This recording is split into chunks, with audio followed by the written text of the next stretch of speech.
Sir, you're charged with especially aggravated kidnapping. You're also charged with aggravated assault, and you're charged with theft of a firearm worth less than $2,500. You're talking about stuff that is not relevant. Hello and welcome to the Court of Public Opinion. I am the Recovery Addict, and boy, do I have a case for you today. Why is the dog chewing on this guy? I think they have got the wrong guy there. Got the wrong guy, and the dog was biting him. He roughened him up quite a bit. There's a lawsuit. 9 out of 10 judges prefer watching the Recovery Addict live stream in their courtroom. The fireworks are not done. We're doing commentary on the case. Dahil mihi Anglican boys, very clubby. Is that correct? I didn't ask you to interrupt me.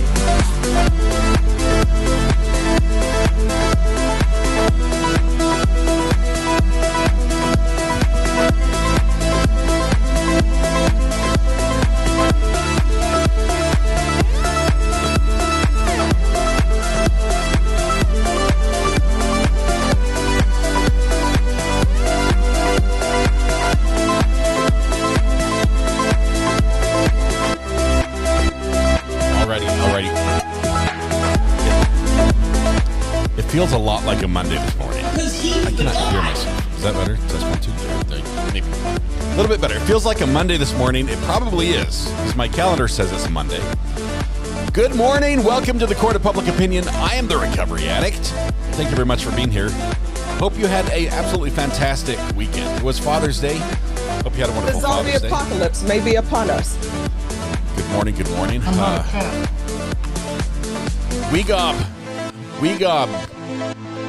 Weegob's height. Weegob's height says time flies in such great company. It does. You know what? It's just flown by 7 months. Amazing, Weegob. Thank you so much. Appreciate you being here. Great support. Also, have to welcome Greeners, who's here first in chat again. Congratulations, Greeners. You're here. And because you're here and because you're here early, here first, we're going to send it to you to internet ownership, just like we did like 5 or 6 times in a row last week.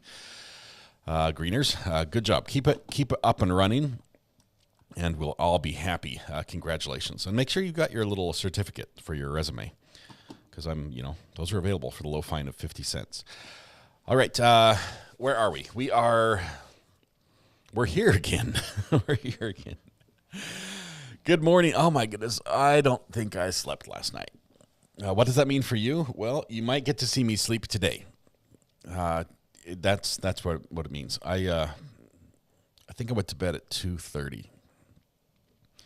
I don't know when I went to sleep, but I think the alarm went off at like 6, and that didn't feel right at all. So anyway, here we are. If you had a wonderful, wonderful weekend, please let us know in chat. Do share. Kristen, it's been a while. How have you been? It's great. Kristen, welcome back. Good to have you here. Red Pen says, sorry I texted you so early today. I was up in a storm and saw the news story and thought, I was already awake when your text came through, Red Pen, which, by the way, it was absolutely hilarious that you sent me a little clip of a pig named Pickles that the police were chasing. And if you've ever seen police chase a pig before, you've probably done a prank similar to what my friends did when they greased a pig and let it go in the high school. Anyway, it was funny. It was very funny. Let's see, amazing Father's Day. I got the cufflinks I wanted for my kids. They were amazing. Let's see. So I have my first pair of cufflinks.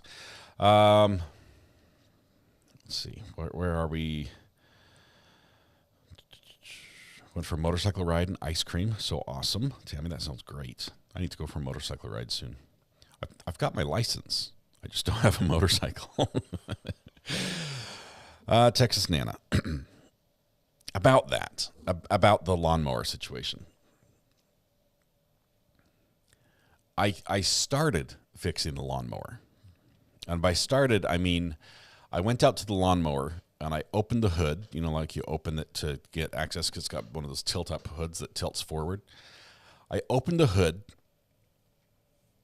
And then I had a squirrel moment, and that's as far as I got. The hood is still open. It's out in my yard. I have not done a thing on it all weekend. I went to the beach on Saturday. We spent probably more hours there than we had planned on, and I got completely fried. Not like sunburnt, because I put on my sunscreen, but just like baked on the inside. Oh, that's probably a bad term. I got, it was very hot, and I was hot, and I probably didn't drink enough water. And I realized this about, I don't know, a mile and a half down the beach from where we started, and I was metal detecting, and which means I have to walk a mile and a half in sand, obviously swinging and beeping while we go. Terrible day metal detecting, absolutely terrible. I got, I think 15 cents, 1 dime, 5 pennies, and a gold earring. So the gold earring was a plus, but everything else, it was absolutely terrible. Good morning, Mrs. R.A. How are you doing? No, thanks. What? No. Yay, here's some gruel. I know. Thank you. Oh, I might need a towel, though. It's been one of those mornings. Mrs. R.A. just brought me my gruel for breakfast. I mean, oatmeal, excuse me. Did I say gruel out loud? And it had a little milk in it, but I dropped it and just spilled everything everywhere. Anyway, long walk. Thanks, I got one. Thank you, appreciate that. No, you're good.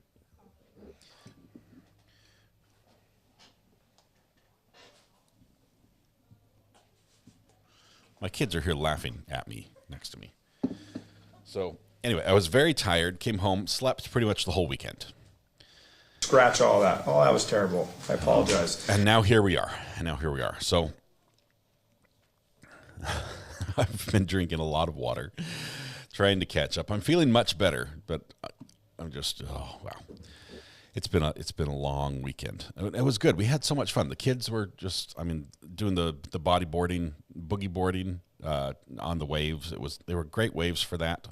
They broke a little steep at the beach. If it was a little flatter, it would have been better, but Paula Mac says, I was in a kayak for the first time Saturday, loved it. Now I need to buy one. That is how they get you, Paula Mac. The first ride is free, and then they take you to Sam's Club or Outdoor Sports or whatever it is. All right, let's see. We have some birthdays today to celebrate, and then we're going to kick off court. But before we kick off court, I'll have some explanations for why we're going to not see what you think you're about to see. Oh, and I also have to export something. Just one second. Let's export this right here. Need to type a little more.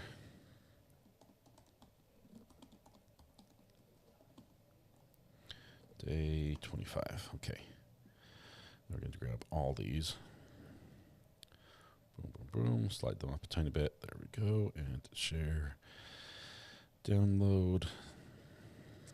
Compress. Save. Okay. All right. We're going to do birthdays in just 1 second. First of all, oh, Tom, member for 8 months. Thanks, Big Mike, for this. Appreciate it. Tom, great job, Big Mike. Thanks for gifting that one, I believe. So let's see. We're going to get the birthday. Let's see. What did he get? Do people still wear cufflinks? That's wild. Kristen, I wear it, on my Sunday best. I have a white shirt, right? Because I do white shirt and tie for some occasions. And Mrs. R.A. got me the white shirt because I just needed a new white shirt. After so many times washing it, it just starts becoming see-through, right? So I needed a new white shirt. So she got me one, and she ordered it, and it came with cufflinks. And so if you've never seen a shirt with cufflinks, if you don't wear the cufflinks, it just looks like you've got like an overgrown shirt that's weird and floppy hanging out your sleeves of your suit coat. So you have to wear cufflinks if the shirt's designed for it. So that's the first time I've ever worn cufflinks. But all right, birthdays. Here we go. Let's sing for the birthday people. I'm sorry, my head is scrambled. Maybe Court will get me going in the right direction this morning. But okay, here's what we're gonna do. I'm gonna sing, and you're gonna join me, and we together are gonna sing "Happy Birthday" to Michelle, Susan, Jennifer, Noni. Jennifer and Noni. 1, 2, 3, 4. The zombie apocalypse may be upon us. I think that's everybody. Let's see. Yep. I don't see anybody else. Okay, we're gonna sing to these people here: Michelle, Susan, Jennifer, and Noni. So warm up with me, if you would. La la la la la la la. There we go. Blend your voice with mine. Deep breath. Project your voice to the back of the room. Blend your voice with those of your neighbors, and you're all around you singing. Stand up. Shoulders out, dancers at the ready. Here we go. Happy birthday to you. Happy birthday to you. Happy birthday, Michelle, Susan, Jennifer, and Noni. Happy birthday to you. Michelle, Susan, Jennifer, and Noni, today is your special day, and we are happy to celebrate it with you. I realize there are a million places you could be and a million people you could be with, but you've chosen here to be with us. That's our privilege and pleasure. Thank you very much. Hopefully we can make your day a little more specialer than it already is. And help yourself to free pancakes at Denny's before they too go out of business.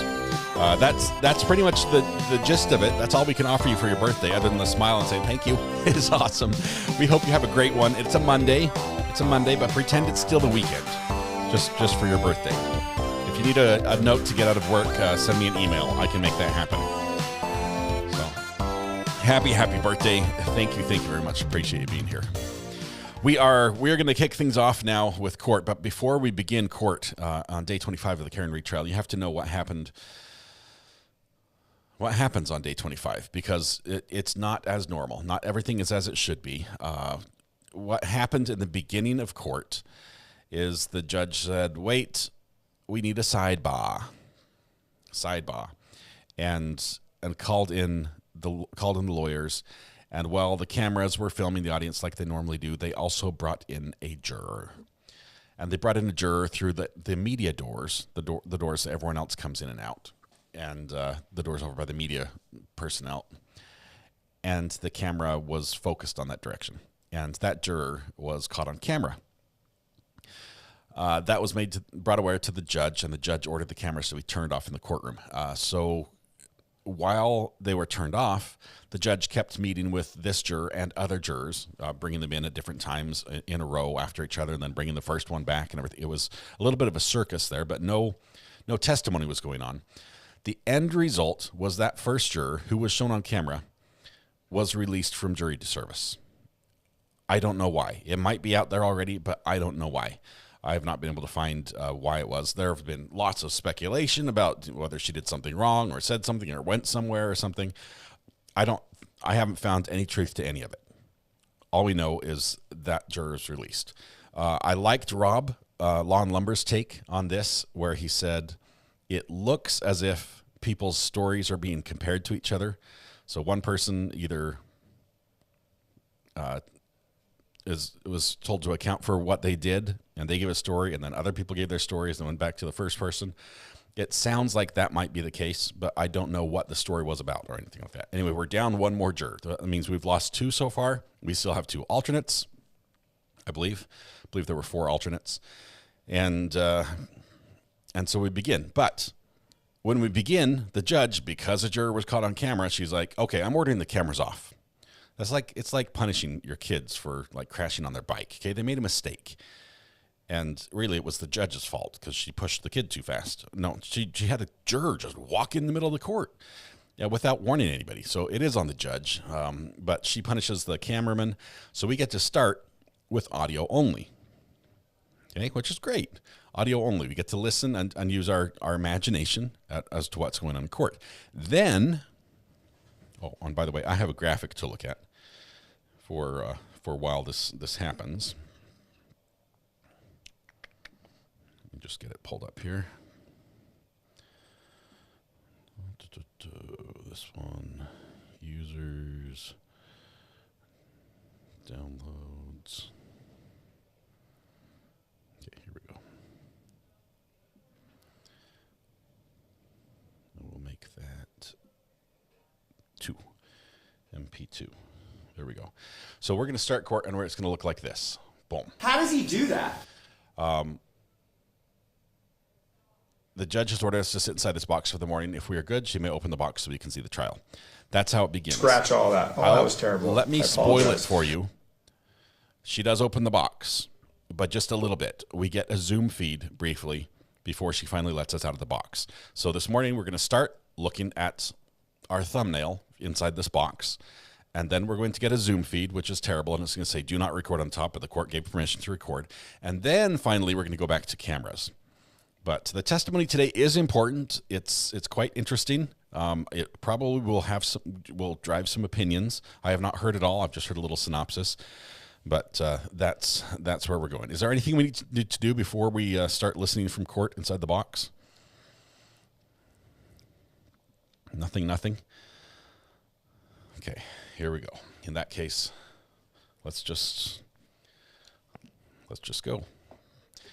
Start with the brand new witness right now. She's spelling her name. Hang on, it's not happening yet. Wait for it.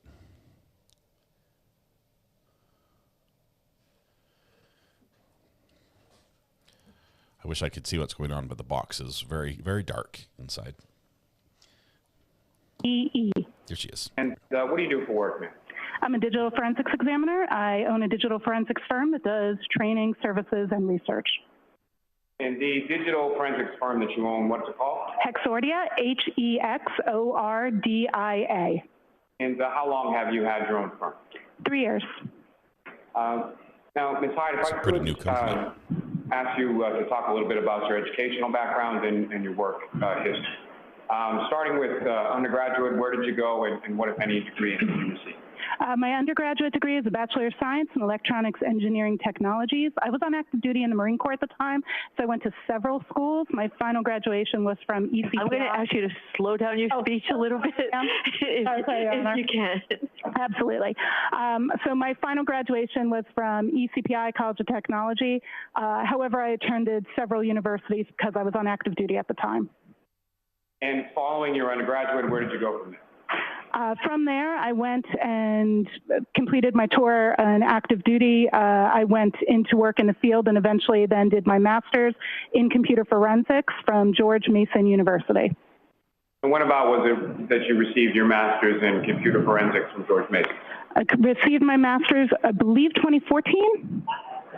And as far as, you mentioned that you had started working a little bit post-military, but before going to grad school, is that right? Correct. I started working in digital forensics in 2010.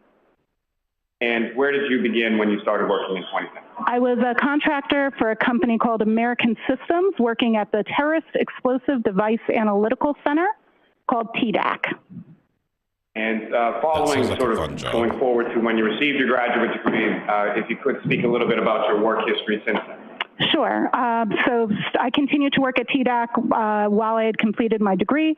That was doing digital forensic analysis on phones that were connected to improvised explosive devices. So most of the phones I received was post-blast, and I would recover data from that and analyze that. From there, once I had completed my degree, I went and worked in the regular private sector. I worked for Ernst & Young, now called EY. There I was one of their mobile forensics experts working a variety of cases, everything from insider threat and insider trading. Then I really missed doing more public service work. So I left to go to the National Media Exploitation Center, which is I worked there as a contractor under a company called Basis Technology. That organization supports 22 government agencies in the intelligence community, supporting the things that are either the highest priority or the things that other organizations can't support. So we were the center of excellence for the U.S. government in mobile exploitation, and I ran that team there. Yeah. And then from there, I can go from there.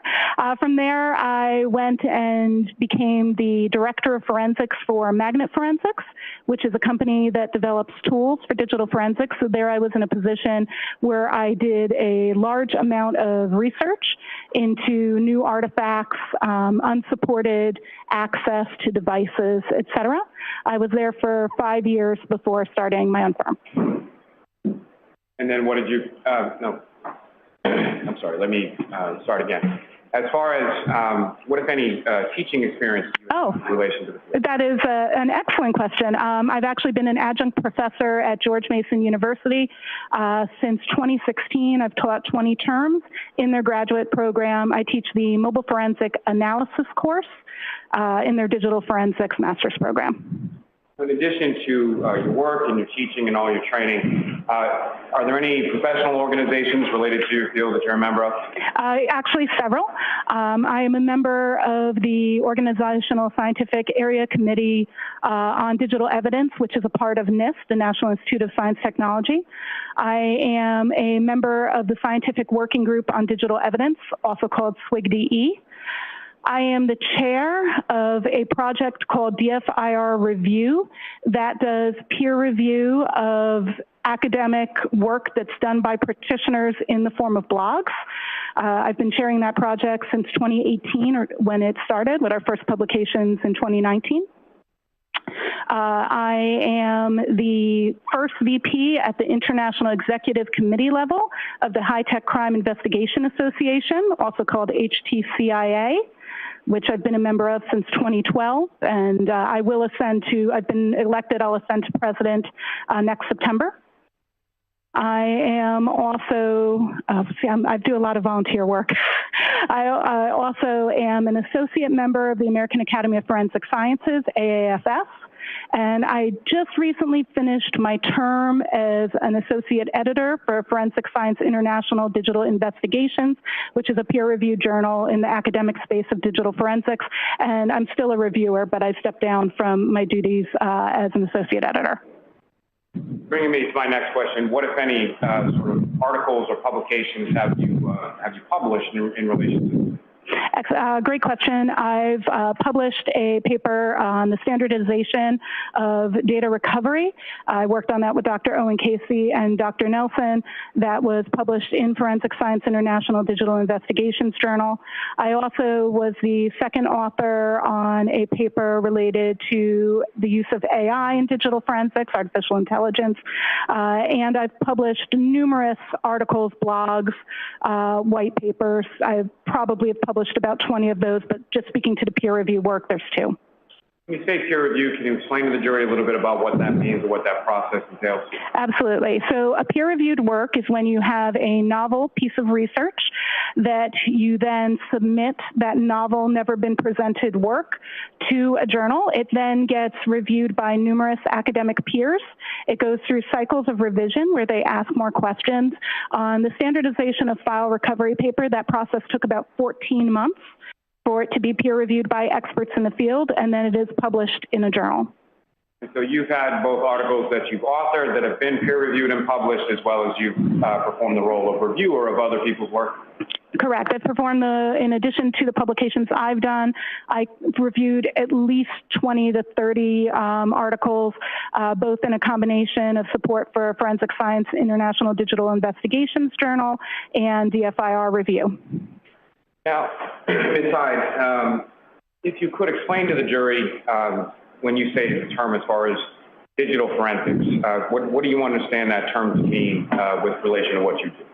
I would describe digital forensics as the analysis of data from any storage medium that can control data, be that a mobile phone, computer, or cloud, for the intention of that data intentionally being used for court. And with reference to your firm, Hexordia, where is that located? What state? We are headquartered in New York State, in Bridgeport, New York, which is outside of Syracuse. We also have an office location in the DC metro area in Tyson's Corner, but we have employees in 6 states. And with respect to your duties and responsibilities in regard to your firm, what is it that you do? Great question. So I do perform digital forensic analysis on cases. I currently work on 2 U.S. government contracts supporting 1 digital forensic analysis and 2 novel research and exploitation of mobile devices. So I'm named personnel on 2 contracts, and then I manage another 3. I also develop training for mobile forensics. My courses have been taken by people all over the country, and Hexordia also delivers that training. I also do research and presentations for journals, conferences, et cetera. So a combination of casework, education, and research. Now, Ms. Hyde, if I could turn your attention to May of 2023. At some point during that month, were you contacted by the Norfolk District Attorney's Office in relation to this case? Yes, on May 4th, I was contacted by Detective Tully via our website about this case. And eventually, was there a contract that was executed and you agreed to do some work in relation to one specific area of this case? Yes, contract was executed on May 9th and work began on May 10th of 2023. And as far as the specific information in relation to this case, what was it that you looked at? I'm sorry. Let me start by saying, what was it that you were asked to look at? I was asked to look at two specific Google search terms that took place on January 29th. And with regard to the information that was provided, and we'll get to that in a moment, but with respect to the question that was asked, was it a question that was posed, or were you asked to find some sort of specific response? I was asked to look at the timelines and timestamps related to those Google searches. Now, with regard to what, if anything, was then provided to you, or what, if anything, did you review in the course of your analysis? I received two reports. I received the affidavit from Richard Green, and I received the report from Trooper, I don't want to butcher his name, but something along the lines of Nicholas Garino. Perfect. Oh, good. And is it your understanding that Mr. Green was a person that was retained by the defense in this case? Yes, I was aware of that. So you essentially received reports from the state police and a witness for the defense, correct? That is correct.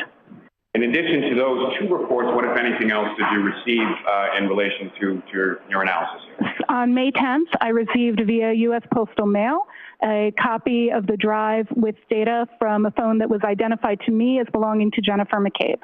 It was a full file system extraction from a gray key. And so when you received that information, what, if anything, did you do with it? The first thing I did with that data set after having been retained was I made a forensic copy. I used an ArcPoint Atrio to copy the data from that original disk, which was then placed in our safe, to a working copy drive. And that ArcPoint Atrio, what is that? It's a forensics tool that does extraction and duplication. And then once that process was completed, what did you do? I immediately verified the hash values of my new image to make sure that it matched the hash value of the original image. And what is the hash value? A hash value is an algorithmic numerical representation of the data.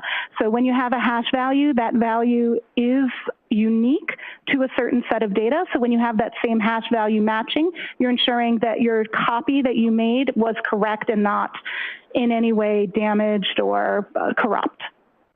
And as far as matching those hash values, were you able to do so? Yes, the hash values of both the copy I made to work from and the original matched. They also matched the document that came along with the drive stating the original hash value. And then what did you do from there? From there, I processed the image in several forensics tools. I used Celebrite Physical Analyzer. I used Magnet Axiom. I used a tool called ARTX, A-R-T-E-X. I utilized a tool called iLeap, and I later used a tool called Sanderson Forensics SQLite, but I did not use that tool at this point. Now, with reference to the tools that you used, that you just went through, are those fairly common tools, or are those tools that are commonly used within your industry? Yes, they are commonly used digital forensics tools that are very standard for other forensics examiners to use on mobile exploitation. And as far as those different types of tools, so I guess my question is, there were a variety of different tools that you used? Correct. And why were you using the different tools? So different forensics tools have different capabilities and look at data a little bit differently. Phones have thousands of applications. If you look at the Apple Store or the Google Play Store, you can download a total of 6 million apps between the two. Commercial forensics tools, they can only support so many applications, so they each work and support different bits of data, so it's important to use multiple tools so you can see the results from different data sets and be able to compare those results and enhance those with manual analysis. And with respect to using those sort of different variety of tools from Celebrite to Axiom to ARTX, et cetera, Is that something that you typically do as far as your normal process of conducting a forensic analysis? Yeah, that's very, very typical for me to process with multiple tools to ensure that I'm getting the most complete interpretations from forensics tools. Of course, you go beyond that with your analysis, but it's absolutely pertinent to do that. I would run some of those tools before others because of speed, and so I can begin analysis while other tools are running. If I could ask you just about the last one that you mentioned, just briefly, as far as the Sanderson tool. Yes. Can you explain to the jury sort of what that is and how that interplays with the other tools and analysis? The Sanderson tool is meant to look at a specific type of data structure called a SQLite database. SQLite databases are very nuanced, and this particular tool allows you to take that database and explore it at a deeper level than the other forensics tools allow. And just for the record, when you use that term as far as the SQLite database, how is that spelled? It is capital SQL, lowercase ITE, and SQLite is also commonly pronounced as SQLite, so both pronunciations are acceptable. Now, once you received the extraction, made the copy, and then ran it through of those variety of tools, what is it that you specifically were looking at, and what is it that you were trying to ascertain, or the question that you were trying to answer? So in looking at that analysis, I was focused specifically on the data that took place on January 29th. So the first thing I did was I limited my search within those tools to that period, and I looked at the artifacts that they were parsing pertaining to Safari history, as Safari was the browser that had been in use at that time. Now, in addition to looking at those search, what, if any, information were you looking at in relation to deletion? I'm sorry, I could not hear you. In addition to looking at those materials as far as those searches were concerned, what, if anything else, were you looking at regarding that data with respect to deletion? I didn't hear the last word. With respect to? Deletion. Deletion. I apologize. Thank you. Yeah, so one of the things that was asked, one of the things that was actually in the affidavit from Richard Green was that it was stated that there was belief that one of the search terms had been deleted. So I was specifically looking at that search term to see if what the reason was for the suspicion of deletion. There is... the tools denote things based on how they are running as an automatic process. The tools are designed to parse through large amounts of data to make it easier. So the tools will often flag certain data as recovered, and sometimes there is confusion between what recovery and deletion means. That actually was the subject of the paper I referenced earlier that I co-authored. And the tools are sometimes misinterpreted that that statement of recovery means deletion. So I was exploring that.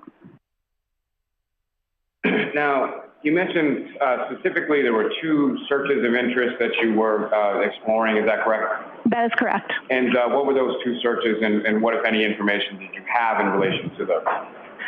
I had the information from the 2 reports that had been written in terms of what they found.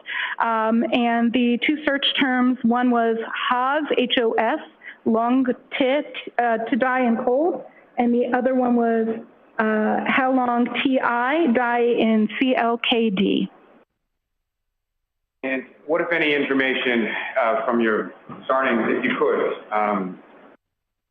sort of walk the jury through as far as your analysis, what you first observed, and what your analysis consisted of as it evolved? Absolutely. So when I first looked at it, some of the tools surfaced the data from a specific storage called the, I'll just make sure I get the entire path for you, com.apple.mobile Safari plist. It is very common in mobile devices for it to look like a reverse domain name. Like you normally would go to a site like CNN.com, typically those names are like the opposite. So com.apple is going to be representative of a native Apple application. So this particular plist was related to that. A plist is, or called a property list, is a data structure that's unique to Apple devices. And there is data pertaining to Google search, not just Google searches, search history that's stored there. There's also, I found evidence of these search terms in Knowledge CDB. The Knowledge C database is an Apple database that is meant to store information about users so it can determine future functionality, what you're looking for, et cetera. So that's the Knowledge CDB. It's more of a system level artifact. And then there was also, and these were the observed search terms, and most of the tools picked up both of those search terms in there. Not all tools did pick up the one that was from the wall, which was the instance of Haslong to die in cold. That's how I'm pronouncing the HOS. If you would like me to clarify it a different way, that's fine. That particular search term was recovered from a SQLite database, the one I later explored, and Celebrite specifically demonstrated and showed that particular search term as a suspended state tab, and that's a really intricate artifact whenever we're ready to explore that. That is the one that was marked as recovered. So those were my initial findings, just looking at what the automated tools parsed. However, Celebrite was the tool that found that particular search term. Cool. Now, you used a term in there as far as a wall or a write-ahead log file. Is that correct? That is correct. Can you please explain to the jury what your understanding of that term is based on your training experience? Absolutely. This is a really interesting data structure, the way it works. So the way SQLite databases work is the data, before being committed to the database, which is almost like an Excel spreadsheet if you think about that. Each table is like a page on an Excel spreadsheet. The data before going there goes kind of to almost like a text file, like if you were to have a doc, of writing all the changes that need to happen to that Excel spreadsheet. And they're not made to that spreadsheet until it closes.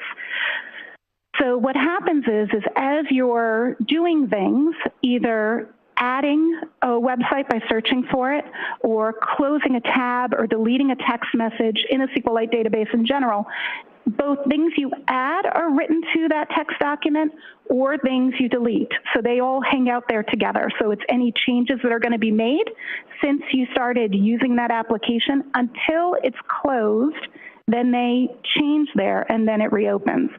So to make an analogy, if you're in a restaurant and you order some... Okay, we're getting let out of the box here. Hang on just one second. I'm trying to get the audio in. Judge is going to open the doors just a little bit. Still waiting for the audio to come through, but it's not.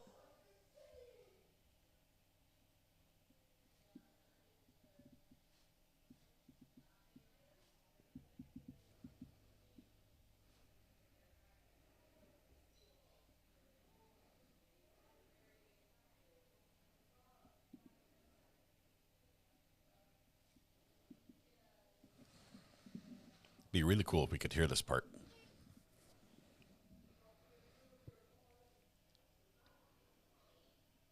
How many of you guys, this is what birth is like?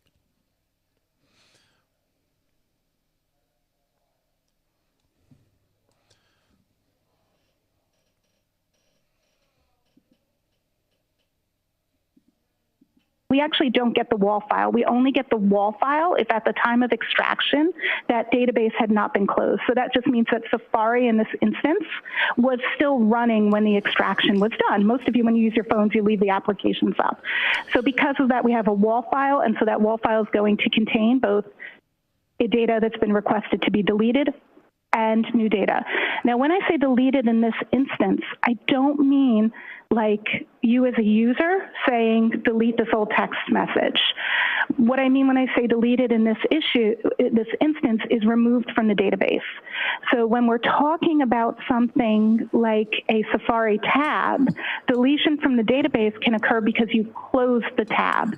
We all open tabs when we use our browsers on our phone, and we all close them. And so closing in that instance would be a deletion in the database, but what that's doing is not a user requesting deletion. So I just want to...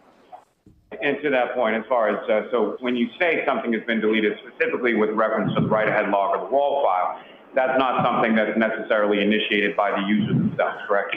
Correct. And I think that's a common misconception, yes. Your Honor, just in regard to a side issue, may we approach just briefly? Sure.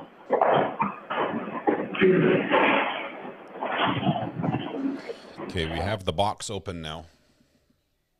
We've cut a hole in the box and we're peering out.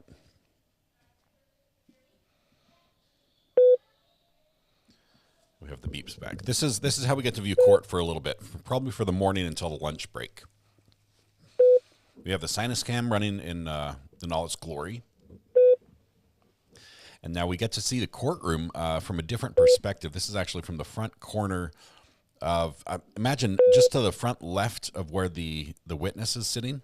We're looking back at the courtroom from that corner. So in the left-hand picture, the jury would be sitting just off screen to our left. And you can see Karen Reed.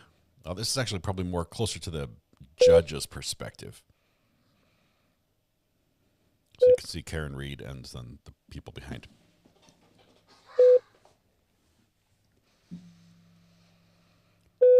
We did get it straightened out a little bit. This is the best we have right now.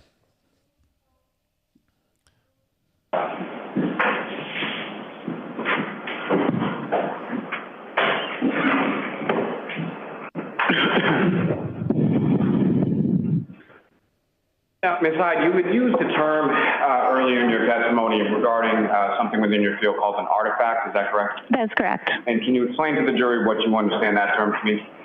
An artifact is any trace that's left behind by any action on a digital piece of data. And can you give the jury an example of sort of what an artifact might be or what an artifact might look like? Absolutely. So an artifact of you sending a text message would be that we would find the database where text messages are stored, and inside that database we would see the time and date that you sent it, who received and who it was sent to. It might not be their name, it might be a numerical representation that we have to tie to another database. Then we would have the message itself. It may be in plain text or it may be encrypted or encoded. And then we may have something called a blob, and that would be a reference to data that's too large to store in the database, so it would be elsewhere. So that would be if your text message included, let's say, a picture or a video. She said it was a blob. Now, in regard to your analysis and your ultimate conclusions, in this case, you wrote a report, is that correct? That is correct. And within that report, there are a couple of tables and a specific figure, is that correct? That is correct. Your Honor, with the court's permission, if I could, I'd like to publish to the jury Table 1 from Ms. Hyde's report. Okay.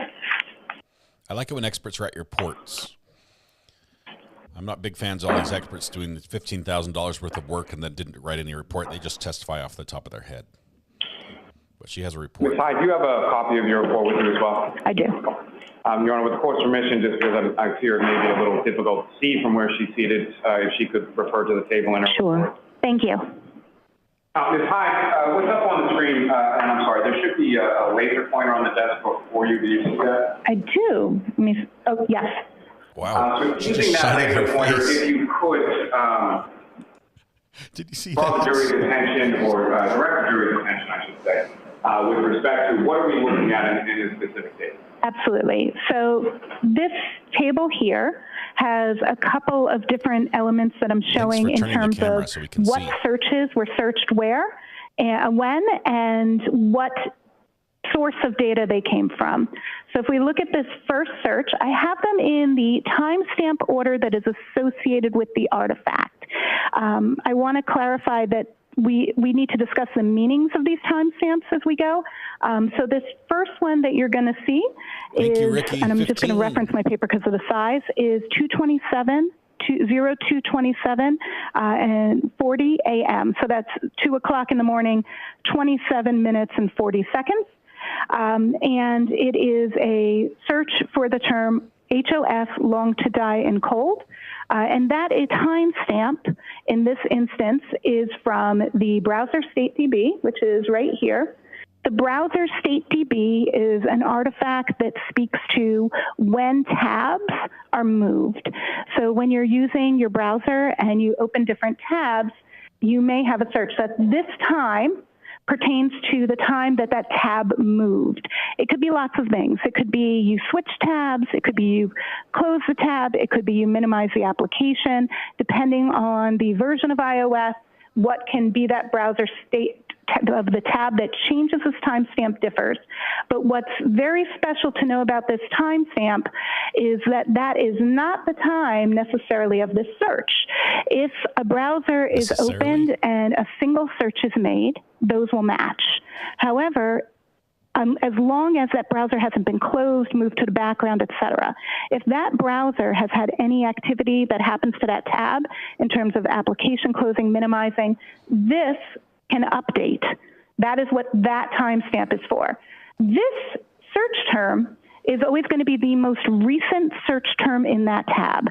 That means the last item that was opened in that tab was HOF long TI die and cold. We cannot tell by this particular artifact what time that search occurred. It is a high likelihood that that tab was opened at this time because there was another search that occurred at 2:27 in the morning. It was a sports site. I cannot pronounce it. It began with an H. Hockomock Sports. Okay, thank you very much for the pronunciation. Hockomock Sports. There were a couple of searches pertaining to that done immediately after, but it appears that that's when this tab was opened and the first search done there. So this search we know was done by this, and we know that it was the last search in the tab because it comes from this source, the browser state DB. And that means that particular timestamp and search pertains to what has happened with the tab. And that's what allows you to open your Safari browser on your iPhone and then open it on your iPad or your Mac and have the same tab. That's the function there. This search here, this is really interesting. So at 6:22:49 a.m., we have an entry in CacheDB that is specifically, if we dig into this URL, this is an Apple suggested term. So when you use a browser and you start to type a search you've never typed before, the browser tries to help you and say, are you searching for this? So as the user began to type the phrase in the immediate search after, which is how long TI to die in CKLD, this particular suggestion came up, indicating in all likeliness that the search term being typed had not previously been searched, because Apple suggested, instead of a previous search, it suggested how long does it take to digest food. After how long to digest food had been suggested, the user then has a search at that time, 6:23:51, for how long TI die in cold, and that is coming from the mobile Safari plist, the com.apple.mobile Safari plist I mentioned earlier, and the search is also shown in the knowledge CDB. That's commonly what we would expect. We would expect that search to be in both of those, both that plist and that database. Then the... Sorry, can I stop you? Yeah, absolutely. As far as the expectation of that being in both of those, the plist and the other database, why is that? That is because the search is not being tracked not only by the plist for Safari, but also by the system itself to be able to do that predictive coding. So in the future, when you start to type how long, it gives you what you searched last time. And with respect to that, how long it takes to digest food, based on your analysis, was that a search term that was ever entered into this phone? Correct. The source of that, if you look at this first line where it says cdn2smooth.apple.com, that's what indicates that this is an Apple suggested term, not a user input term. I'm sorry, I interrupted you. If you could please continue with the next. Absolutely. The next search that was done immediately after the search at 623, the next search was how long TI die in CLKD. Again, we see that search both in the Knowledge CDB and the Mobile Safari P-List. And then we have, so we see it in both databases. Then, so that's how long to die in cold. Sorry, I was on the next line. Then at 624, we get the next search, which is HOS long to die in cold. And we have that search again, both in the Knowledge CDB and the P-List. If I were timelining this based on activity as opposed to timestamps associated, what I see here is the beginning of a user typing a search, Apple making a suggestion of how long to digest food. The user does not take that suggestion and rather inputs how long TI die in CKLD. They then make a second search of HOS long to die in cold. That search winds up being the last search in the tab, and that is why we see it in the this particular browser state DB. It should be noted that this is in one of those WAL files and not the raw file. And so as far as sort of towards the top there, and I know we'll get a little more to this in a moment, but as far as that reading is 2:27:40 in the morning as far as the timestamp associated with the search, why would that timestamp be associated with it if it's searched later on in the morning? Because that table isn't showing the time of that search. It's showing the state of the database. So it's saying that the last time that tab was touched, moved to the background or foreground, was 2:27 a.m. The website, as you search more websites in the tab, that gets updated. So the current state that this is showing is that it was, the tab was moved to the background or opened or some action for the tab at 2:27 a.m. when the Hawkmock Sports, I got it right, Hawkmock Sports website was visited. And then once the Hawkmock Sports website was visited, that tab was in continual use. There are other searches and activity that happens. We don't see, that happens eventually. This search gets made at 6:23 a.m., this search at 6:24 a.m. That winds up being the last search in the tab. And because it's the last search in the tab, that's what the final update is and the final status. So when you say last search in the tab in reference to time, in reference to what time specifically? I'm sorry, I don't understand the question. Bad question, let me rephrase. So as she's far saying as this wasn't searched at 2:27 in the morning. 2:27, tab is closed, and then another search done at 6:23, is that correct? 2:27 isn't necessarily when the tab was closed. That's, in my report, I say that it's undetermined because there's a lot of things that can cause that timestamp to be there, including tab being moved, tab being minimized. I don't know exactly what caused the tab to get that particular entry, but it is not, that timestamp is not indicative of the time of the search or any URL that's visited there. That time is indicative of movement of the tab, and the search is the most recent search. So they update at different times. So I guess my question is, as far as from what your analysis is here, is there any use of that tab between, or is there any evidence or artifact of use of that tab between the 2:27 timestamp and the 6:23 timestamp? So the fact that that timestamp exists at 2:27, combined with the fact that the only existence of this search is at 6:24, means that yes, that time, that particular tab was used after 2:27 when the Hawkmock Sports was searched. I apologize for not being familiar with that name. Oh, that's absolutely fine. Now, if I could ask you at this point, you had talked about one in particular database having sort of an intricate artifact. Mm-hmm. If you could remind the jury of what that is, and if you could explain that at this point.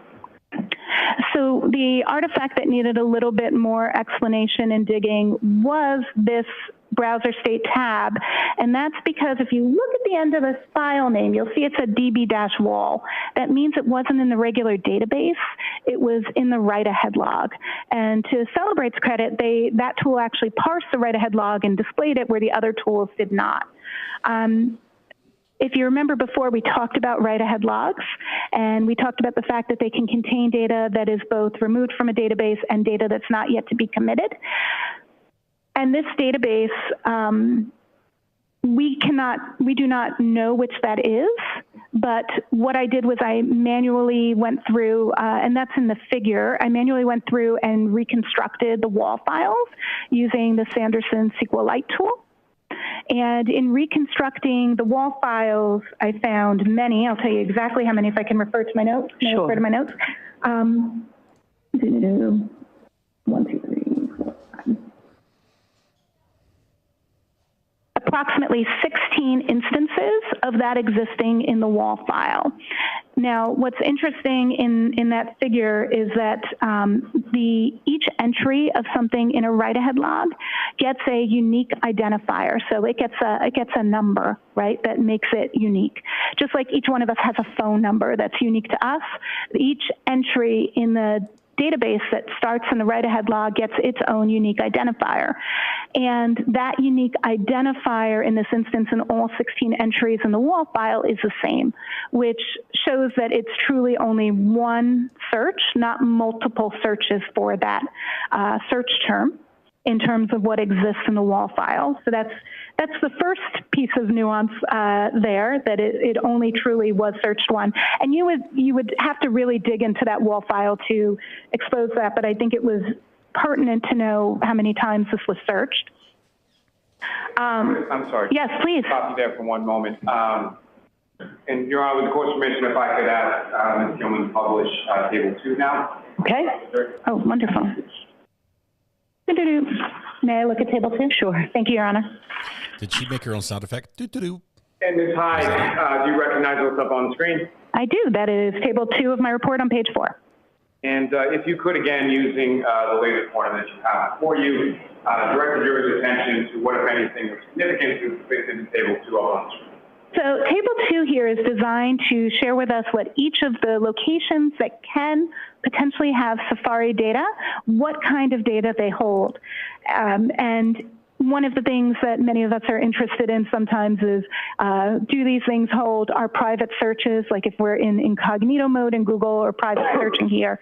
So this table denotes if we're seeing private or non-private searches, if it includes tabs that are open or closed, so that we know which artifacts are giving us what kind of information, as well as what some of the associated timestamps mean. So this was designed as a guide to really understand Table 1 more in depth. So this first one here, this refers to the history DB wall file. And that file has non-private searches. It includes closed tabs. And the visit time there is the time that a user reopened the tab. We don't always have the artifacts we want. And in this instance, we did not have that particular one. Then we have the Safari Tabs DB. This has private tabs and non-private tabs. And it shows only tabs that have not been closed. So this is an active tabs database. The next one we have is the Browser State DB and its wall file.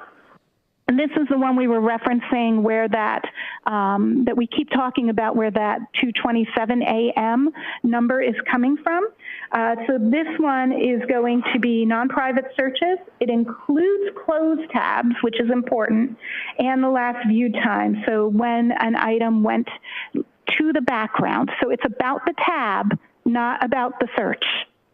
That's probably the most important demarcation. And one of the issues here is when the tools parse the data, they call the columns what the columns are called raw in the data. Those don't necessarily tell us what they mean. We have to verify and validate what they actually mean.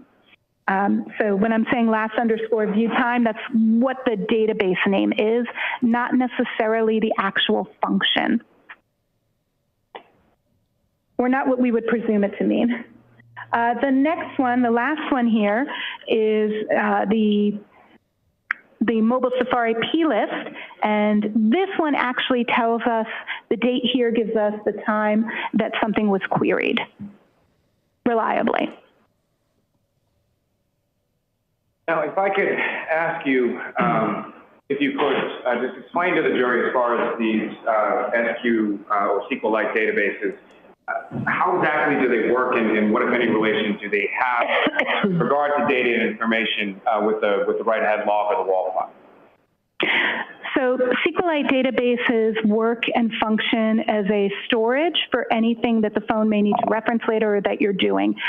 They're stored for a variety of things. Most of your third-party apps use SQLite databases, and multiple applications do. So SQLite gets information in, and it allows for that information to be updated, added to, or removed from. So data that's in that situation, that it's sitting in the database, that is what we refer to as live data. Then data that is waiting to be put into the database, that is sitting in the wall, or has been requested to be removed, that is what's in the write-ahead log, and we call that non-live data because it's not in the active database. So when you're using an application, and it's putting that data to that temporary storage area, that wall, that write-ahead log, what happens is then when you request data by going into your contacts, let's say, and looking at the people who are stored in your contacts, right? Your mom, your dad, your brother, your sister, all those people. When you're looking, your best friend, you're looking up their numbers, that data is all stored in that database. So when you add someone, it does that entry to the wall. Now, so if I just added Sally, how do I know that Sally's in there, right? Well, what happens is the interpretation of the SQLite database goes to the wall, checks and sees if it's in the wall, and uses the wall to incorporate it together to present you everything as if it's in there. Then when you close the application, you close contacts. You don't just put it away like go switch apps. You actually close it. When it closes, all of those changes get committed. So now the items that you've requested to be deleted, that contact you don't like anymore, that X, whatever, their data is no longer in there. The data that you've added is now in there, and now that's all live. Sometimes we can get more complex and recover some of those items that are left over because they are marked for deletion but still sit in the database, or they're sitting on a page that is no longer active in the database. So there's a lot of places that we can recover data from in addition to the wall that exists in the database after something has happened, but that isn't pertinent to this particular use case. Now, as far as that sort of interplay between the SQLite database and the wall, what, if any, sort of, as a forensic examiner, what, if any, sort of complexities arise out of it? Oh, one of the biggest complexities is the assumption that because data exists in the write-ahead log, that a user took an action to delete it. When I teach at the university, when I peer review my colleagues' reports, this is one of the most common mistakes I see. And it's really because some of the forensics tools to indicate that the file has been recovered, they put a big X on it. And that was actually a big subject of that standardization of file recovery paper I referenced earlier. And it speaks about all kinds of files, but actually has a special section on SQLite, specifically because that nuance is often missed by examiners. Now, in reference to that being marked as deleted or misinterpreted as deleted by a user, is there a specific tool of the tools that you mentioned before, as far as Celebrite versus Axiom versus that has that information that others may not?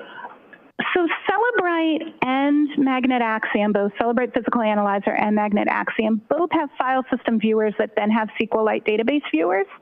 I would say that those SQLite database viewers have more of a basic function in terms of looking at data in the live database. They don't allow for deep analysis of the write-ahead logs, which is why in my analysis I use the specialized Sanderson forensic browser for SQLite. And so when you see something like that in a Celebrite extraction, is there, what, if any, further analysis do you do to sort of look behind? Absolutely. Anytime I see an entry marked as recovered, and I'll use the term recovered instead of deleted, by Celebrite, and the source is a write-ahead log, I would go and begin reconstruction of the write-ahead logs using Sanderson's forensics tool to get to the meat of, is this something that it has been deleted, or is this something that has yet to be written to the database? You can often see remnants of that based on how many unique entries there are of it. What the other thing we do is, so I mentioned that when we have the WAL file, it hasn't been applied. So if I take the SQLite database and the WAL file out, and I make another copy of them. So I've got one copy I'm looking at Sanderson, and I take another copy and I actually open it. What's cool is it does the commits. So then I have a copy of the database that actually has all those changes. So I now know if the entry was deleted by just comparing the two. So I can do that analysis by basically making the database think it was reopened, by reopening it with a non-forensics tool in that instance, just to see what it would look like in real life. And then I can look at the difference between the two and determine if something was marked for deletion or addition. Now, are there different reasons from your training, your experience, and your knowledge of these systems? Is there different reasons for why it's your conclusion that that particular search or those search terms were not deleted by the user specifically? Yeah, well, there's a couple of reasons. First, the way tabs work from a functional perspective, you can close a tab, but there's not really a user deletion function for the tab. And there was no evidence of other deletion, if that makes sense. It doesn't make sense that the term was, I don't see evidence that the term was searched prior to that 624 time. So since the term wasn't searched prior to that 0624 time, the existence of the tab being closed would not mean that that search was deleted, because then it would be evident in the other databases pertaining to the actual search, not the databases pertaining to the state of the tab. Is there a possibility that the tab was closed? Absolutely, but that is not a deletion. Secondly, an existence in the WAL file, as we mentioned, could be that it's something new, not something that was deleted. So just its mere existence in the WAL file doesn't mean it's deleted. I should say that that same X in the tools, you have to check the file, because it could be from a free list or a free page, in which case, I know we didn't go into those details, nuance of SQLite databases that actually doesn't pertain to this. However, those would be truly deleted items. So there's other places where we would expect potential recovery, not necessary in this instance. And you can have something that's in a WAL file and deleted without being in those other locations. Just stating that its existence in the WAL file itself doesn't mean deletion. But there are other SQLite things that would clearly indicate deletion that aren't applicable to this particular search. Now, Your Honor, with the court's permission, if I could ask Ms. Gilman to publish Figure 1 from Ms. Hyde's report. Thank you, Your Honor. And again, Ms. Hyde, you recognize what's up on the screen? Yes, this is Figure 1. This is a direct screen capture from Sanderson's tool from the browser StateDB, limited to the Haas long to die in cold search. If you could, using that laser pointer, again, direct your attention to what, if anything, is significant or of note that you observed in using the Sanderson tool that's depicted in Figure 1. Absolutely. So all of these searches are the exact same term. And here we have the order index. And here we have that last view time. And by looking at the last view time, which is the raw title of that artifact for the timestamp we were looking at, these and these are identical. This and, more importantly, are even the actual UUID for these are identical, which is right here. Now, the offsets are different, and what that means is that this is just appearing several times in the write-ahead log. It has moved, as the database has moved data, through the write-ahead log to different positions, but has in every instance the same unique identifier, meaning that all of these entries are the same entry, just shown multiple times in the same database. And to that point, as far as the multiple times that it's listed within there, what, if any, relationship does that have to how many times it was actually searched by a user?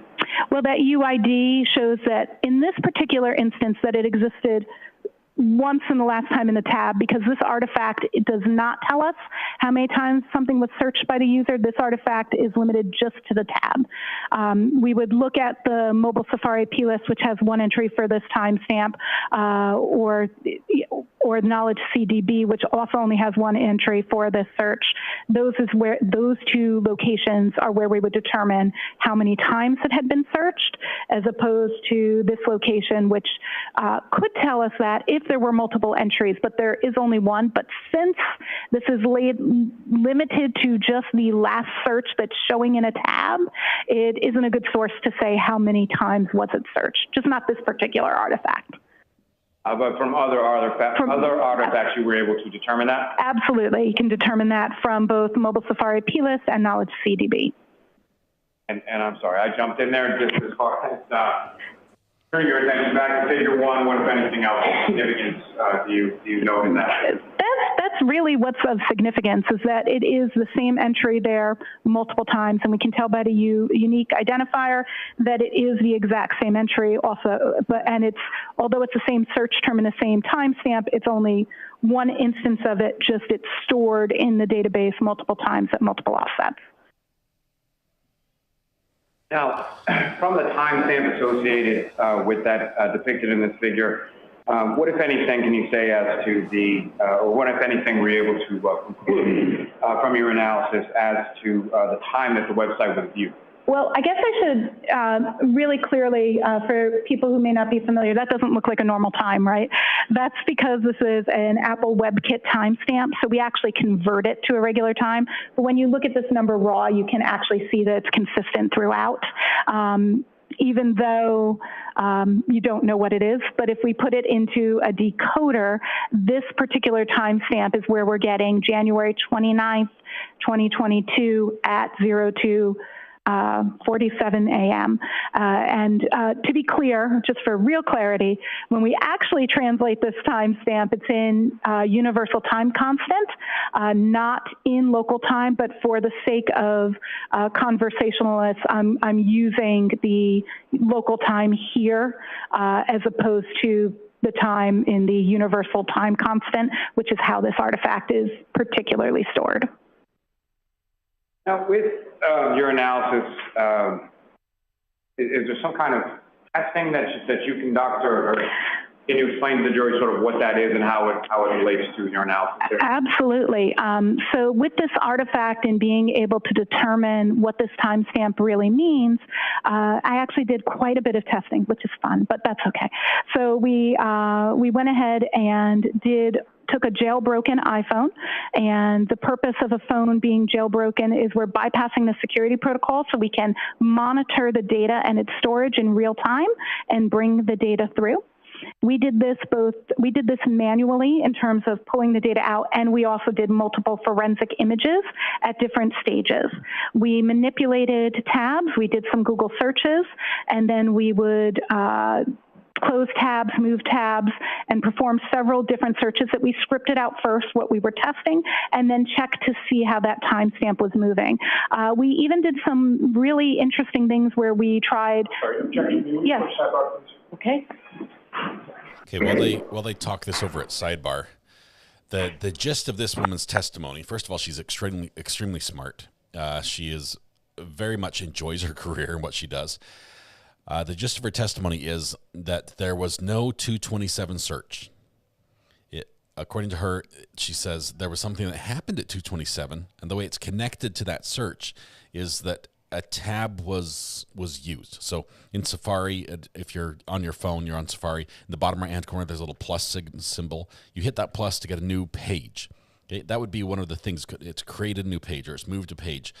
That happened at 227.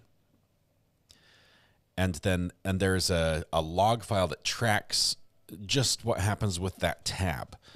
And one of the things that log file tracks is the last thing that's happened in that tab. So you might create a new tab and you might use it to search for 10 different things. In that log file, she's saying it would show the last thing that happened in the tab, the 10th item. And in this case, that last item was how's long to die in the cold. So she's saying there's no 227 search. It'll be interesting to see how she Ms. does Hyde, on I'm cross, sorry. 'cause she's So you very smart. I think when you were talking about some of the testing that you had conducted, you used the term we. There are other individuals that worked on this particular assignment. I had somebody peer review and test my testing, so they didn't work on the case. But as I was testing, one of my team members just validated that I was following my test plan. That's just normal practice that we use peer review. So the testing that you were testifying about is testing that you... I conducted, correct. But I had peer review by my team member on the script I had made to do my testing. So, and I use when I do testing, I'm following the NIST guidelines for data set generation and testing that's outlined by OSAC, which ironically I should disclose I'm a co-author on. By the way, then, I made the rules. If you could, I'm sorry, Ms. Hyde, just continue as far as your test. Absolutely. Your test. Yeah, so then populated the device and looked at all of the different data that came back from the different states while it was jailbroken. And the changes that happened, what I was saying was interesting is then tied it to a Mac. And saw how the browser state changed if we change the browser and the tab on a Mac and how that would affect it. And because we could see the differences, and by we, I mean that I had my testing peer reviewed, because I could see the differences of what the data looked like when I was altering it both in the Mac and on the phone, I was getting differences in those timestamps and those different conditions.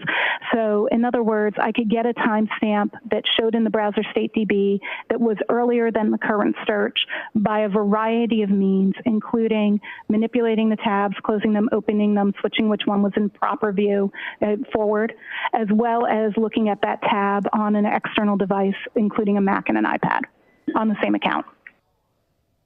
Now, throughout the course of your work, I think you alluded to it earlier in your testimony as far as your experience is concerned. You've had occasion to work both as a forensic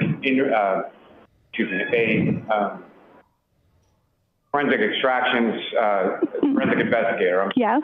As well as working also in research and development, is that correct? Correct. And so from the R&D side, what, if any, role does that play as far as your analysis in general terms and your analysis here when it came to some of the devices or some of the things, the tools that you were implementing? I believe that my experience in research, development, and reverse engineering throughout my career pertaining to artifacts, of course, influences and my analysis processes in terms of wanting to ensure I understand how things work. I think it actually gives me a better understanding in many ways of how data moves through devices, as well as how understanding why the tools parse and represent data the way they do, in terms of the fact that they are presenting the data as they parse it using the proper algorithms to dissect that data and determine what it is based on testing and knowledge. So I think it actually influences in a positive way the depth that I go through in my analysis. You had mentioned earlier in your testimony that you had reviewed both Trooper Garino's report as well as an affidavit from Mr. Green. Is that correct? Correct.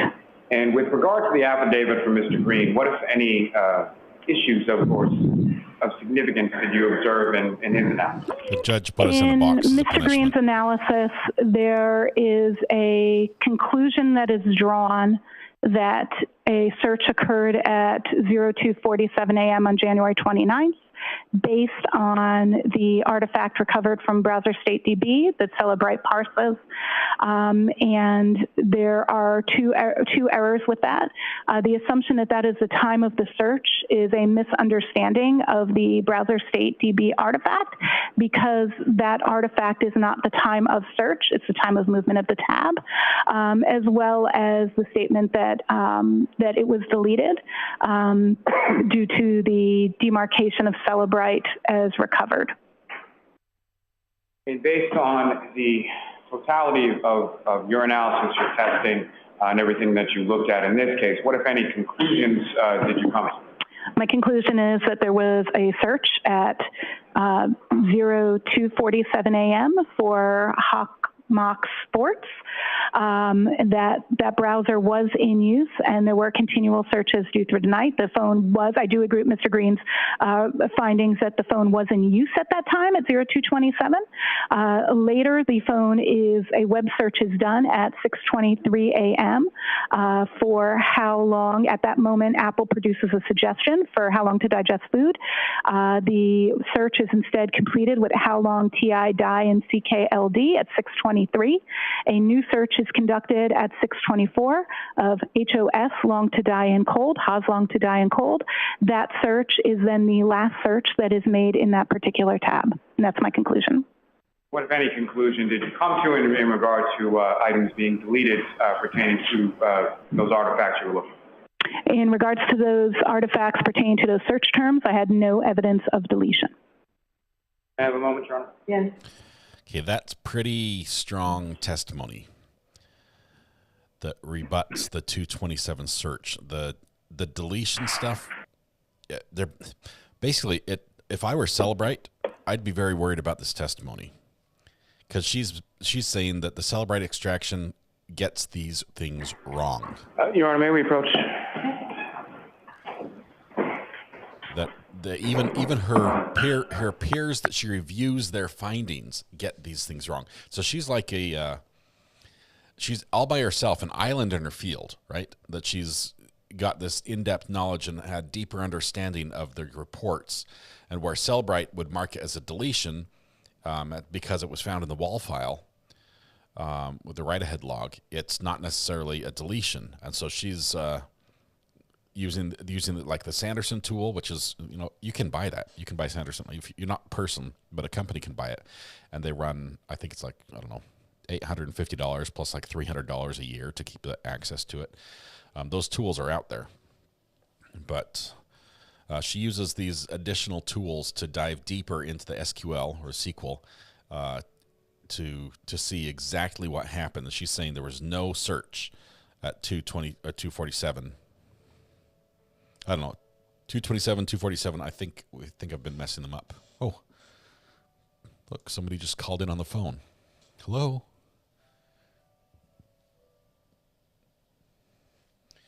If we show you the full screen here,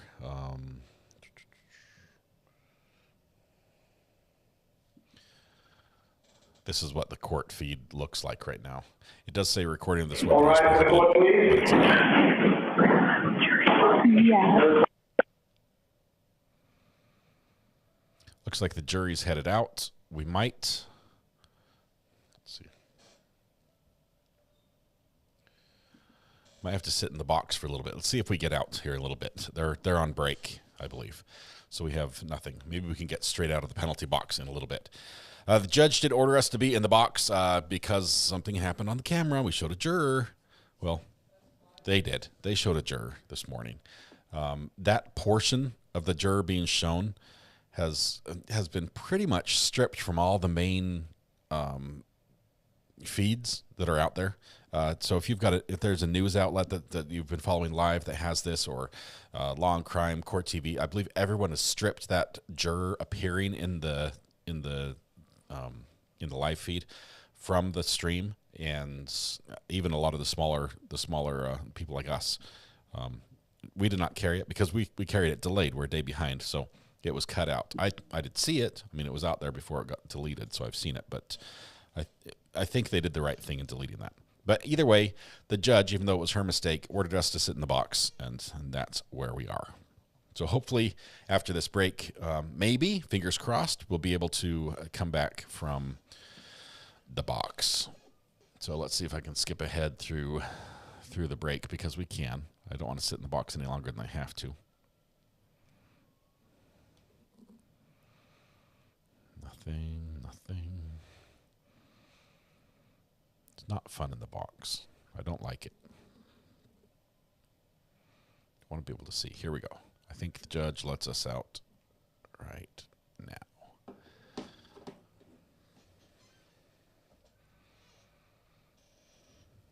Wait for it.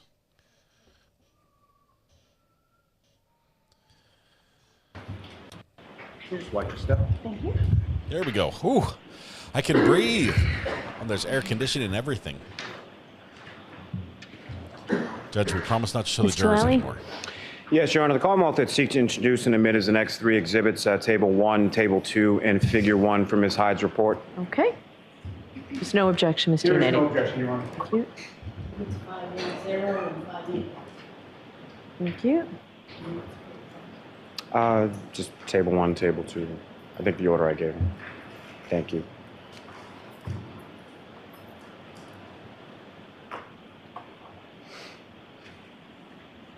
And thank you, Your Honor, and thank you very much, ma'am. I have no further questions, Your Honor. All right. Mr. Yannetti? On to cross. Thank you very much, Your Honor. Let's see how Mr. Yannetti does. Good afternoon, sir. Ms. Hyde, you just spent maybe 45 minutes to an hour, whatever the time period was, explaining to these jurors what is really a complex set of facts that led you to conclude that the 2:27 a.m. timestamp on that Google search was triggered by the closing of a tab. Did I essentially sum that up correctly? Essentially, except it's not 2:27 a.m. timestamp on a Google search. It's a 2:27 a.m. timestamp on a tab. Fair enough. Thank you. And in the context or in the course of your explanation, you discussed WAL files, That is correct. SQLite database, Yes. plist database, Yes. knowledge C database. Yeah. plist is not a database. Just it's a structure. So just a small correction. Thank you for the correction. Opening tabs and closing tabs, correct? Yes. And other issues related to your analysis of the phone extraction, correct? Would you call them issues? Or Well, maybe that's a bad word to use. Other elements. elements? Fair enough. Yes. Yes. I'm really not trying to trick you. I know I wouldn't be able to. Would you agree with me that another simple explanation for that 2:27 a.m. timestamp was that the user of that iPhone conducted that search at or before 2:27 a.m.? Can you rephrase, please? I'm going to phrase it the same way and hope I can Repeat it. Repeat it, please. Thank you. Would you agree with me that another simple explanation for that 2:27 a.m. timestamp was that the user of that iPhone conducted that search at or before 2:27 a.m. on January 29th of 2022? That timestamp is not indicative of a time of search. So the question is difficult to answer because I can't say that that timestamp tells me anything about the time of search. Okay. So as I take your answer, you're not denying that the timestamp and whatever you get from that timestamp doesn't rule out that the Google search was done at or before 2:27 a.m., correct? If I'm understanding your question, there was a double negative, so I just want to clarify. Wow, the question is if the timestamp could exist because of a search happening at that time? No. Okay. What I'm saying is your analysis of the phone does not rule out that the user of that phone performed that Google search at or before 2:27 a.m. There is no indication of a Google search at or before 2:27 a.m. But again, I'm getting to whether you can rule that out, ma'am. That's really the crux of my question. Can you rule out that the user of that phone conducted that search at or before 2:27 a.m. on January 29th? There is a very unlikely possibility based on the fact that there is no evidence that the search occurred before that time. That's just like saying that the user searched for pandas at 2:27 a.m. Could you rule that out? I can't rule out something that doesn't exist. All right. Well, Panda you would Express. agree with me that with regard to your analysis of this phone extraction, you were given very specific instructions in terms of what to look at, correct? Correct. I had a very limited scope in this analysis. And who was it that gave you that limited scope? That scope was relayed to me by Detective Tully. Okay. And Detective Tully instructed you specifically to only look at the part of the phone extraction that dealt with the Safari search history. Correct? Safari search history specific to January 29th, 2022. That is correct. And he instructed you not to look at anything else on the phone, correct? I looked at related artifacts such as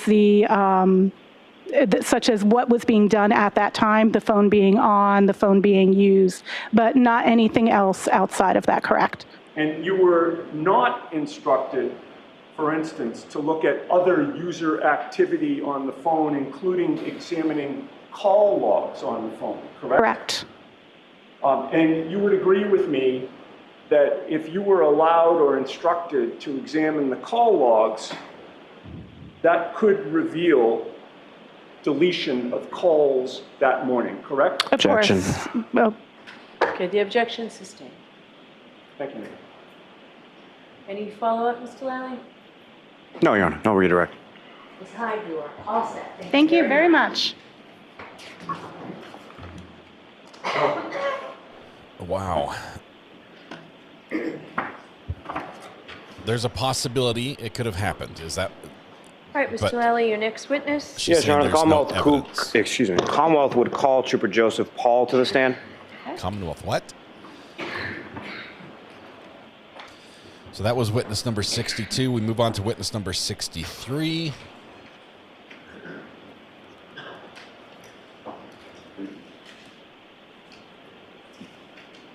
It'll be interesting because the data she was looking at is going to be looked at by different experts, and we've seen experts interpret data differently. I wonder if the defense has an expert that will look at that data and cite other artifacts in the data to draw a different conclusion that she just drew, because she seemed extremely confident in her analysis and her findings, and she seemed very smart. Let's say that as well.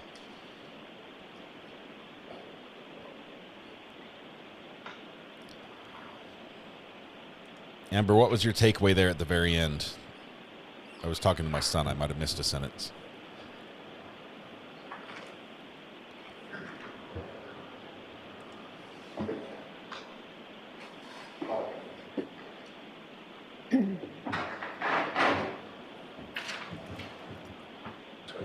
Step back. Just watch your step for me. Remain standing, face apart.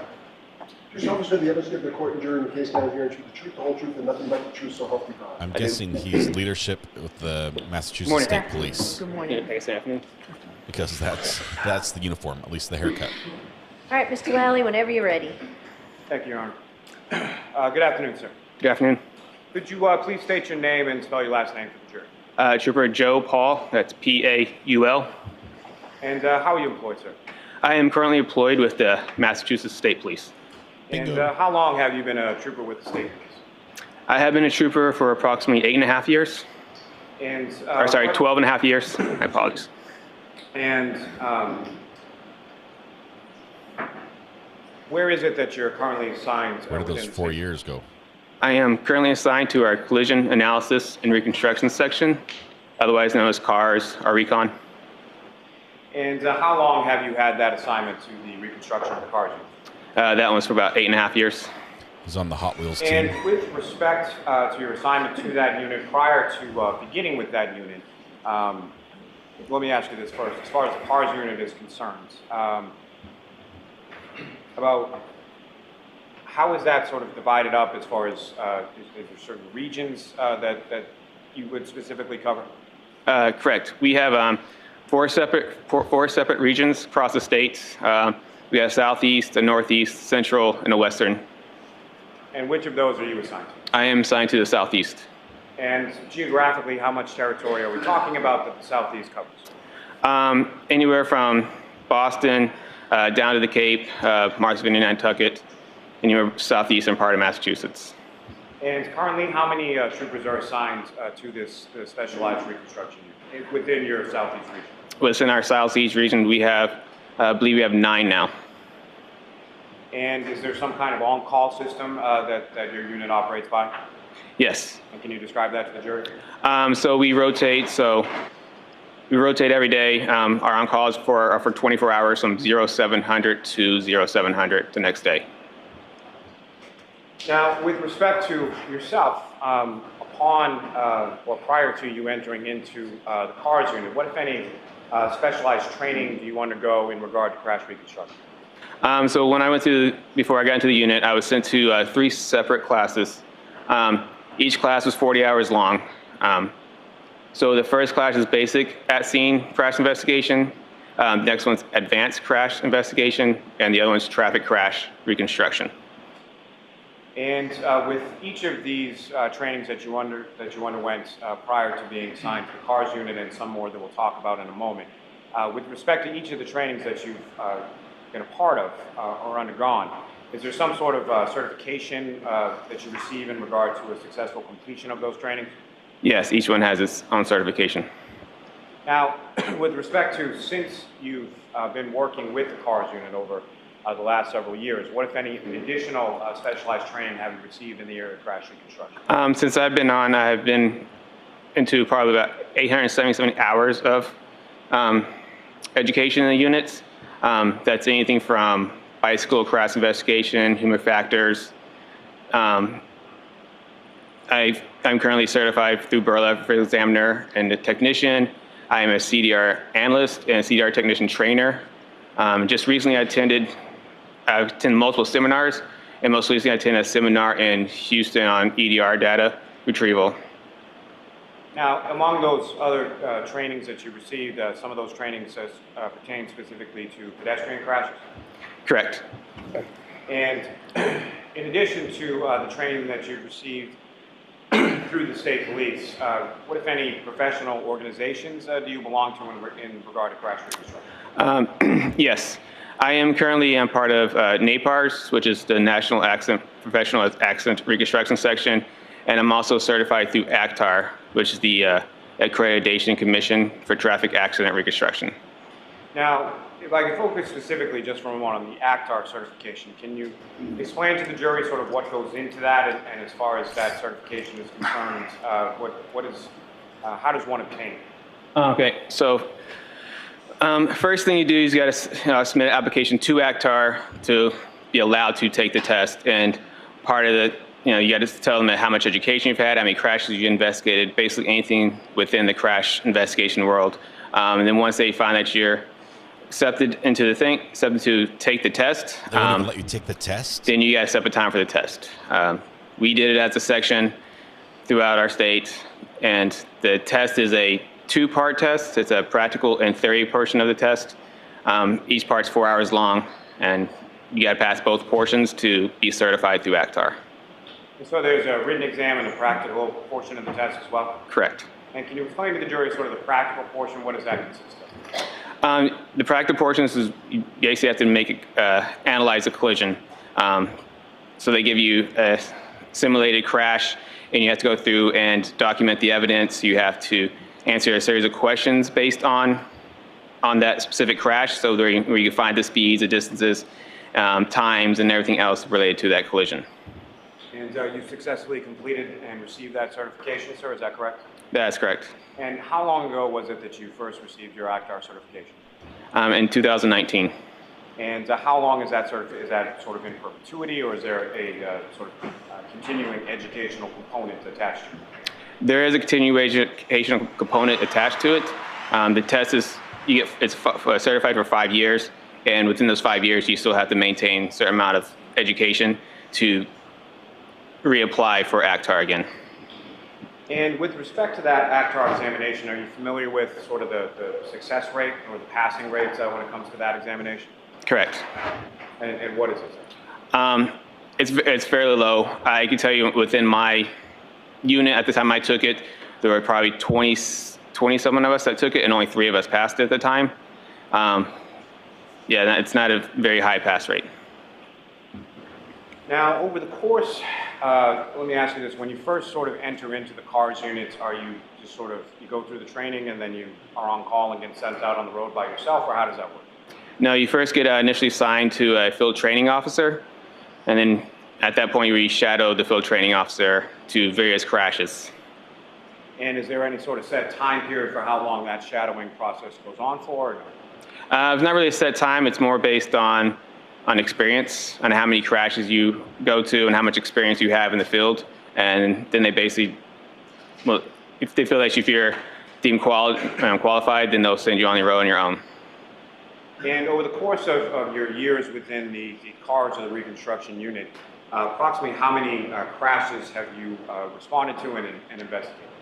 As of now, I've been to approximately 196 crashes, and I've probably assisted on another 100, 150 crashes. Yeah, but how many of those did you cause? And of those, of all those crashes that you've responded to, investigated, if you know, percentage-wise or number-wise, approximately how many of those have been crashes involving pedestrians? I know I've been to approximately 55 pedestrian crashes, and I've assisted others on pedestrian crashes also. So, I mean, 55 out of 196. Now, with respect, if I could, turn your attention to January 29th, 2022. Do you recall that date? I do.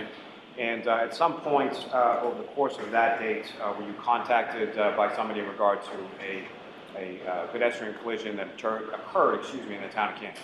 I was. And do you recall who was it that first reached out, or how did you first become aware of this? My sergeant, Sergeant Brian Mahoney, was the one who called me at the time. And initially, as far as your involvement was concerned, what was your understanding as the initial request for your involvement in this? My initial request was to image the airbag control module, do a inspection, test the vehicle, and map the scene out. Now, you've used that term a couple of times, and if I could just ask you to explain it a bit for the jury. When you say an airbag control module or an ACM, what is that, and what do you understand that term to mean in the context of crash reconstruction? The ACM is the module in a car that controls the airbags and the seatbelt pretensioners. And what you were referencing before as far as being a CDR, having taken CDR trainings and being a CDR instructor, what if any relationship is he swinging his legs under the witness chair? It looks like he's sort of bouncing, like he's swinging. CDR is just the crash data retrieval software. It's the software that we use to image or download an airbag control module. And can you explain to the jury sort of the process of physically sort of how that's done, as far as what are you doing to the vehicle in order to download that information? Yes. There are two ways really to download a vehicle. It's either one is direct to module, or just direct to the vehicle through the DLC port or the diagnostic link connector. The direct to module, we don't use the direct to module if a vehicle had no power. Then we would have to go directly find the module inside the vehicle and go right to that specific module. But if the car has power, we would go direct to the DLC port, which is the same port that you see when you're like a technician would do the diagnostics on a car. They would plug underneath the steering wheel, and then we'll get there, extract the information from there. Now, once that information is extracted, what if any training have you received in regard to reading or interpreting the data that's extracted from it? Yes, I've been certified through as a CDR analyst, and I've taken 2 classes on it now. Now, sir, turning your attention to February 1st, 2022. On that date, where, if anywhere, did you go in relation to your investigation in this case? I went to the Canton Police Department. Now, at some point prior to that, were you made aware, or did you do any research into sort of what the weather was like around the time? What was reported to you initially as around the time that the crash occurred? I reported that I know it was snowing and turned to a blizzard at the time. Now, initially on February 1st, 2022, where did you go? On February, to Canton Police Department. Now, sir, at some point in time on that date, did you also have occasion to go to a residence or a street called Fairview Road in the town of Canton? I did. And specifically, there was a address that you were directed to, is that correct? That's correct. And who, if anyone, did you go there with? I believe it was one of the Canton police officers, Lieutenant Paul Gallagher, I think his name was. I met him there. And without anything specific as to what was told to you by Lieutenant Gallagher, what was sort of the purpose of having Lieutenant Gallagher there with you at that time? He was going to show me where basically the evidence that they have at that point was. Now, in addition to that, were you also able to, you're familiar with another specialized unit within the state police called the CERT team? I am. And at some points, did you have access to certain diagrams created by Lieutenant O'Hara within the CERT unit? Yes, I was. May I approach the witness, Your Honor? Yes.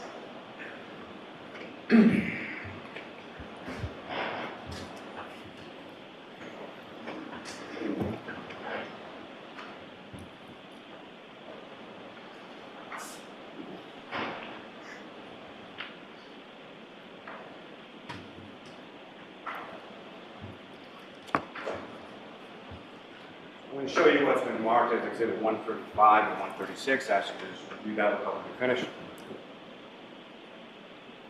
I'm sorry, Mr. Jackson. That's okay.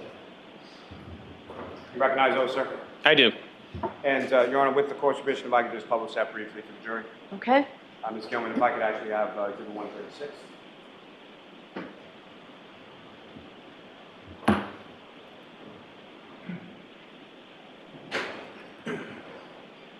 And Trooper Paul, do you recognize what's up on the screen as Exhibit 136? I do. And this is the diagram that you were able to view from the created by Lieutenant O'Hara from the CERT team. Yes, it was. And what's contained, at least from this overhead shot, is that fair and accurate portrayal of the roadway or the conditions of the roadway, absent obviously the weather at the time that you went out there on February 1st. Correct. Ms. Gilman, you can take that. Thank you.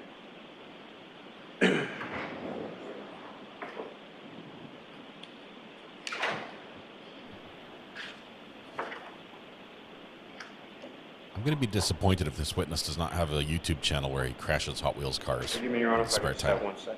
Sure.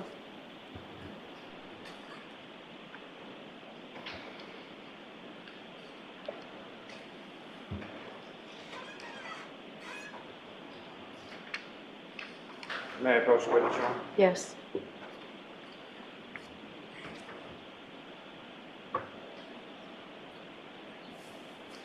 So I'm going to retrieve that from you. I'm going to put 2 other photographs before you after they just look at those when company finished. Yep. And do you recognize those, sir? I do. And what do you recognize those to be? They are pictures that were in my report. They're Google images of the roadway. And one facing from the northbound direction, one facing from the southbound. Is that correct? That's correct. Your Honor, may I approach?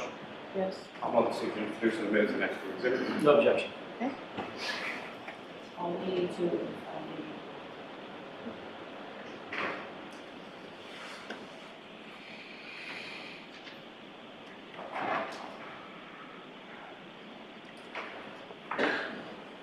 And Your Honor, with the court's permission, if I could just publish these, first return them to the witness and then publish them briefly. Yes. To the jury.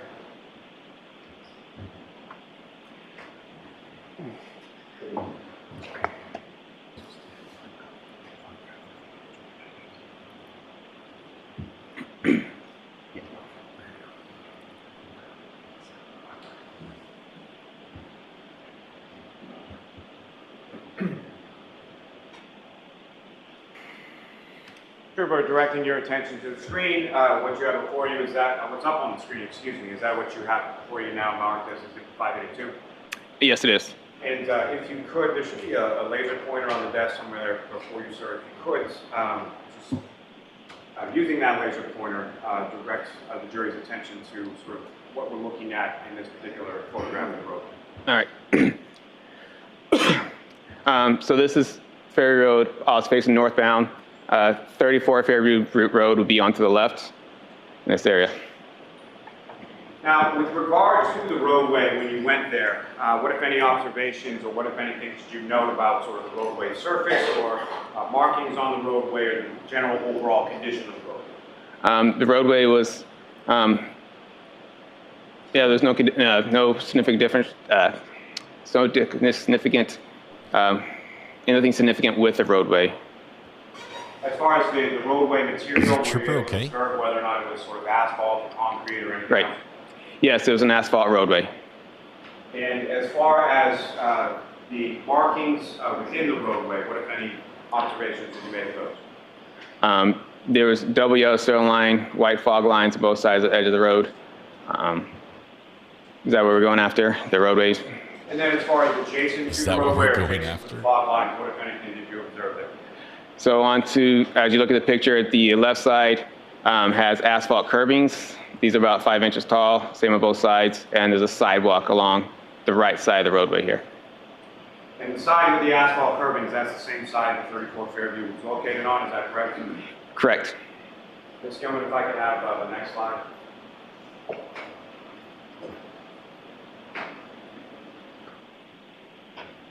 And Trooper Paul, if I could direct your attention to the next exhibit before you, I believe it's 583.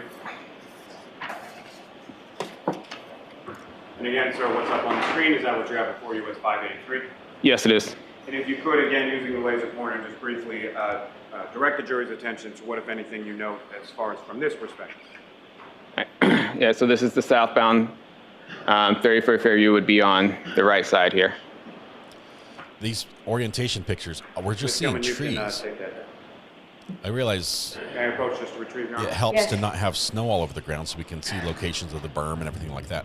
But what, this is like 7 months later we get these pictures? Now, Trooper, with regard Can we not get it with like the trees with no foliage? With regard to the roadway as far as Fairview Road, what, if anything, did you note in regard to postings regarding the speed limit on that particular roadway? Yes, the posting for a speed limit is 30 miles per hour. At this area, it's only posted 30 miles per hour for northbound operators, and I believe it was like 19 Fairview Road is posted in front of. For the southbound operators, it was not posted. And so for a northbound operator, that would again No be someone where south? the residents of 34 Fairview Road will be on the left-hand side of the road, is that correct? That's correct. And with regard to the Alley Lane, thank you for 6 months. width of the lanes, or what, if any, measurements did you take in regard to the lanes or the roadway itself? Yeah, each travel lane was approximately 12 feet, and the overall width was approximately 27 feet. Now, as far as measurements being conducted with regard to the scene, what, if anything, did you use or employ to make those measurements, or what, if any, devices did you use? Yes, I mapped the scene with it's called a Leica GNSS GPS total station, and also used a drone. That's a UAS, is that correct? Correct. The drone, I mean? Yes. And with regard to each of those, as far as the GPS mapping and the drone, have you received any sort of specialized training in regard to employment of each of those tools? Yes, I have been certified to use the Leica, and I've also have a Part 107 license for the drone. Now, as far as starting with the Leica or the GPS, if you could explain to the jury sort of what that is and how you use that device in order to, as you've termed it, map the scene. Yes, it's essentially what surveyors would use to make roadways. It uses satellites and GPS data plus cell phone data to make marks on the roadway, or actually not marks, but just mark points in the roadway that are within millimeters of the device.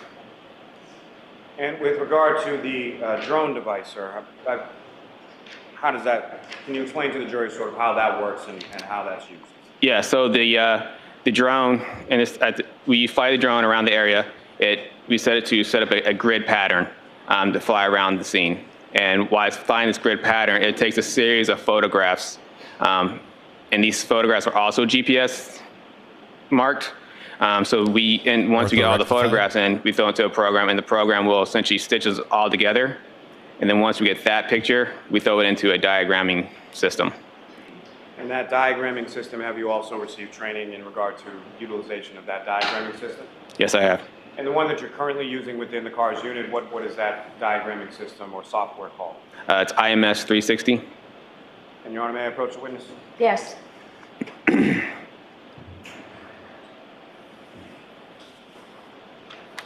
Sir, I'm showing you 4 documents. Ask you to just review those. Okay. When you finish.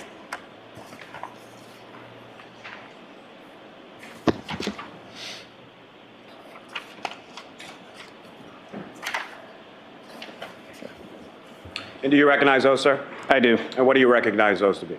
These are the diagrams that we print out through the program. And the last one is the drone image, is that correct? Yes, they're all drone images. The last one is just one that was put into my diagram, and I labeled it as a drone image. Your Honor, may I approach? Yes. Call off the seat to introduce and witness the next 4 exhibits. No objection. Okay.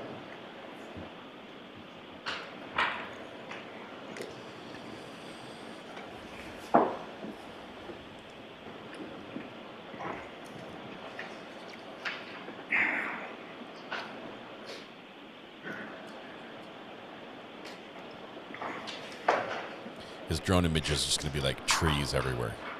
It's gonna be... Oh,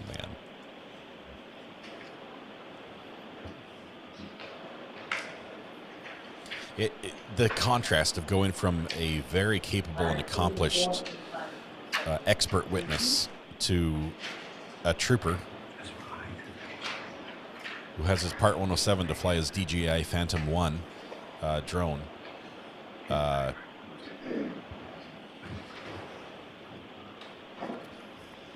just not. Yes. I'm not confident in his findings here yet. Sure. Now, Trooper Paul, are you familiar with the term? Well, let me ask you this: in regard to the roadway itself, what, if anything, else beyond sort of lane width and overall width? What, if any, other measurements did you take there? So we took measurements for the evidence. Let me ask it this way: as far as with elevation or incline of the roadway, what, if any, measurements did you take in regard to that? Yeah, so we took the elevation and roadway measurements, or the elevation for the roadway. And where in relation to the residents at 34 Fairview did you take that? Sort of the entire street, or just in the general area of that specific address? In the general area of that specific address. And from your measurements, as far as, well, let me ask you this: how is measurement regarded to elevation or incline? What kind of tool do you use for that? We have a level, the digital level, that we'll place on the roadway, and we'll get a measurement from that. Now, with regard to the measurements that you took of the elevation or the incline in the roadway, anything, or what, if anything, of significance did you find from that? So this roadway had approximately plus or minus 1 to 2 degrees. So nothing significant, is that fair to say? Nothing significant, yes. Now, sir, through your training and experience as a crash reconstructionist, are you familiar with the term related to crash reconstruction called roadway evidence? Yes. And can you explain to the jury sort of what your understanding of that term is and what types of things could be termed as roadway evidence? Roadway evidence is anything that's related to the collision you're investigating at the time. It could be anything from vehicle debris, gouge marks, tire marks, anything that's related to a vehicle or whatever type of crash you are investigating. It could be vehicle or pedestrians. So any sort of anything from either the vehicle or pedestrian as well, is that correct? Correct. So pieces from a vehicle, holding items from a pedestrian, correct? Yes.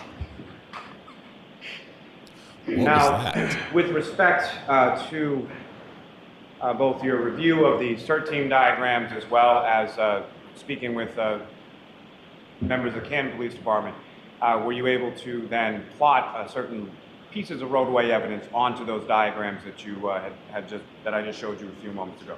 Yes, I was. Now, with reference to,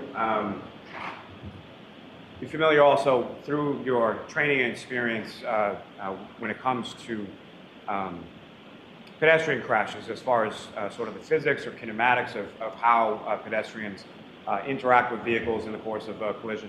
Yes, I am. Now, I'm going to ask you just a couple of terminology questions when it comes to items that are involved in a collision, sort of simple Newtonian physics, Newton's first law. Can you explain what that is to the jury and sort of how that pertains to any collision between two objects? The first law? Yes. Yeah, that's the when an object stays in motion or stays at rest, will stay at motion or rest until acted upon by an outside force. Now, did okay? With respect to, are you familiar also with a crash reconstruction term called final rest? Yes, I am. And are there different derivations of final rest as far as controlled final rest versus uncontrolled final rest? Correct. And can you explain just first to the jury what final rest means in relation to crash reconstruction, and then what, if any, differences there are between a controlled final rest and an uncontrolled final rest? Yes, the final rest is what we use for describe the area where a pedestrian came to stop after the collision. It's immediately after the collision. This is where they first stopped, or a vehicle. Usually after collision, it's where this vehicle first stopped. And a controlled final rest is when an operator actually controls the vehicle to the stop, and as opposed to the uncontrolled final rest is when there is no control. It's usually acted upon by outside forces that will control the vehicle or pedestrian to its final rest. And, Your Honor, with court's permission, if I could publish what's now been marked as Exhibits 584 through 587 for the jury. Yes. Ms. Gilman, if I could first have diagram 1.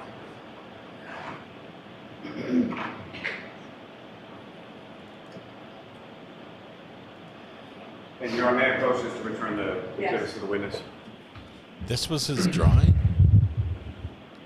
Do you think we could get a little farther zoomed out? Zoom in just a little bit on that. And now, Trooper, what you have up on the screen, is that what you have before you as the first in that set of exhibits? Yes, it is. Now, using the latest before you, if you could, I would ask you to draw the jury's attention or direction to what, if anything, of significance you have noted within this diagram 1. Okay. Want to use the pointer? Yes. Okay.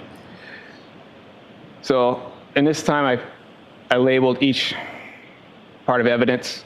So right here would be the pedestrian's final rest, and they're all, since there's so many put together, everything was labeled with a red arrow that would be pointing to where the final rest is. And this is where a glass cup was found, and these are the red and clear plastic pieces. They found That's where they were found, and the pedestrian's shoe was found here. The smaller versions here in the light blue is one's a fire hydrant, the flagpole. This is a label for the street 34, and obviously the street name Fairview Road here. Now,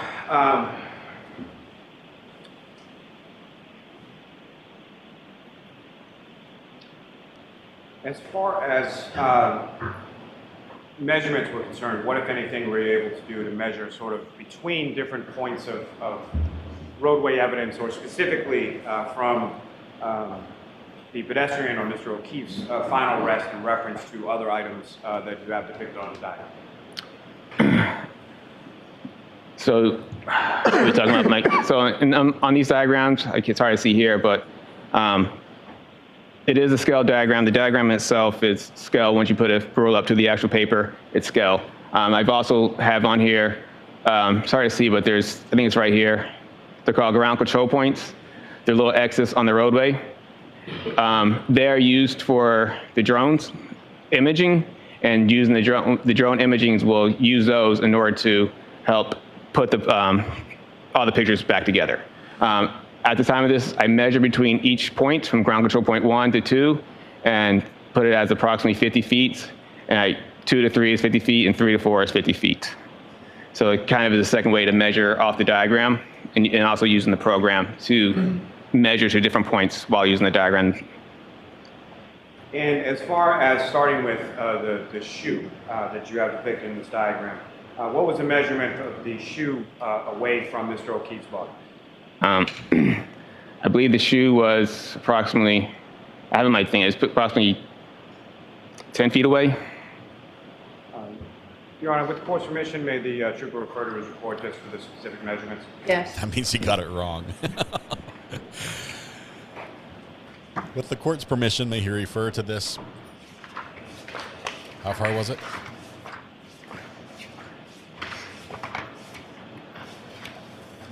Okay. It's Trooper, with regard to the shoe, how far away approximately was that from Mr. O'Keefe's body? 9 feet. And did you also have a measurement for how far away the glass cup pieces were from Mr. O'Keefe's body? Yeah, 1 foot. And for the red plastic you have labeled on this diagram as A, how far away from Mr. O'Keefe's body was that? 7 feet. Now, with regard to the directionality, you also measured sort of directionality as far as the 9 feet that the shoe was away. Which direction was it? Each evidence was measured from the pedestrian's final rest. So the shoe was 9 feet southeast from the pedestrian's final rest. And if you could, using the laser pointer on the screen, as far as the directionality of sports, if you could first direct the jury's attention to where Mr. O'Keefe's final rest is, and then as far as the directionality of southeast from that, where is that? Okay, so right here, pedestrian's final rest, it's more right there. The shoe's right here, so it would be kind of southeast. I have an arrow pointing north to kind of give it an extra.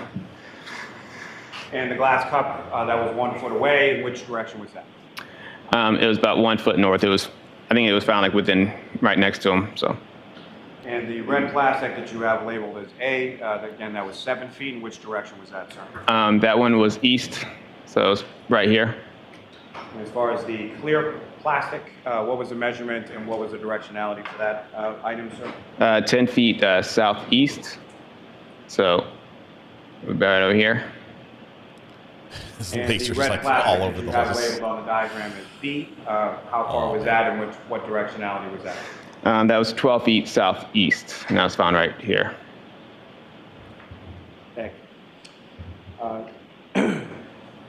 Sir, if I could direct your attention to the next exhibit before you, diagram number 2 in this film, if I could have that, please.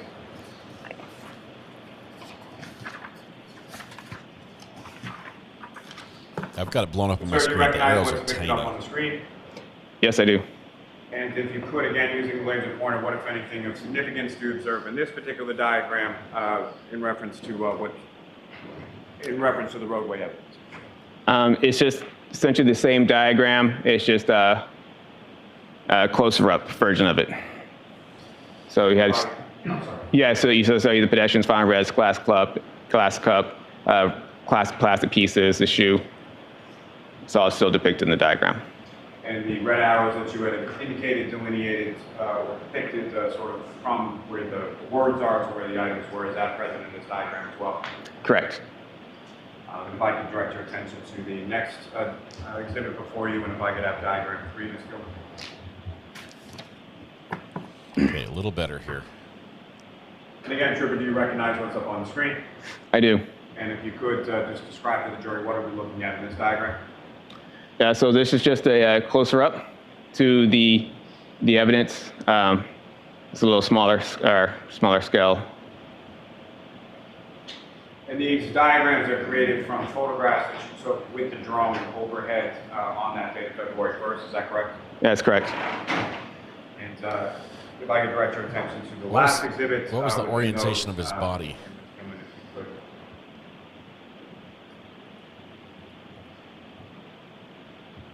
And again, sir, if you could, you recognize what's up on the screen? I do.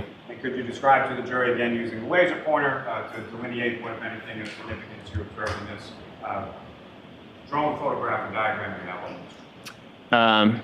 Yeah, so this is from my report. It's the same diagram. Has the same amount of evidence on here. There's a house, there's a light pole here. These lines here, which I mentioned earlier, were the edge of the road and the edge of the sidewalk. Thank you. Gentlemen, you can take that down. All right, Mr. Lally, why don't we pause here for the luncheon recess? Trooper Paul will have you back with us this afternoon, okay? Thank you. And if you'd follow the jurors out, please. Thank you.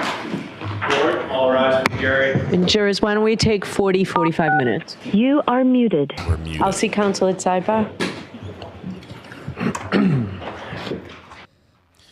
Okay, I've got a couple issues. First of all, it's great being out of the box. I love that. I've got a couple issues with this that just not problems, but just questions I want answered. I want to understand how the physics works, or how the Commonwealth believes the physics worked. If we have an impact to the head, and that's the damage location on the body, how does the body fly that far? How does it move that far? Not being dragged, because it would have been run over if it was dragged. I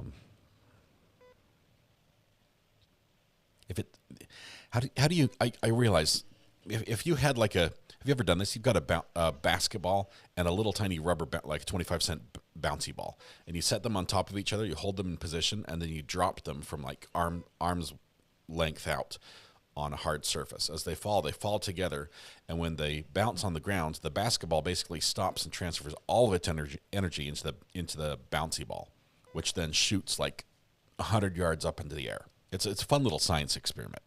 Okay, I don't think that the Lexus transferred all of its reverse energy into John O'Keefe's body and shot him across the yard.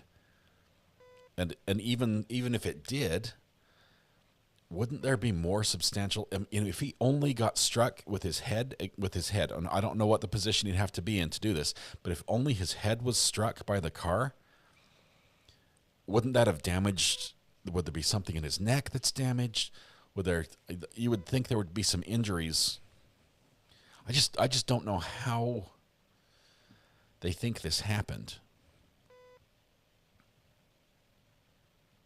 Maybe we'll get there. Maybe they'll recreate it down to this level, and give us a mock-up diagram of how this works. Because where the body's located, the arm injuries, I'm not sure. I'm leaving the arm injuries out. I can't. In my head, they don't make sense with anything. If John O'Keefe's head somehow made contact with the car, the arm injuries, it would stand to reason are within about 2 feet of that point on the car, right? There's nothing. I doubt it's going to be up.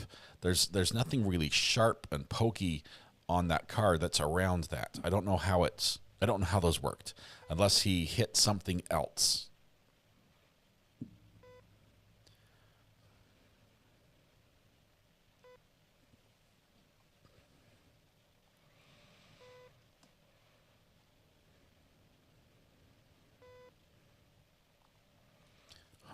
We're going to skip this lunch.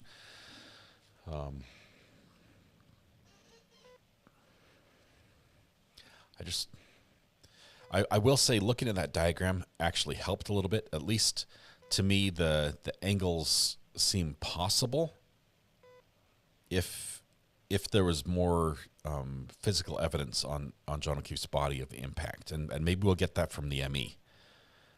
There might be some more. At least the angles seem possible. But if you've got all that broken glass at that point, cars backing up hits a fairly permanent object, okay, like a solid object, meaning a pedestrian. John O'Keefe in this case is backing up. If that impact shattered the glass is not going to continue flying. Let's for the lunch and recess. 45 minutes. Okay, we're going to go to lunch.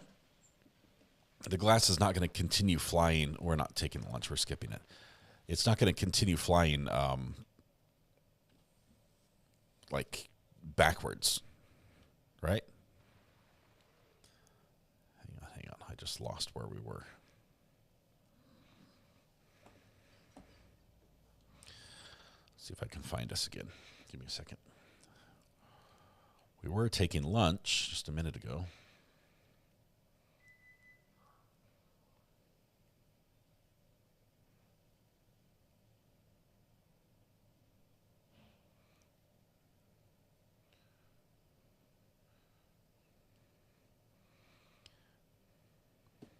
What I'm saying is the glass is probably going to be very close to the impact point.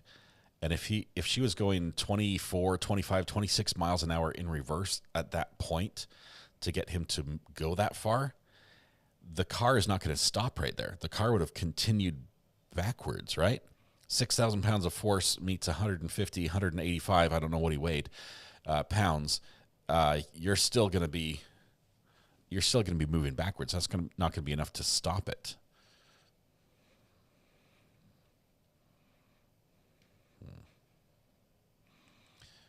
Give me a second. We'll get here.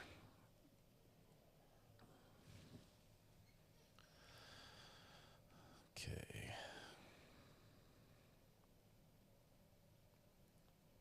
Trying to skip lunch.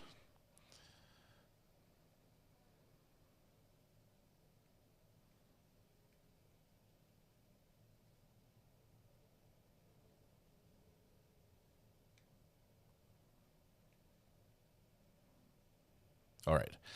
Okay, we're done with lunch, and it looks like, there we go. Okay, here we go.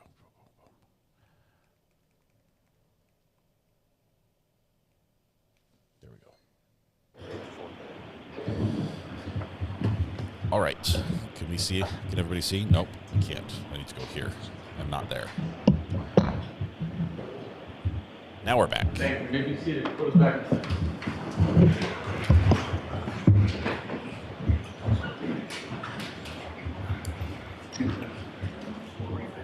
Just watch your step for me. I don't think he could have whacked his head on the fire hydrant based on where the Afternoon, Trooper. the taillight pieces were found. That wouldn't add up. He would have had to have flown forward and then backward. All right, Mr. Lally, whenever you're ready. Thank you, Your Honor. Your Honor, with the court's permission, may we have Exhibit 587 back up on the screen? Yes. And Ms. Gilman, that's the drone image.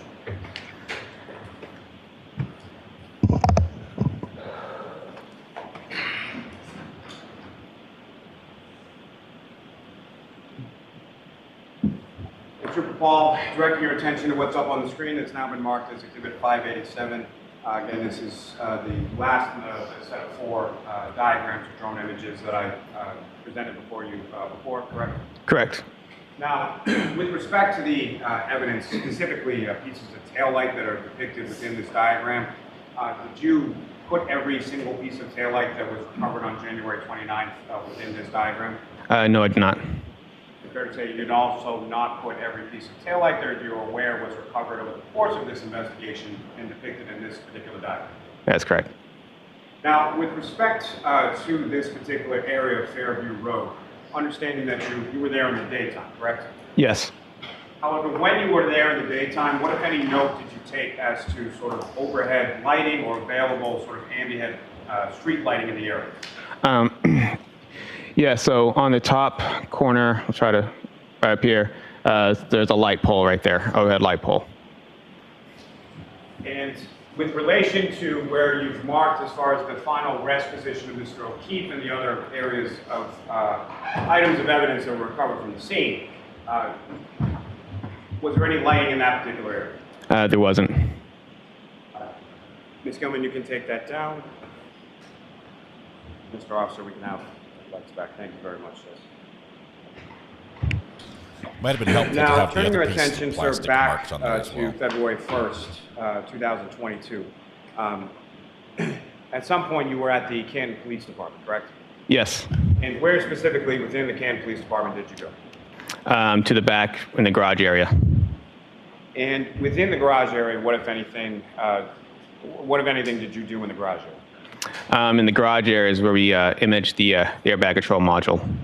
And so, I'm sorry, is it fair to say the vehicle, the defendant's vehicle, was located in that garage area? That is correct. And you imaged that vehicle, and what, if anything else, did you do with respect to that vehicle that day? At that point, we just analyzed the damage to the vehicle. Now, at some point,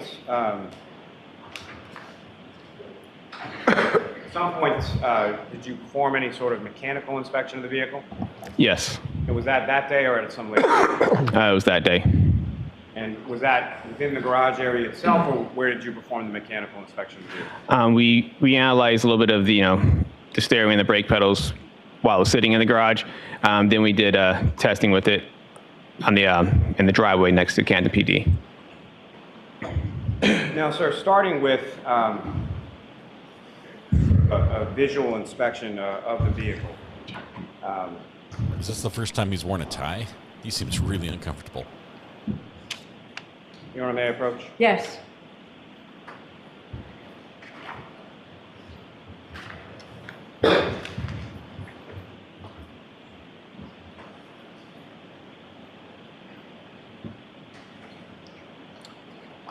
I'm showing you two photographs. Asking you to just review those. Look up when you finish. Yep. Do you recognize those? I do. And what do you recognize those to be? They are crime scene photos that I've attached to my report. Your Honor, the Commonwealth is seeking to introduce and admit as the next two exhibits. Objection, Your Honor. Thank you. Crime scene photos? Yep. Sorry. From the house?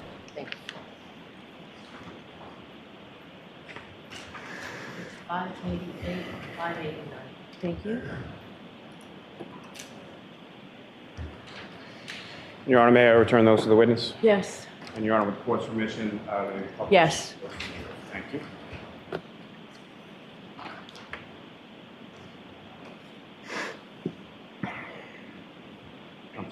One moment, Your Honor. Okay.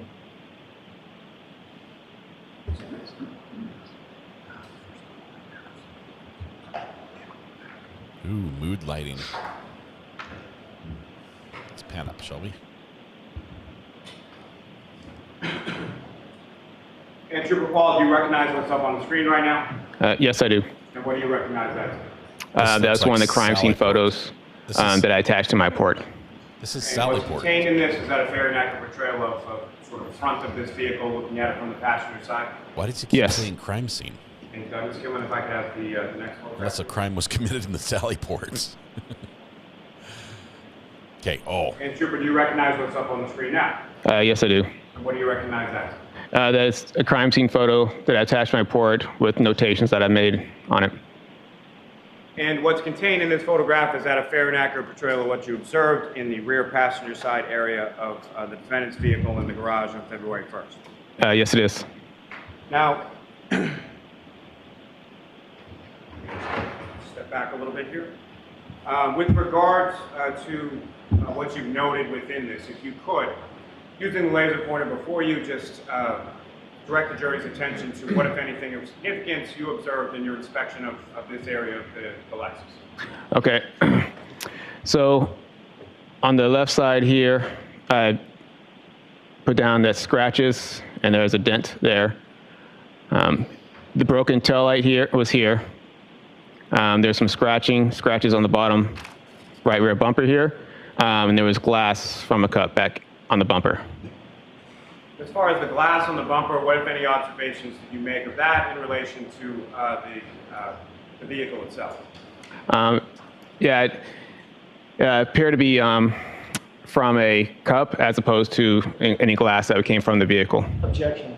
So I'll strike the first part of the answer, but the second part will stand. I have no objection to the second part. Thank you. Now, with regard to the dent that you've delineated within this photograph, did you take any measurements from the ground as to where that was located? Yes, I did. And how far did you measure the dent to be approximately from the ground? Approximately 48 to 50 inches from the ground. And what, if any, measurements did you take as far as from one part of the vehicle to the other, as far as where the dents were located? Yeah, so it was approximately 19 inches from the right side of the vehicle. Now, the scratches that you were talking about before, where were they in relation to the dent? Right above the dent. I can see right there. As my hand's shaky. Now, as far as you obviously also made observations of the driver's side taillight as well? Yes. And so, from what you observed of the driver's side taillight versus the passenger side taillight, what, if any, observations did you make as far as the color of the pieces that you found missing from the passenger side taillight? As compared to the left side of the taillight? Yes. So on the left side of the taillight, there was red and clear plastic pieces. Now, the scratch marks along the bumper, did you take any measurements with relation to them? Yes. And specifically, did you take measurements from the ground to where they were located? Yes. What did you measure those? They were approximately 27 to 28 inches from the ground. Thank you, sir. Ms. Gilman, you can take that down.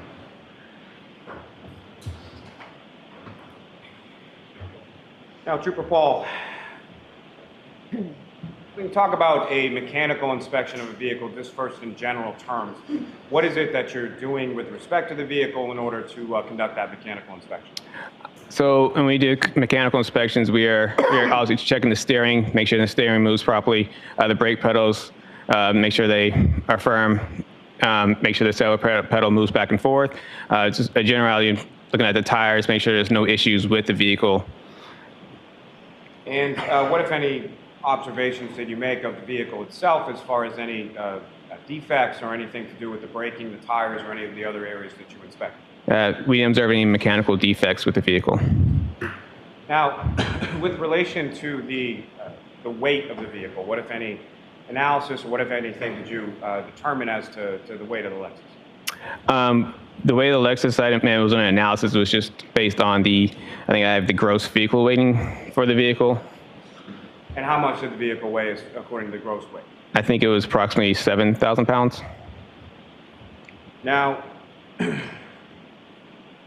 with respect to the lights of the vehicle and being the tail lights and the headlights, what, if anything, did you determine those to be as far as what type of lights were they? They were LED.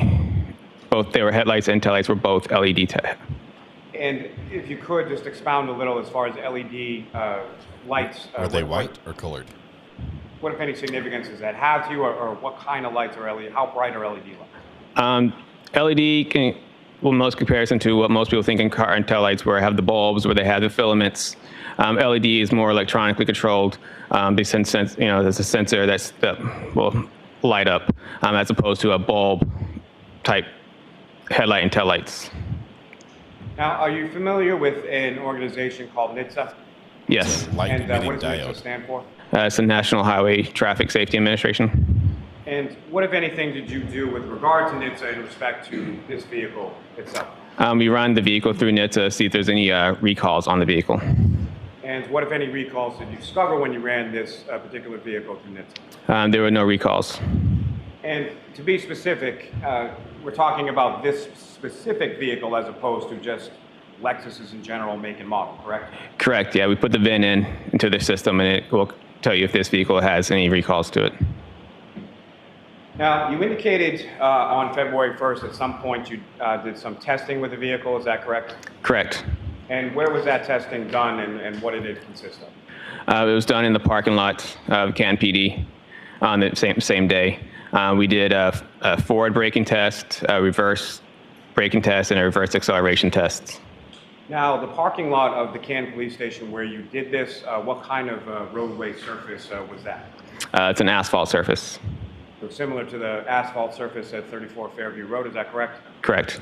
And what was the condition of the roadway as far as how dry or wet was the roadway when you conducted these acceleration and braking tests? It was wet at the time. And with respect to your understanding of January 29th, 2022, with the asphalt surface in front of 34 Fairview Road, what was the condition weather-wise as far as that roadway surface at the time of this collision? At the time of the collision? Yes. What I understand is it was snowy, so the asphalt road had been fairly wet from snow. Now, when you conducted these acceleration and braking tests with the defendant's vehicle, what, if anything, what, if any, tool or what, if any, implement did you use in the course of that testing? We use a device called it's called a V-Box. This one's a V-Box Sport. The device is attached to the windshield, and then it's also attached by an antenna that goes to the roof. And then basically V-Box, do you want to explain what V-Box is? Please. Okay. So a V-Box is it measures performance for the vehicle. It uses GPS data to measure the speeds and its location.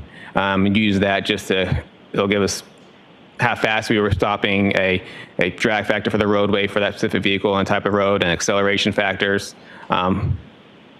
So we attach that to the windshield, just kind of give me a way to check its acceleration, check its performance. And it's like a primitive version of the Xbox. Is that what he said?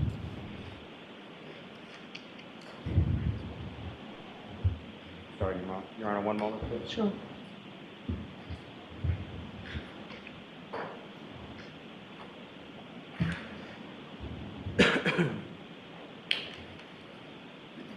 So the V-Box is attached to that vehicle, so it's what it specifically is it measuring? So yeah, it's using the GPS data to apply its location, and so it's measuring its speeds and using the speed and the location, putting that together. And once you use the app through the V-Box and you set certain parameters as like you can go, I want 30 miles per hour, 20 miles per hour, 10 miles per hour, and it'll set your vehicle. So when you go to 30 miles per hour, it'll tell you what you're doing at 30, what you're doing at 20, what you're doing at 10, and then it'll know if you're doing braking or acceleration tests. And it'll use those numbers that you have to give you, your acceleration factor or braking factor for the vehicle. So from the V-Box Sport device that you use, and you've received training as it applies to using that device? Yes, I have. And certification as well? It's usually just training on it. Now, with respect to the V-Box Sport as it's attached to that vehicle, that's measuring specifically from that vehicle with those tires on that roadway surface that day, correct? That's correct. Now, with regard to that testing on that day, you did some acceleration or reverse acceleration tests, is that correct? Correct. And how many of those tests did you conduct? 2. And you describe to the jury sort of how you conducted those tests or what speeds you were using or sort of that process of the 2 reverse acceleration tests that you conducted that day? So the reverse acceleration test we conducted, we set the parameters up to at least 25 miles per hour. So what we did is we try to come from a stop at 0 and then press the accelerators all the way about as hard as I could press it and try to go back and see how fast I can get to 25 miles per hour and see what the performance did at that time. And what, if any, kind of data did you receive with the V-Box Sport using during those 2 reverse acceleration tests? It gave me an acceleration factor. It gave me its speeds and times and distances that it was at each location. And if you could explain to the jury, sort of when you say acceleration factor, what is an acceleration factor? It's just a number of how fast the vehicle could travel from an acceleration. And it could be a light acceleration to a medium acceleration, a hard acceleration. They all have a different number that you can use to kind of relate it back to what the acceleration is for that vehicle. And what was the acceleration factor? He's saying words, but they're not able making to obtain sense. with those 2 reverse acceleration tests? I believe this was I had 0.317, I believe. Now, during the course of those the reverse acceleration tests that you conducted on that day, what, if anything, did you know? Well, let me ask you this. As far as the operation of the vehicle, who is actually physically operating the vehicle? I was actually operating the vehicle. And what, if anything, did you know during your operation of that vehicle during the reverse acceleration test that you conducted? We also noted the accelerator pedal moved freely. There was no binding. There were no interference from anything on the floor. Nothing interfered with the accelerator pedal. It worked as it's supposed to. And when you're doing this reverse acceleration test, how are you, if at all, are you manipulating the steering wheel at all, or is it a straight line test, or how is the test, how is the vehicle directed during the test? So I try to keep it fairly straight. And when you accelerated in reverse in a fairly straight fashion with the steering wheel, what, if anything, did you note about that? They kept the vehicle fairly straight. There was it was fairly easy to keep control of. Now, in addition to the 2 reverse acceleration tests, what, if any, testing did you do with regard to reverse braking?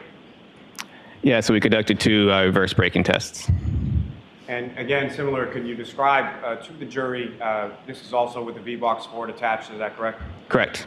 So you're obtaining data from that as well? Yes.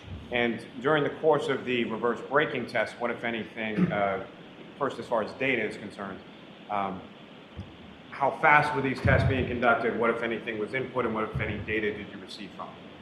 Yeah, so the reverse braking one, we try to get up to about 30 miles per hour, and then once we get up to that speed, that's when we apply the brakes, try to brake the brakes fairly hard to try to get the vehicle to stop. And are you also familiar with the term known as a deceleration factor? Correct. And can you explain to the jury what that is? It's just essentially the opposite of an acceleration factor. This is a number for how fast the vehicle would slow down. And with regard to the deceleration factor from the 2 reverse braking tests that you conducted on that date, what, if any, figure did you receive from the instrument from the V-Box Sport? For the reverse braking? Yes. I believe this one was it gets you a drag factor number for this vehicle too, and our deceleration factor, which is both are used the same way. This one was I think it was 7.1. Now, with regard, again, you're operating the vehicle during these 2 reverse braking tests, is that correct? Yes, I was. And what, if anything, did you note in regard to the operation of the vehicle when you were conducting these 2 reverse braking tests? Yeah, the brake pedal was firm. There was no pulsation from the brake. Now, in addition, sir, were you able to conduct some forward braking tests? Yes, I was. And similar again, could you describe to the jury as far as how you were operating the vehicle during the forward braking test? Yes, essentially the same thing as reverse. If I was going forward this time, I got up to 30 miles per hour, and I would just apply the brakes about as hard as I could apply them to the stops. And again, are you receiving from the instrument some sort of deceleration factor? Yes, I was. And do you recall what that was? Yeah, it was a 0.69. And during the course of your operation of the vehicle during the forward braking test, again, what, if anything, did you note in regard to the operation of the defendant's vehicle? Same as before, the brake pedal was firm. There was no pulsation, no issues. Now, you talked a little bit about a ACM or an airbag control module, correct? Correct. And you indicated earlier in your testimony that you had downloaded information from that. Is that correct? Yes. Now, when you download that information, what, if anything, do you get from the vehicle, or what, if any, how are you able to sort of read or interpret that data? So, in the airbag control model, it's equipped with it's called an event data recorder on EDR. And in that data from the EDR, we will use the Bosch CDR software, and we'll attach to the vehicle. And then that software will basically extract the information or image the information that's in the module.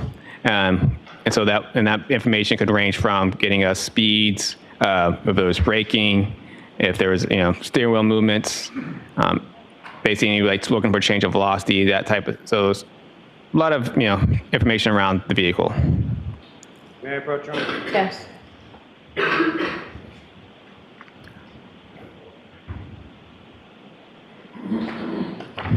Showing you the document, sir, 7 pages in length. Just ask you to review that look up when you're finished. Okay.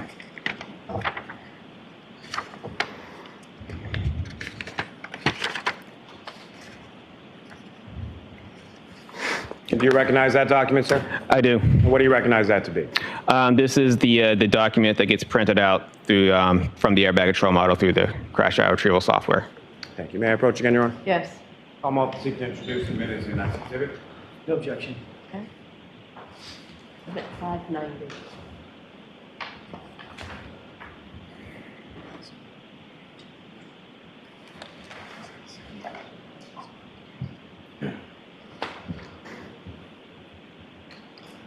Now, sir, when it comes to the CDR printouts, or let me ask you this. When it comes to the airbag control module, who is that designed to protect or to apply to in respect to safety measures with the vehicle? Applies to the occupants inside the vehicle. And this may sound a little terse when I say it, but essentially the airbag control module is typically not designed to protect people on the exterior or the outside of the vehicle, correct? Correct.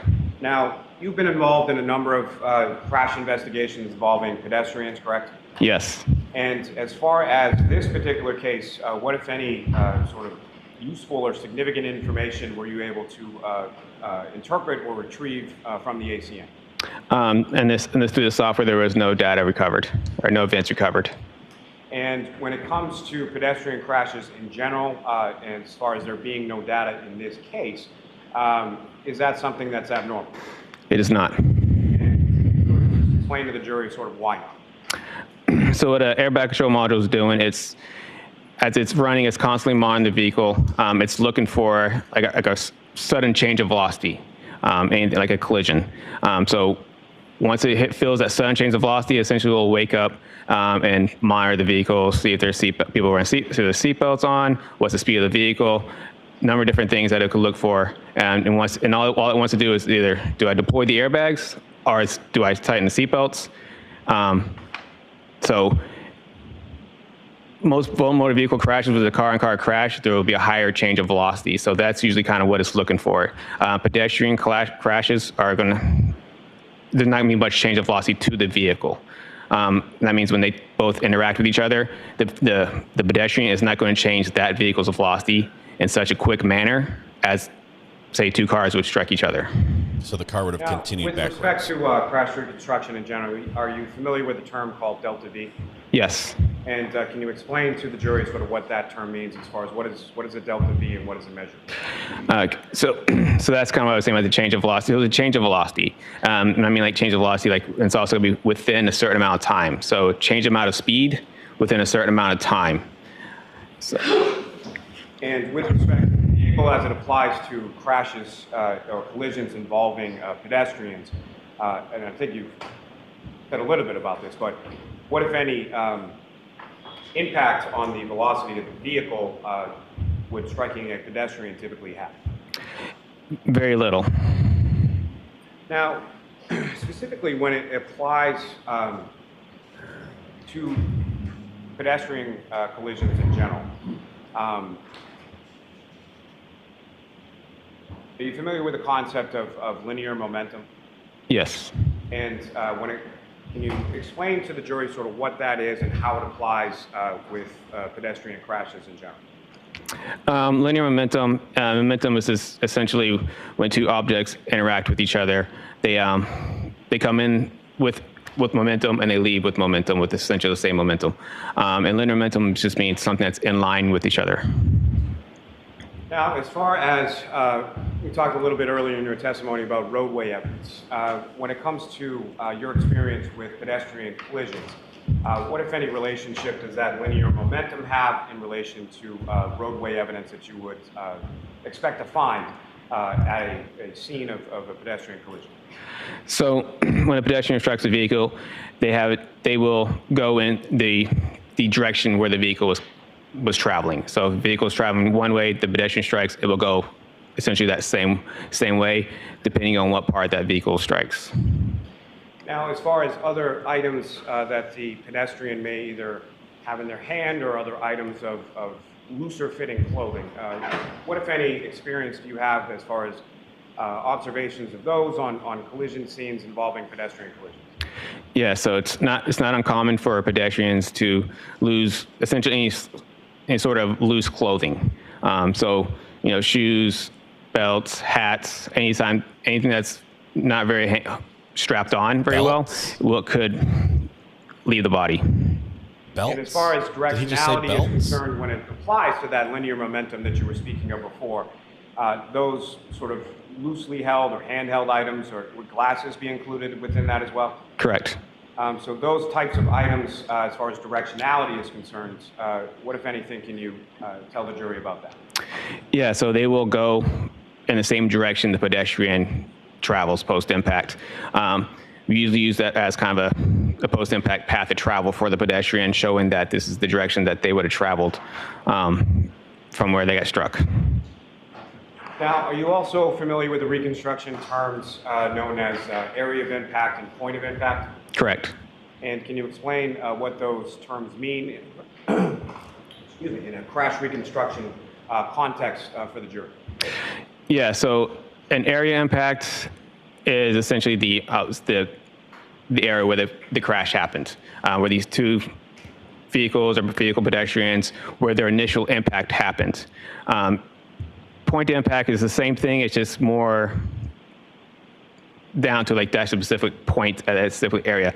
Area can mean a little bit broader in that sense. And what are some of is this something that is delineated somewhat, at least by roadway evidence? Correct. And if you could describe to the jury sort of what types of roadway evidence that would lead you or any crash reconstructionist to formulate an opinion as to the area of impact?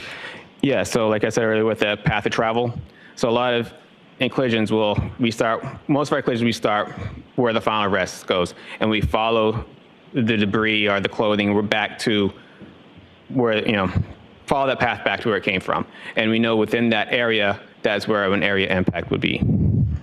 Now, with relation to the evidence that was depicted on the diagrams that were up on the screen before as the exhibits, what, if any, relationship would the taillight pieces and the shoe that were recovered from the street in front of 34 Fairview Road have in relation to that area of impact? Yeah, so they were found alongside the roadway. So I know that they were found, the air impact had been somewhere within the roadway and probably somewhere at the beginning, just prior to the beginning of the first point of evidence that we found. So somewhere towards the first point of evidence contained within that debris field, is that correct? Correct. Now,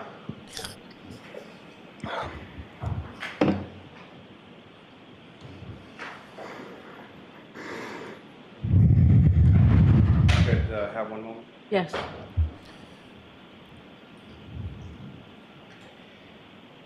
Now, sir, are you also familiar with a safety system specifically applicable to Lexus vehicles? Yes. And have you seen training in regard to downloading information in regard to that as well? Yes. And what is that safety system? What is that called? It's called the Toyota TechStream software. And so the Toyota TechStream is a software similar to the crash data retrieval or CDR software that you were talking about, but just specific to a Lexus? Yeah, but it's between Toyota and Lexus has software.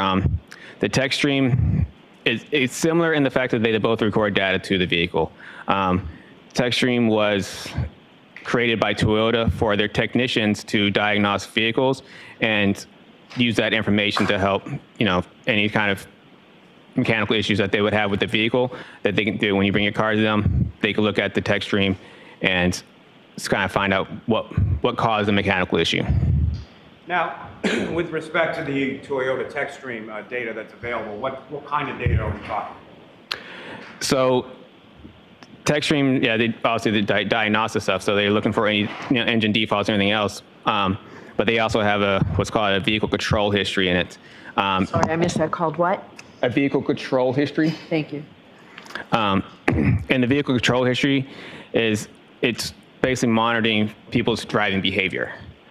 So it has certain, they call it triggers that they have listed. And when those triggers are met, they will record data related to that trigger. And what type of data, in general terms, what type of data are you able to recover through the Toyota TechStream tool from the vehicle control history? Yeah, so each trigger, you can record the same as you get your speeds, brakes, if the accelerator pedal's on, look for steering wheel angles, engine RPMs, all the information that you have related to vehicles. Now, in addition, is it possible with vehicles that have, some vehicles made that are accessible through this Toyota TechStream, including Lexus, which I should say, I'm sorry, so Lexus is manufactured by Toyota, correct? That's correct. So in some vehicles, Toyota or Lexus vehicles are made by that manufacturer, are equipped with camera systems, is that correct? Correct. And again, in general terms, what, if anything, in relation to the camera system, is it possible to collect from the vehicle control history? The camera systems in certain vehicles can record photos, like little grainy black and white photos. And were you able to recover any black and white photos or photos of any kind from the defendant's vehicle in this case? I was not. Now, with respect to the sort of physical process of the downloading using this Toyota TechStream tool, can you explain to the jury sort of how that's physically done or what you're doing to the vehicle in order to download that information? The same process, just different software as we would for the airbag control module. As I said before, we plug into the DLC port and then up that software program, and we follow the steps and we extract the information from the vehicle. Now, the extraction of the Toyota TechStream data in this particular case, when was that accomplished? For this one, I believe it was February 2nd, 2023.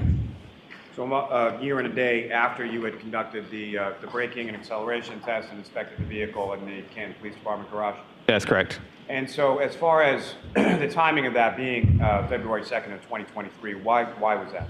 I was, at the time of my initial inspection, I didn't really know much about TechStream at that point. So over time, I kind of learned about TechStream. And so once I learned about it and I thought is this relevant to our case? And I looked more into it and found that it is relevant. So. And the Toyota Techstream, as far as that applicability or that tool, is that a relatively newer tool in the area of crash reconstruction? It is getting fairly newer, as in like it's getting spread out. It's getting bigger. It first got created on one vehicle in 2014. So it's been slowly trickling into the Toyotas and Lexus vehicles over time. But it's definitely gotten bigger within the past couple of years. Now, with regard to this information, when you were then able to download that information, you received some data, is that correct? That's correct. And you mentioned that it goes, or it's measured sort of by triggers, is that correct? That's correct. And from the data that you were able to obtain from the defendant's vehicle, what type of data were you able to retrieve as it relates to the vehicle control history? Yes, so I mean, this had like a page and a half full of triggers that over the vehicle's time span that it captured. And with respect to the triggers, how many triggers did it capture? It's like a page and a half. I don't know exact numbers of how many triggers that was on each page, but there was, it's at least a good page and a half full of triggers. Your Honor, may the trooper refer to his notes in regard to that? You're supposed to know this number. How many triggers were there? And Trooper, if I could direct you, I think it's page 9 of your report. Okay. Anything more specific than a page and a half? Because if we just go with page and a half, we'll also need the font size. Or maybe number of lines per page that we can do the math ourselves.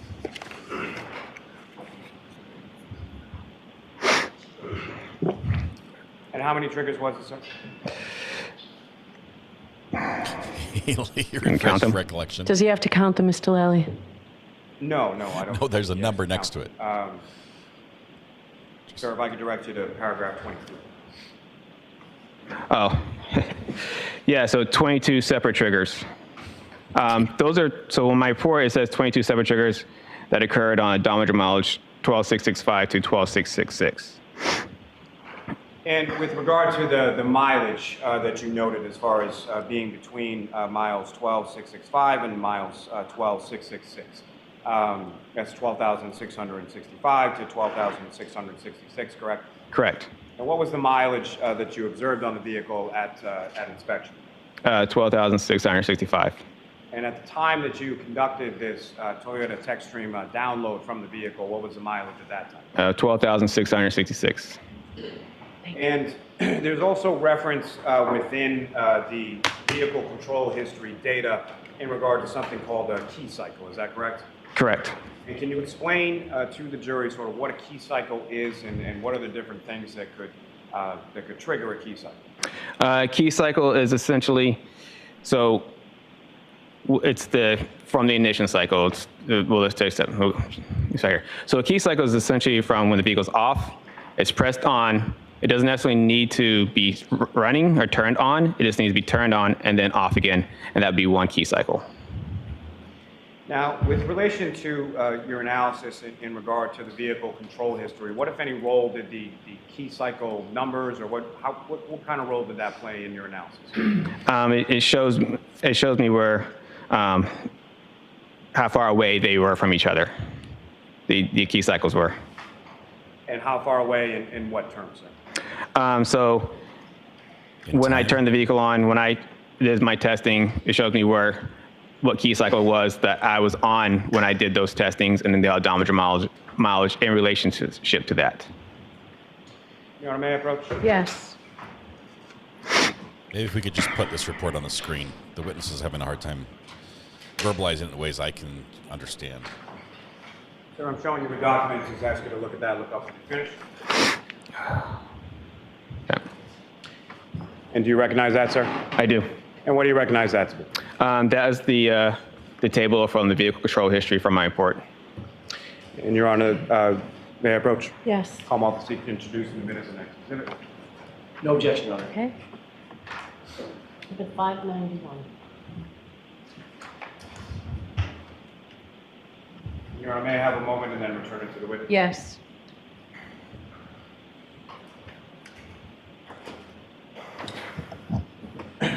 Your Honor, with the court's permission, if I could ask to publish this for the jury.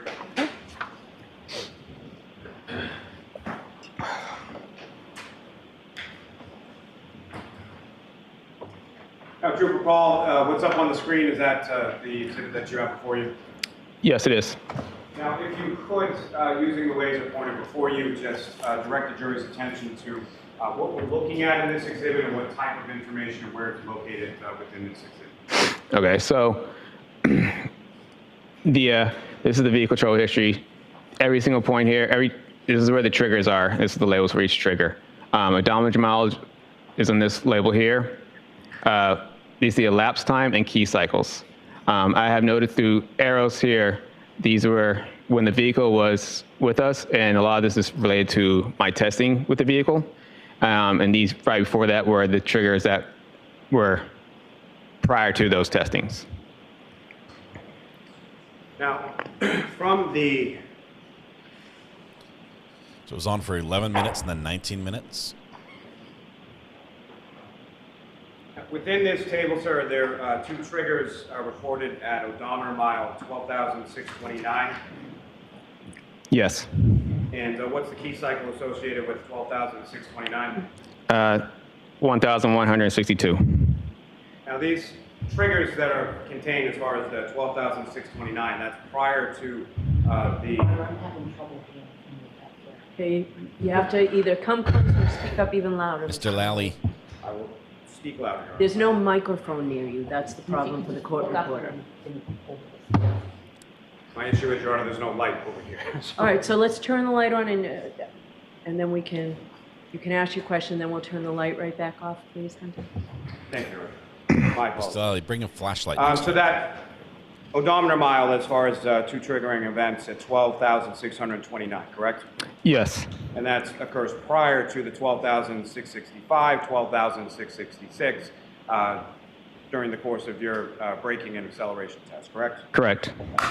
And the mileage difference between those two, did you do that math? Yes. What was the mileage difference between the two? 36. And how many key cycles were different between your testing and that odometer reading of 12,629? 2 key cycles. Now, as far as the... Why are they not shown? What, if any, information did you have and where did you get it in relation to the defendant's vehicle's path of travel prior to those odometer readings that you noted when you did your braking test?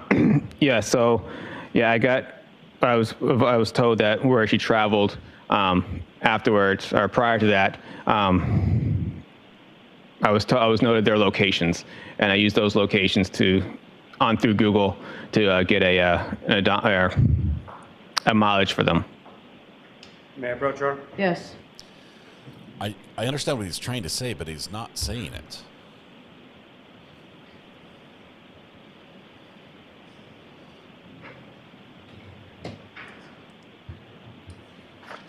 Showing you another document, sir, do you recognize that? I do. And what do you recognize that to be? Those are the Google directions. I put them in a table and put in my report. And may I approach, Your Honor? Yes.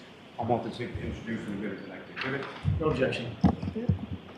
Exhibit 592. Thank you. Sorry, I have 1 minute, Your Honor. Yes. I don't know the time column in his. I May I don't know if return to that's the witness? hours, minutes, Yes. seconds, Your or Honor, with court's permission, if I minutes, could, seconds, and publish this to the jury. sub-seconds. Okay.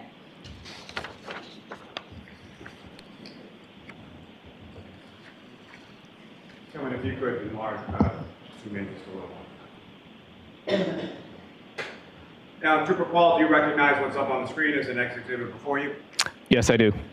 And these are, again, if you could explain to the jury sort of what we're looking at here and how you came to these mileage tools. Yes. So when I got the directions, it showed that we got from 34 Fairview Road to 1 Meadows Ave. And when I put that address onto Google, it gave me suggested routes. So I put each suggested route on there and the time it took. So I did that with every direction from One Meadows Ave to Waterfall to 12 Country Lane, and 12 Country Lane to One Meadows Ave, and then One Meadows Ave to 345 Country Hill Drive, North Dayton. So I did that for every single one and find suggested routes, so which is labeled in all these boxes here.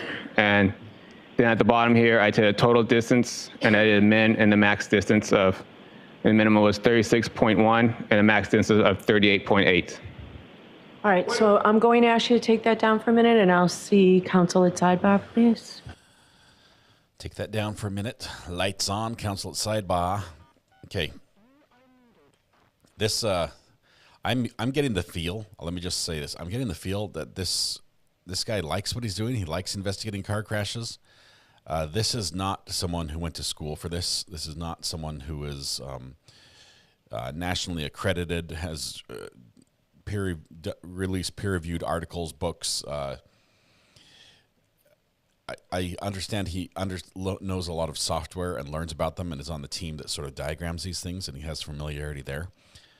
But just from his vernacular, we're missing some expert ability to articulately state just the basics of what he's doing. He's got 120 hours of training. That's a lot of training. I mean, you can get a detective after being a week in Vegas. So, I mean, so that's a lot. Took a 40-minute course, and now he trains people in this. I need to see the raw data. I hope he shows us the actual raw data instead of just what he built into a table. Because I need to see like a key, a legend. Understand what we're working with here. Now, in addition to those distances there depicted in that exhibit, sir, have you also looked at a mileage or distance between, I'm sorry, the first up there was as far as 34 Fairview Road to One Meadows Avenue, is that correct? That's correct. And that gave you sort of 3 different routes of travel, is that correct? Yes. And the minute of the max was 2.2 to 2.6?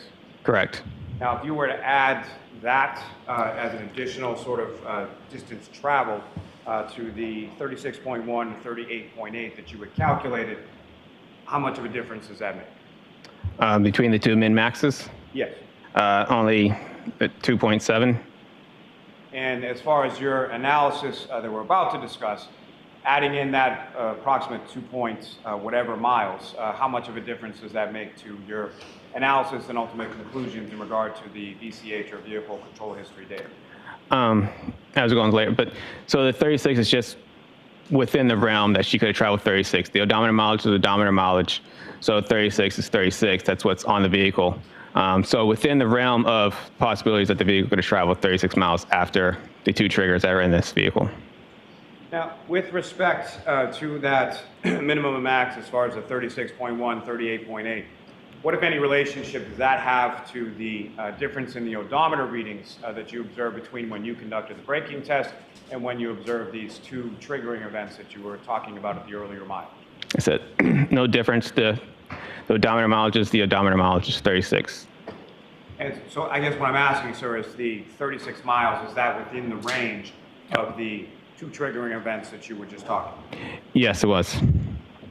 Now, as far as within your report and your analysis, did you come up with some sort of a label as far as these 2 different triggering events that you observed? Yes, I did. And that incorporated the mileage, is that correct? Correct. And that was, again, 12,629, is that correct? Yes. And then as far as any further label that you put on it, how did you label it? I labeled them as in when they occurred.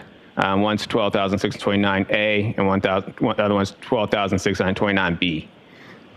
And with respect to the A and B, which one occurred first? The A occurred first. And may I approach, Ron? Yes.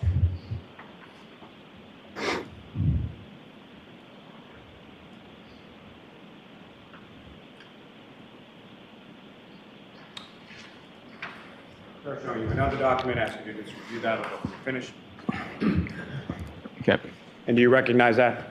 I do. It's the data chart from the 12,629 miles A chart. May I approach again, Your Honor? Yes. Almost seek to introduce the minutes of the next exhibit. No objection. Okay.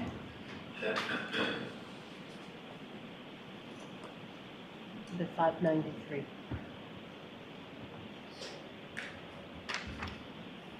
And again, if I could just have a moment, Your Honor. Yes. May I return this to the witness, Your Honor? Yes. With the court's permission, may I Yes. She's like, yes. I said yes. Just do it.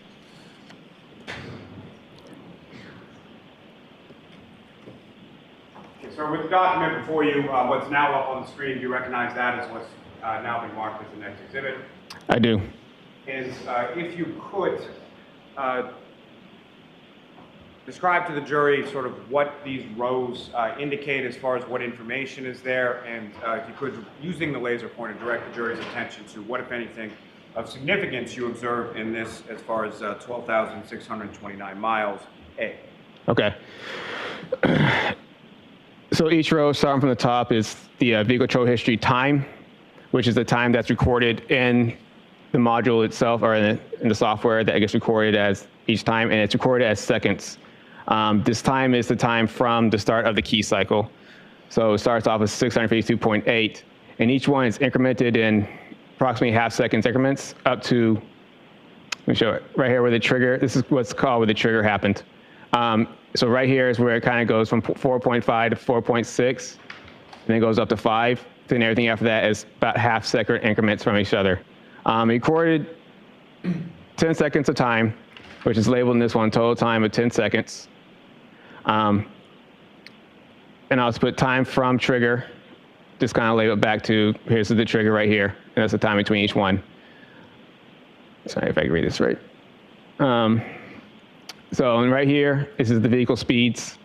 The blue is just labeled because that's the speed. Zeros are labeled as a light blue is 0.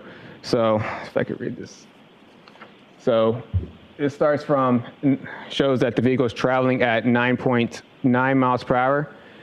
It's slowing down to about 0 right here, and then stops for that time, and then increases back, speeds back up to.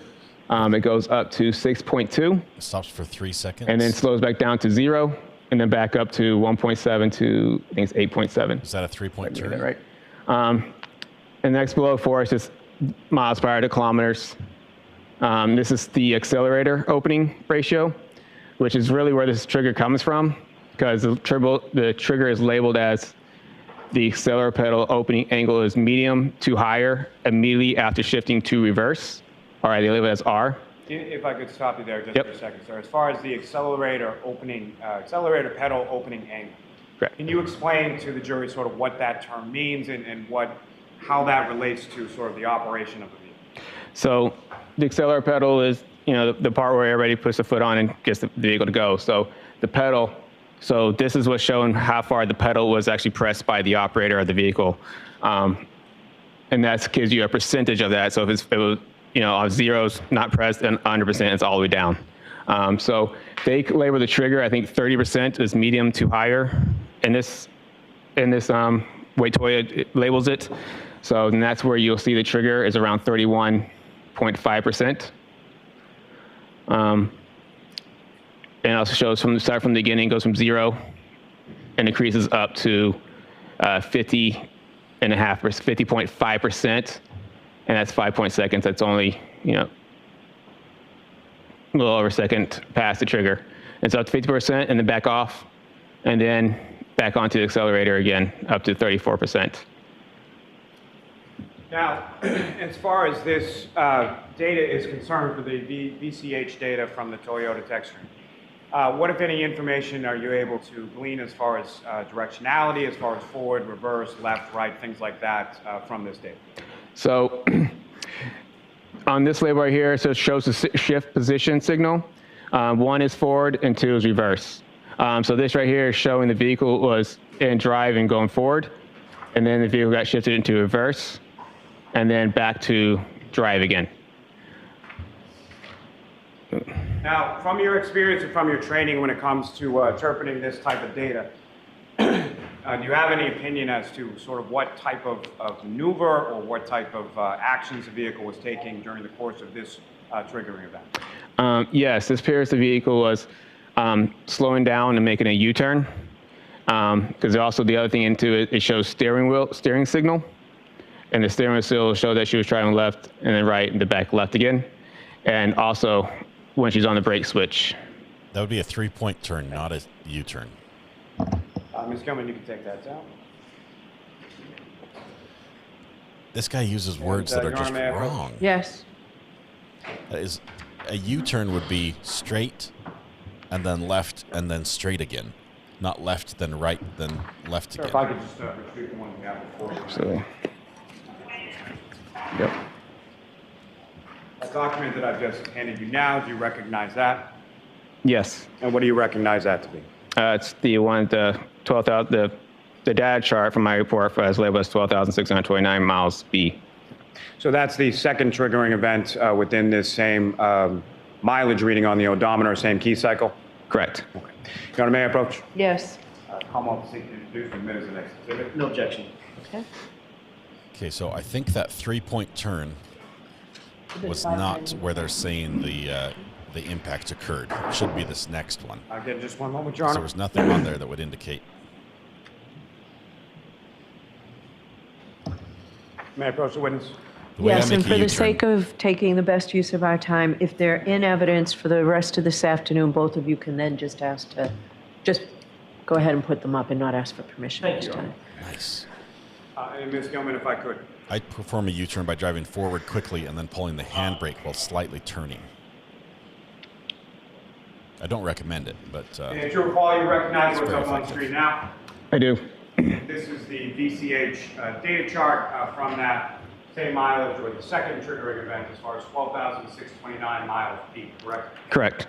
And again, this is in the same odometer range as well as the same key cycle as what was just up on the screen as far as 12,629 miles A, correct? Yes. And this occurs after A, is that fair to say? Correct. Now, similar to before, when it comes to this VCH data up on the screen, if you could, using the laser pointer, demonstrate to the jury what, if anything, of significance you note as with respect to this data. So for this one, same label as before, as you said. The vehicle control history time is, if I can see that, the trigger time is 1,142.2 seconds after key cycle. And this one shows all the same thing, 10 seconds of data. And it was good. So the vehicle speed on this one shows that she's slowing down. I think it's 13.7 miles per hour and gets down to 0. Then she's down to 0 for a while, and then the vehicle speed increases up to 24.2 miles per hour at its max speed. Then it goes down to 23.6 as the last two labels. And the accelerator pedal angle at this point at key trigger is 36.5 and increases up to 74.5%. And it stays around 74.5%, 74, 73.5, and 74. Now, that 74.5% as far as the pressure being applied to the accelerator pedal, correct? Correct. And with respect to that 74.5, that's about 3/4 down, is that correct? Yes. Now, with regard to this data from 12,629 miles B, what, if anything, are you able to tell from this data as far as when that occurred in relation to 12,629A? So they occurred about approximately 8 minutes. So 1269A occurred 8 minutes prior to the other one, and they both occurred within the same odometer mileage. Now, with respect to the duration of the data that you were able to obtain from this one, specifically 12,629 miles B, what kind of duration of data are we looking at in this particular table or chart? Say that again. How long a period of time does this depict? So this is from the start of key cycle, or this whole this one? Just this one. Okay, so this is 10 seconds of data. And with respect to that 10 seconds of data, as far as the 24.2 miles per hour. When does that occur within the 10 seconds of data for this particular event? So the 24.2, as I'll point out, is right here. It's actually around the 9-second mark. Now, similar to the other charts for A that was up on the screen a moment before, is there an indication as far as the accelerator pedal opening angle? Yes. And what, if any, significance does that have, or what, if anything, does that indicate to you from this data on the screen? It shows that the accelerator pedal angle went up to 74.5%. So as out of 100%, it went up to 74.5%. Now, with respect to directionality for this, what, if any, data is contained within this chart in respect to that? Yeah, so on the bottom row, it shows the steering signal. It should show it slowing down zeros like 0.5, 9, 13.5, 13.5. I think it's 13.5, 0, 4.5. And we're talking about steering wheel, how far does the steering wheel move from left to right? So that's the degrees of a steering wheel angle. Now, as far as when the vehicle is shifted sort of from drive or neutral or park or whatever it was, at some point is there an indication in this data set on this table as far as when the vehicle was placed into reverse? Yes. And how far into this 10-second data set was the vehicle placed into reverse? At 4 seconds, it's right here. And so am I correct then that there is a 5-second difference between 4 seconds when it's placed in reverse and 9 seconds approximately when it achieves that 24.2 miles per hour? Correct. Now, as far as the 74.5% pressure that's placed on the accelerator pedal, when is that recorded in seconds in relation to the 10-second data set in this table? 74.5 starts at the 8-second. Now, as far as this trigger is concerned, I understand from your testimony that the maximum speed is 24.2, is that correct? Correct. And what is the vehicle speed recorded at the end of this 10-second data set? 23.6. Now, as far as the vehicle being in sort of different sets, as far as drive, reverse, things of that nature, what, if anything, did you observe within this data set as far as how it is at the beginning, how it changes at all? What happens with regard to that in the data set? So this one shows that the vehicle was in drive. It starts off in drive. It's slowing down to 0, and it goes to 0, which is neutral, then goes down, then it goes into reverse. So it's going straight, it stops, then gets placed in reverse, and then goes back, goes in reverse. Now, as far as the reverse is concerned, you indicated there's also some steering angles that are recorded with this data? Yes. And what, if anything, was recorded in this 10 seconds of data? Specifically, I'm asking from the time that it goes to reverse to the end of the set, the end of the data set. What, if anything, do you observe with reference to the change in the steering angle of the steering wheel? It does not change much. It's only 13. I think the far it goes is left is at 13.5%. So that's only, I mean, if the steering wheel's a circle, the whole circle is 360 degrees. So 13.5% is only, and it's still fairly straight in the vehicle at 13.5%. So from this data, this vehicle is backing up in the manner of about 5 seconds or so, in a fairly straight line, and achieves a maximum speed of 24.2 miles per hour, correct? Correct. And even at the end of this data set, the vehicle is still traveling approximately 23.6 miles per hour? Correct. Now, as far as the small deviations in the steering that you were testifying about, based on your training and experience, what, if anything, would cause that? Well, the steering wheel was obviously caused by operator traveling only a small amount, about right, and up to here. So it's only just operator steering at those small deviations. Your Honor, may I approach? Yes.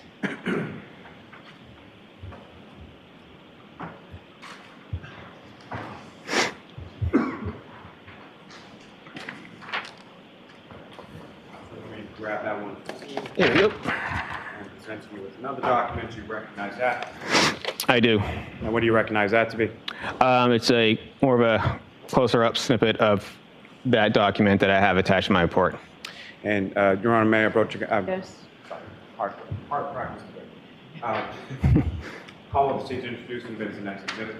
No objection, Your Honor. You can go ahead and publish it if you're inclined to. Okay.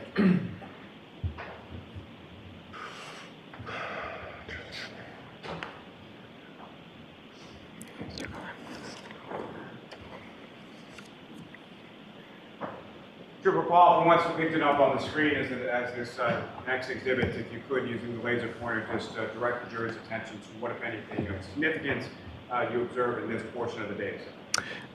Yeah, so I circled in here the drop from 24.2 to 23.6, and also the steering wheel signal went from a left at 4.5 to a right 4.5, so positive to a negative. And also the same thing with the cellular opening ratio kind of stays consistent at 74%. May I approach again, Your Honor? Yes. That is really fast in reverse. That is really, really fast.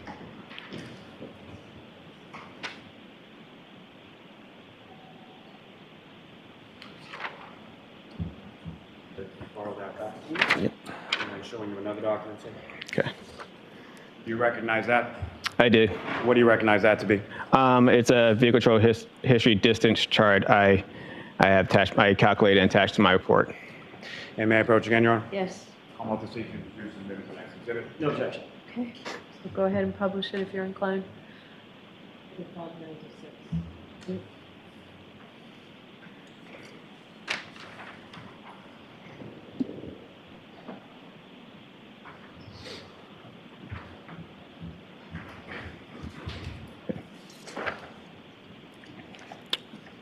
Now we can read Paul, this you one. recognize what's up on the screen. It has now been marked as exhibit 596.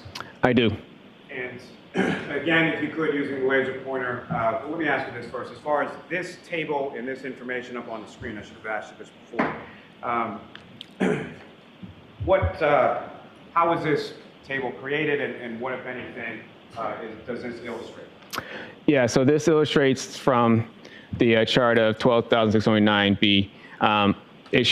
I started from when the vehicle was placed into reversed, and when it immediately goes from 0 and travels up to 23.6. Just that's like the last part of that last chart we had. And what, if anything, were you able to do as far as distance travel, and how were you able to determine that? So I used this vehicle speeds and the time, and calculated a distance that the vehicle traveled during this time. And as far as the total distance traveled from the 0 to the 23.6 at the end, what was the total distance there? 97.35 feet. And with respect to the vehicle's maximum speed, as far as 24.2 miles per hour that's recorded within this data set, how much distance had the vehicle traveled prior to achieving that 24.2 mile per hour? 62.51 feet. Thanks. May I approach this to retrieve, Your Honor? Yes.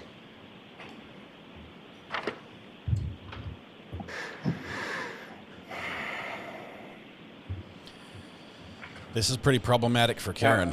Paul, with regard to, based on your training and experience, with respect to this type of data and crash reconstruction in general, this particular set of data from, who's the name again? From 12,629 miles B, what, if any, type of collision is that data set consistent with, and why? Yeah, there's a point there where it appears to be consistent with a pedestrian strike. And why is it that your interpretation of that data you feel is consistent with the pedestrian strike? It's the sudden change of speed at 24.2 to 23.6 in a half second, while the accelerator pedal is still at a consistent 74%. And also the steering wheel angle goes from goes left at 4.5 degrees and also goes right to 4.5 degrees, and then goes back to left after that. So right at that spot is something that's consistent with a pedestrian strike. Now, with respect to Mr. O'Keefe, the pedestrian in this collision, what, if any, data were you able to see or review in relation to your reconstruction analysis in this case? Say oh. As far as Mr. O'Keefe, what, if anything, did you learn about his injuries? Oh, like what types of injuries he had? Yes. Yeah, there were blunt force injuries. I believe it was abrasions or lacerations, and blunt force injuries. And the injuries that you observed or that you were informed about, you learned this from the medical examiner, is that correct? Correct. And with respect to the injuries that Mr. O'Keefe was recorded as having sustained, according to the medical examiner, what, if any, relationship did those injuries have to you in relation to a pedestrian collision? Sorry, say it again. As far as the injuries that you were informed by the medical examiner that Mr. O'Keefe had sustained, yes. What, if any, relationship did those injuries have in relation to a pedestrian collision? They are consistent with a pedestrian collision. And how so? Due to, I mean, we can break down each injury, due to the arm, the lacerations of the arm from the tail light, the dent where the scratches for his hand could be. Those are something that would be consistent with this, in this particular case, with striking the Lexus. Now, I think he's out of his league. Specifically with reference to this case, what, if any, analysis did you conduct with regard to kinematics?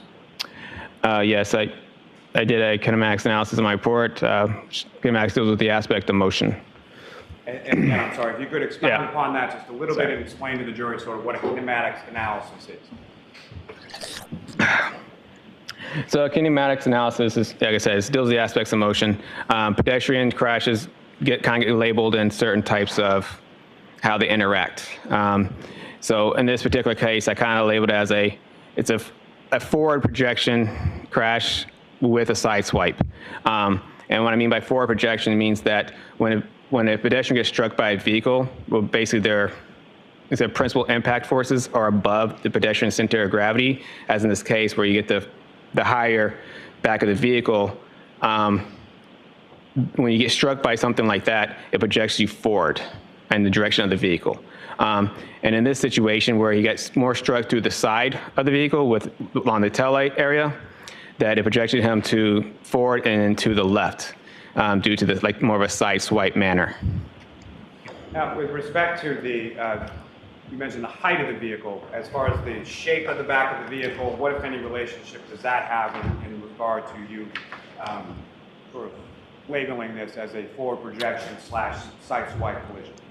Yeah, due to being pretty flat, it's not the front of the vehicle where you have the hood and the pedestrian staying above the hood. It's the back of the vehicle. It's pretty flat and it's pretty higher up. Now, with respect, you also made aware through your review of the medical examiner's report that there was injury to the back of Mr. O'Keefe's head. Yes. And based on your training experience in particular to pedestrian collisions, what, if any, significance did that have in relation to your opinion as to how Mr. O'Keefe interacted with the defendant's vehicle? So, yeah, so when you look at the damage, he would have interacted with that left side of the vehicle. And when he got struck by the vehicle on the left side, it would have caused his vehicle to rotate kind of counterclockwise. And then when that rotation, he could turn it into his back, and his back could have struck the ground. I noted at the scene that there was asphalt curbing, which could have, somewhere he could have struck his head in there, or somewhere along any of the pavement would have caused damage. Most forward projection crashes have damage on both sides of the body. Why is that? Due to them getting projected forward. So they get hit from behind, they would have damage to the back, and then when they get projected forward, they get damage to the front. So, I mean, in this case, he got projected and got spun counterclockwise due to where he got impacted the vehicle. He spun, hit his head on the curb, and then flew into the yard? With regard to the vehicle speeds, kinematically speaking, from your analysis in respect to that, what, if anything, can you say in relation to, just in general terms, as far as the pedestrian collision is concerned, how much of that vehicle's speed would a pedestrian be assuming in the context of a pedestrian collision with forward projection? Forward projection will have almost 100% speed post-impact. And more, like I said, in this case, it's more the fact that he didn't get 100%, like his center of mass didn't strike the vehicle, so he would not have been thrown 100% of the vehicle speed post-impact. His right side would have sustained the vehicle speed, and that would cause him to spin out. So as opposed to traditional forward projection, if he was right there in the middle of the vehicle, he would have got projected forward, and he would have sustained, his full body would have sustained the vehicle speed. Is that abnormal as far as the sort of forward projection type of pedestrian collision? And what I'm going to ask is specifically to not having any contact with sort of the bottom of the vehicle or being run over or something like that. Can you expound upon that a little? Yeah, due to the sideswipe manner that projection off to the left, it wouldn't show that he would have been, the car would have ran over him and traveled over him. Like traditional. Yeah, the car would. I'm going to ask you to slow down just a little bit. Sorry. Yes, so due to the situation in this scene where he got projected to the left and body rotated, it would have rotated away from the vehicle, and his body would not have traveled under the vehicle. As you do in like a lot of traditional forward projection crashes, the vehicle would get tracked forward ahead of the vehicle, and that vehicle could possibly travel over that pedestrian. So that is not what you found in this particular pedestrian collision, correct? Correct. I know you've mentioned it a couple times, but if I could ask you to just expound a little bit when you're talking about center of mass and how that relates between sort of a pedestrian and a vehicle in a pedestrian type collision. So pedestrians, almost every object has a center of mass. Pedestrians is the same. So a pedestrian center of mass is essentially obviously the half the body, and you would also put down, is around the chest area, just below the chest area would be a center of mass for a pedestrian, and they all range based on height and body shape. And so where on someone's body typically would a center of mass be located? Usually just around the chest area or just below the chest area. Now, if I could turn your attention, Trooper Paul, back to February 1st of 2022, when you were at the Canton Police Department. You mentioned that, or you testified earlier, at some point that you went outside to an asphalt roadway surface and conducted some forward acceleration and rear acceleration braking tests, correct? Correct. Now, in addition to that, what, if any, other testing did you do with respect to that vehicle on that particular date in that location? We checked the cameras, and we did backup visibility analysis with the cameras and the vehicle. And again, if you could, just in general terms, first, just describe for the jury, when you say visibility analysis, typically speaking, what are you doing in a visibility analysis? In the visibility analysis, we are trying to see what an operator would see in their vehicle. Looking for, in this particular case, we were trying to see if the operating vehicle would be able to see a pedestrian behind the vehicle. And also in this, where we have backup cameras, we're trying to look at the cameras and see what would the cameras pick up as we go into reverse. And in fairness to the defendant, at this particular time when this visibility analysis was conducted, it was during the daytime, is that correct? That's correct. Your understanding of the crash is that it occurred at night, correct? Correct. Now, as far as a visibility analysis, typically would you be looking to recreate as close as you can to the conditions at the time that the collision occurred? In most typical cases, yes. And why were you not able to, were you able to do that in this case? We were not. And why? Due to was most, like I said, it's mostly done when we're trying to see what a pedestrian, an operator would see a pedestrian. It's mostly done because it's an accident, but a lot of times when it's like an intentional act, visibility is not an issue in this situation. We were just want to make sure that the cameras worked and the backup sensors all worked in the vehicle. Now, as far as the transcript for this testimony is going to be a pain to read. This particular visibility analysis that was conducted in this never case, finish the sentences. How, if at all, was that memorialized? It was recorded when the crime scenes. Trooper recorded it. This is terrible. I will say he's got some strong data to testify to, but his delivery method is making it very difficult to get that out. Before I get to that, sir, Okay. I could turn your attention just back to the text stream just for a moment. And Your Honor, may I approach? Yes.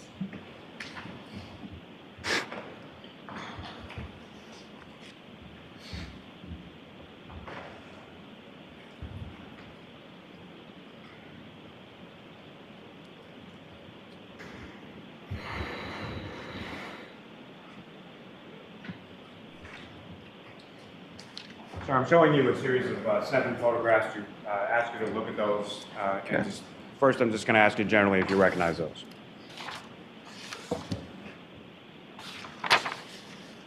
Yeah, I took these pictures. It's like, what is that one? Okay.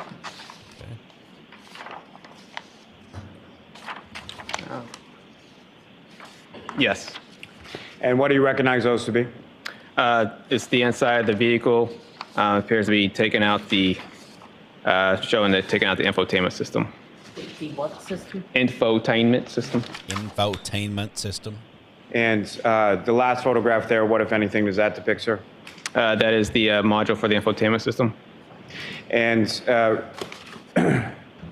what, if any, involvement did you have in respect to this investigation in regard to the infotainment system? I didn't have anything. That was Trooper Nick Marino's to the infotainment system in this vehicle. I didn't have anything to do with it. And you indicated earlier in your testimony that you had training as it relates to Burla, correct? Correct. And what, if any, relationship does Burla have with respect to the infotainment system?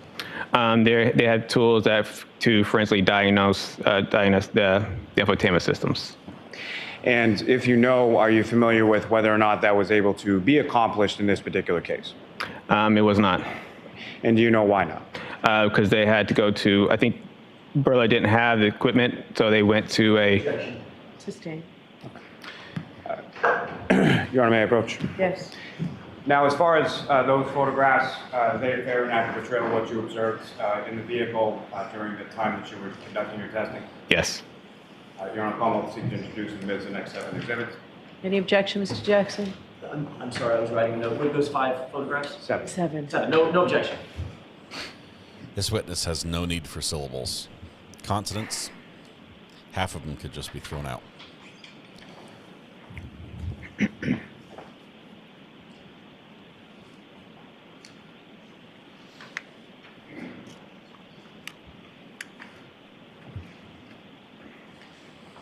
Jackson was bored.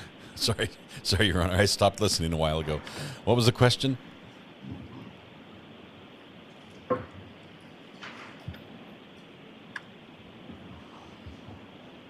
By my count, we would be 3 days further ahead in court if we didn't have what if any's.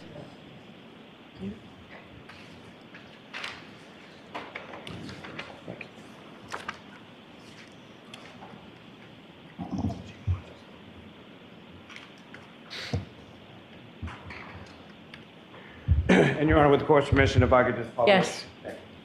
Now, Ms. Gilman, if I could have the photograph labeled BEP2. And Trooper Paul, do you recognize what's up on the screen and is now been marked as Exhibit 597? Yes. And what part of the vehicle are we looking at in this photograph? That's the steering wheel. And Ms. Gilman, if I could have BEP3.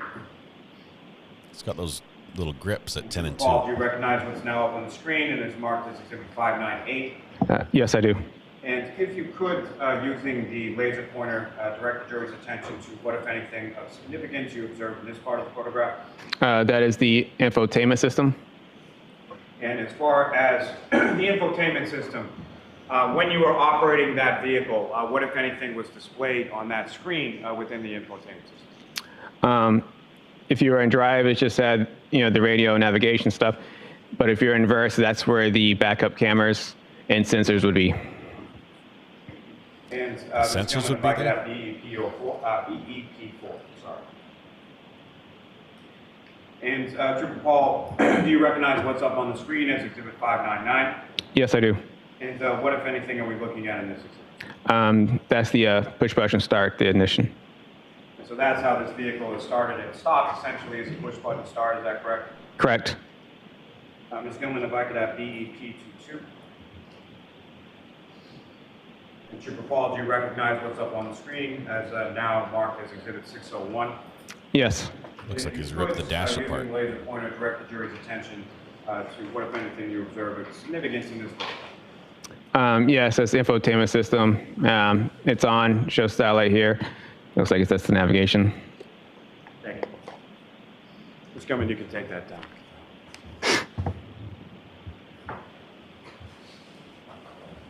Are we looking for her playlists? Driving music? Now, if I could take you back just for a second to the VCH data and the kinematics. I think he's trying to say that in reverse, that shows a picture behind the car. You had mentioned that with respect to the injury to the back of Mr. O'Keefe's head that is consistent or could have been caused by striking his head on a part of the pavement or the curbing, is that correct? Correct. Now, as far as your training and experience in pedestrian collisions that you've responded to and investigated on prior occasions, as far as weather, as far as the coldness of the ground being frozen, what, if any, impact could that have as far as in relation to the injuries to the back of Mr. O'Keefe's head? Objection. Sustained. Now, as far as the visibility analysis that you were conducting on February 1st, you mentioned that that was memorialized with photographs as well as video, is that correct? Correct. And the video that was taken, sir, was that in the interior of the vehicle, exterior of the vehicle, or both? I believe it might have been just the interior.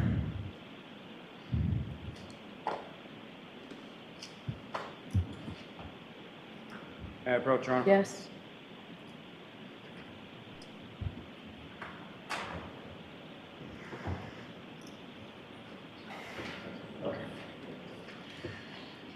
Sir, I'm showing you two discs.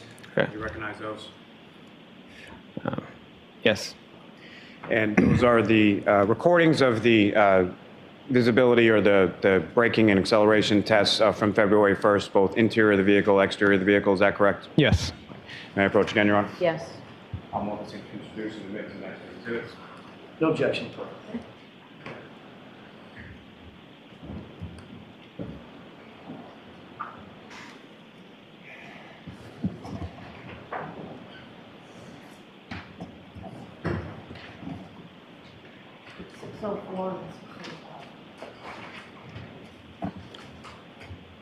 Before we get to those videos, Trooper, may I approach again, Your Honor? Yes.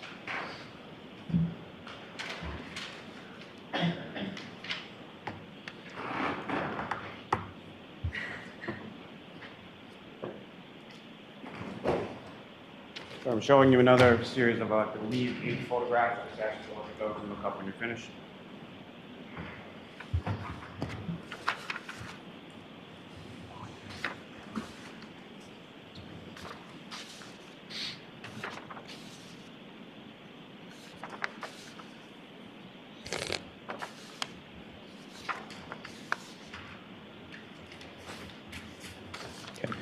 And do you recognize what's depicted in those photographs, Trooper? Yes, I do. And what do you recognize those to be? Those are photos from the backup cameras and sensor tests.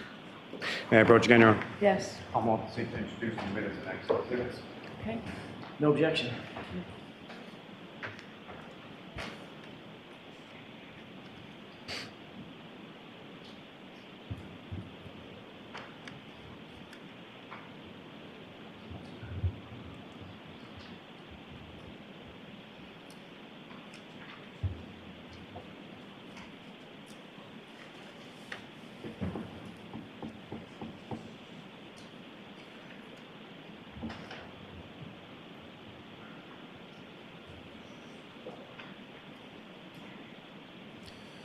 We're going to need some more stickers.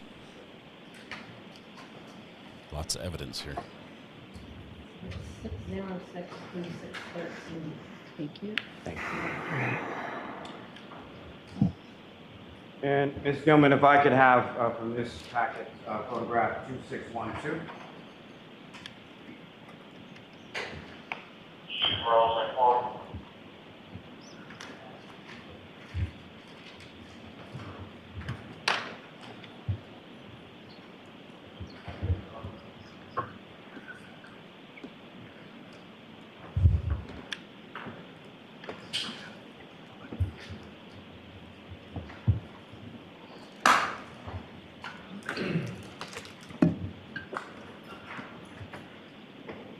Trooper, if you could, please describe to the jury what we're looking at in this photograph that's now been marked as Exhibit 606. Yes, this is the view from the operator as they would turn around and look to the back of the vehicle. This is me scratching my ear, saying, I wonder where all the taillight pieces went. They were here a minute ago. And Ms. Gilman, if I could have photograph 2616.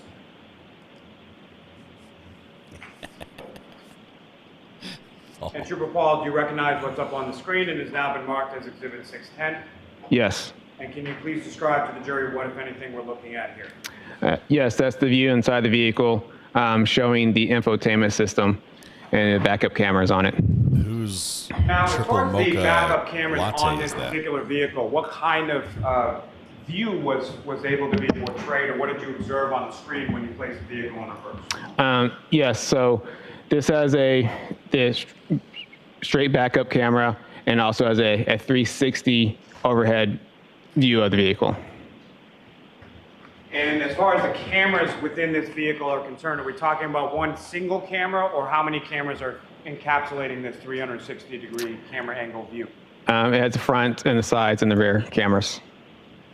Now, if you could, using the laser pointer, just draw the jury's attention, direct the jury's attention to where you're talking about as far as the screen is concerned, depicting that camera angle view. Okay. So the one on the left, that's the backup camera, and the one in the middle here would be the 360 overhead camera. Now, in addition to what's depicted on the screen right now, as far as the vehicle and the 360 overhead, as the vehicle travels, what, if anything, in addition, is depicted on that particular portion of the screen as far as the 360 overhead? It shows a sensor, and also when that sensor shows up in the area where the object that it gets closer to. And the sensor that you're talking about, how is that depicted on the screen? It's a little red, like blip, or little bar that would show up on the camera itself. And is that something that appears as you approach an object from either in front or behind or something else? Correct. As you approach the object, the bar will, blink and will go get faster as you get closer to the object. Now, with respect to the system overall, in addition to the visual cues depicted up on the screen, what, if any, auditory cues are also part of this system? It will beep at you, and it will, as you get closer to the object, it will beep faster as you get closer to it. And as far as getting closer to an object, the beeping that you're talking about, it increases in speed or rapidity, is that correct? Correct. And Trooper, can you mimic the sound for us? What, if anything, does it do as far as the volume of the beeping that you I guess it would increase as it would get faster. So it gets faster and it gets louder as you get closer to an object, correct? Yep. Now, with respect to sort of the middle of the screen here, up on the dashboard, what, if anything, do you observe there? Could you direct the jury's attention to what, if any, devices are up there right now? Yes, so that right here, this blue device, that's the V-Box Sport that attached to the windshield. So that's something that you attached to the vehicle. Sport? It's not necessarily something that was in the vehicle when you began to operate it around. Yes.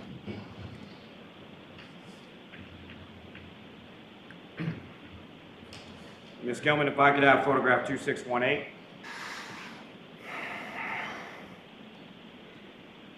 And Trooper Paul, if you could describe to the jury, or using the laser pointer, if you could, draw the jury's attention to what, if anything, of significance you observe in this portion or closer up image of the screen in the center console. Yeah, so this is one on the left here is the backup camera, and the one in the middle is the 360 overhead camera. The bars and lines are showing the path of the vehicle. Looks like the vehicle's about to make an X. Ms. Gilman, you can take this down. I saw they had an officer back there as a dummy target.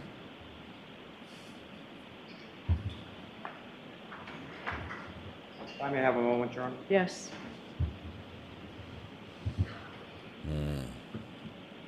Couple issues. The LX570 Trooper Paul, is all-wheel drive. As far as during this visibility analysis that you conducted, You testified earlier that you were primarily concerned with sort of whether or not the cameras and the and it has auditory and multiple visual speed cues sensors. worked properly with this vehicle and this system, correct? Yes. And during the course of your running these sort of forward and back reverse acceleration braking tests, as well as the visibility analysis, what, if anything, did you observe with relation to the functionality of the cameras and the visual and auditory cues? Everything seemed to be working properly. Now, when you were operating the vehicle on February 1st and you shifted the vehicle into reverse, what would then sort of occur with the screen in the center of the data? It would change from the navigation to the backup cameras. And how long a period of time did that take as far as you shifted from drive to reverse on a number of different occasions while you were conducting your test, correct? Yes. And so how long a period of time are we talking about between the time that you shift the vehicle from drive or another gear to reverse for those screens to then display both the rear backup camera and the 360 overhead view? It's fairly instantaneous, fairly quick. Now, at some point during the course of the visibility analysis specifically, what, if anything, did you place behind the vehicle during your visibility analysis? It was like a punching bag dummy. And where did you place that in relation to the vehicle? Along the right rear. And as far as that punching bag dummy was concerned, about how far up off the ground was the top of that? I'm not exactly sure the exact height of it. Maybe my height or taller. And with respect, 3'6". Your height, sir, how tall are you? 5'6". Oh, sorry, so my it bad. was at least 5'6", if not taller. Is that correct? Correct. And with respect to that, placing it behind the vehicle, after it was placed behind the vehicle, at some point were you inside of the vehicle? Yes. And when you were inside of the vehicle and that was outside of the vehicle, what, if any, visual observations were you able to make with respect to its placement? And it's in the right rear passenger side of the vehicle, is that correct? Correct. So what, if any, observations were you able to make with respect to that item or exemplar that was placed out there? It would have been invisible in the cameras. Now,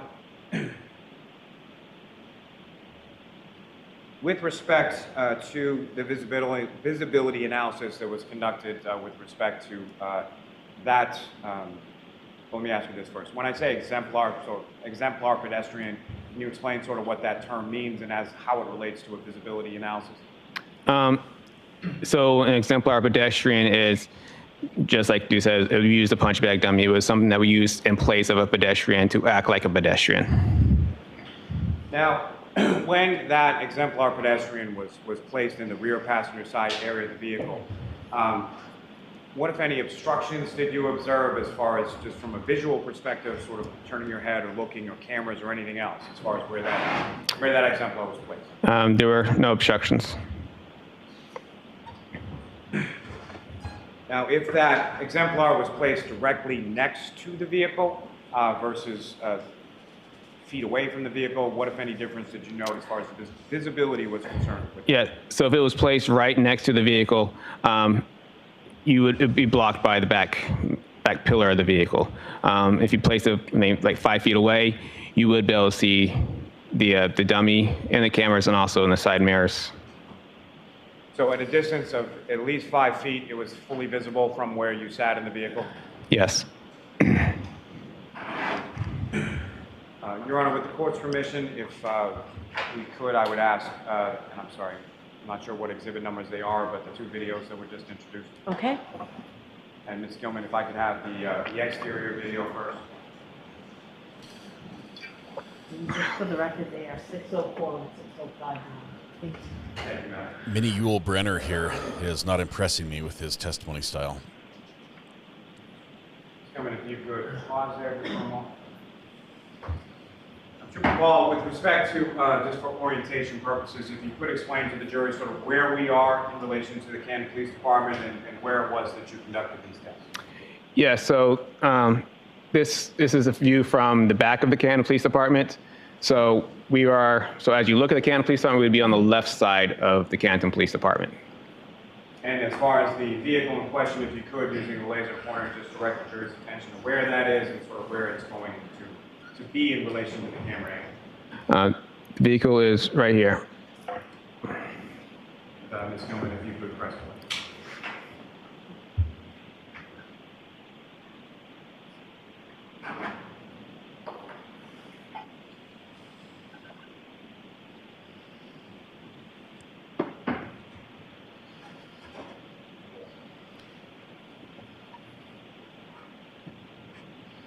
This is 25 miles per hour.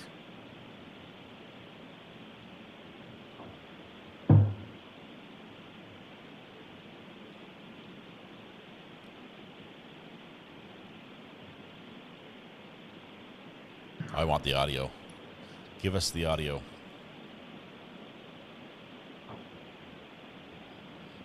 Okay, now I'm going to do it for real. Oh, whoa. Drive it like you stole it, man. Easy there. Where's this key cycle? Okay, reverse.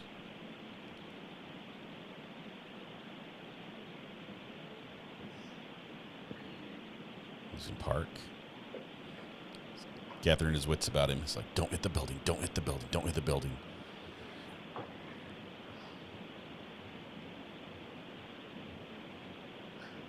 I've actually got cop cars like cordoning off the back. Here we go, here we go. Let's see.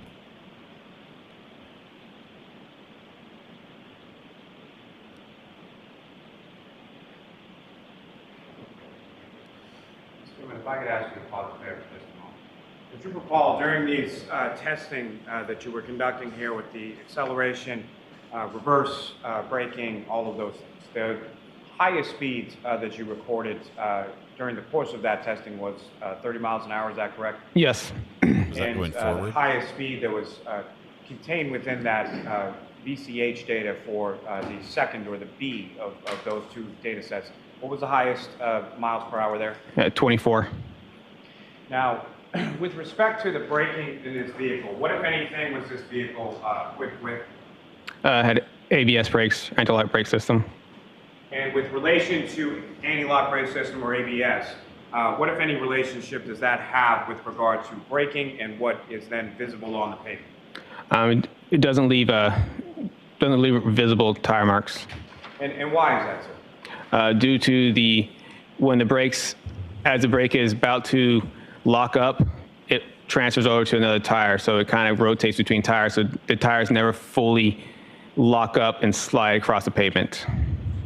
Now, in relation to ABS not leaving marks on the pavement, what, if any, relationship does that have as far as the sound difference between ABS brakes and non-ABS brakes? Yeah, the sound would be different because you would hear a car sliding across the pavement as opposed to just hard braking and engine slowing down. As far as sort of screeching of braking and tire coming to a brake, what would you expect to hear with respect to ABS braking? There would be no screeching of the tires. And Ms. Gilman, if you could press play from here. Hey, we want to see this. Go, go, go. We want to see this. Please, please, please. Cameraman, you got one job. Okay.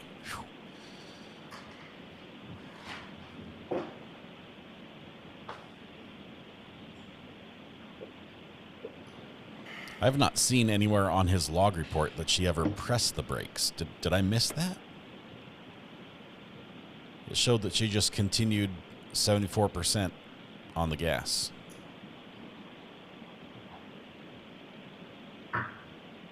Does look like you've got a passenger in there with you, bud. Oh, maybe that's just cars driving by. It's like, what should we do now? I'm thinking donuts. Goes forward again, nice and slow. This time he drives slow because he knows he's on camera. Last time he was really quick. Reverse.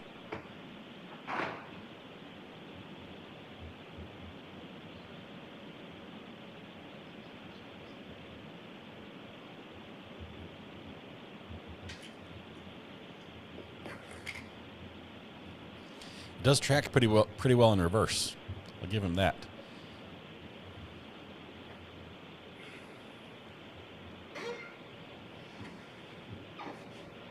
He's like, all right, now who wants to give it a go?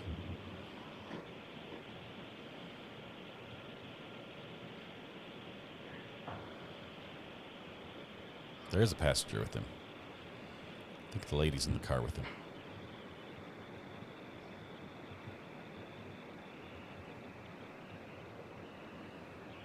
This is what I envision valets do with my car.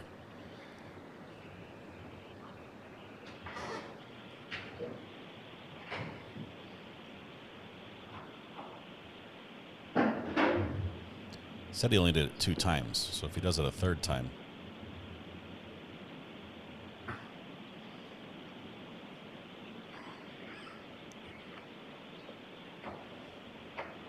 Mr. Lally, this. Oh wait, here it goes. Here it goes. It's in reverse. He said he only did it twice. Is that the distance that it traveled right there? Thank you. Your Honor, with the court's permission, may I publish the other video of the interior of the vehicle? Where's the dummy? Yes. The dummy's holding the camera right now. Ms. Gilman, if you could just pause it briefly. Again, Trooper Paul, with reference to what's up on the screen, if you could, just using the laser pointer, direct the jury's attention to the screen in the center of the dashboard, and just as far as what different parts of the screen are visible here. So right here is the reverse camera, 360 camera. And as far as this particular portion of the interior of the vehicle, are we looking at what was done with regard to acceleration or braking tests, or are we looking at the visibility now? This is the visibility analysis. Does it look to you like the seatbelt light is on? Is this officer driving with the seatbelt off?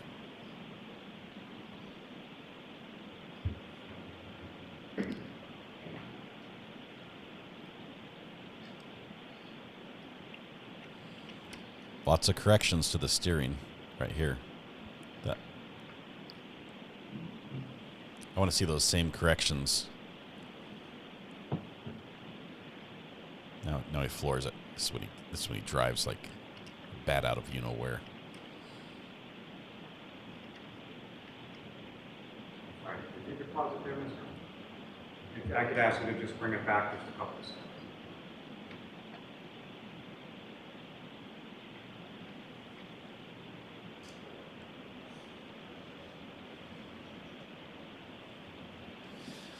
So their testing showed that Trooper Paul, as far she as would have seen him in the camera. Closer-up image of the screen that was visible in the center of the dash of the vehicle. Is that correct? There's the dummy. And if you could, using the laser pointer, this may be a little difficult to see. If you could, using the laser pointer, direct the jury's attention to what, if anything, you observe on this screen while the vehicle's in reverse now. Correct? Correct.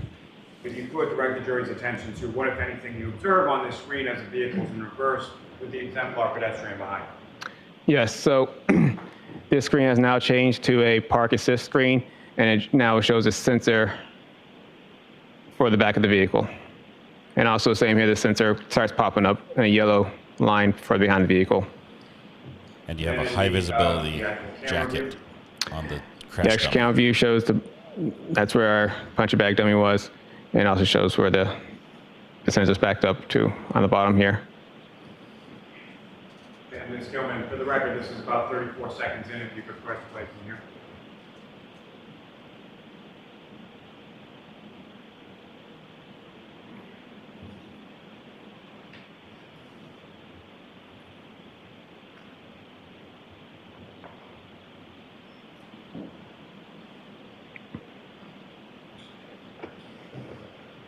Now, Trooper Paul, at some point over the course of your investigation, over the course of this case, did you become aware of ring videos from Mr. O'Keefe's residence at 1 Meadows Avenue? Yes. And specifically, have you had occasion to see a video depicting the defendant backing out of the garage as snow was coming down? Yes. I'm going to allow it. Yeah. Your Honor, with the court's permission, if I could publish to the jury with the witness on the stand, Exhibit 6, video number 153. Objection, may reproach. Yes. Okay, so we're going from crash test analysis to ring camera analysis. Man of many talents. The Commonwealth is really getting their money's worth out of this particular trooper. He's probably due a promotion. He's already got the haircut, so any day now he'll become something other than a trooper.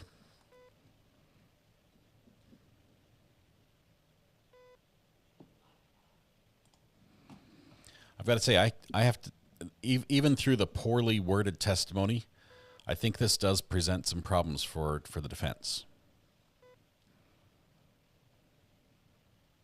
We've got her car backing up and quickly.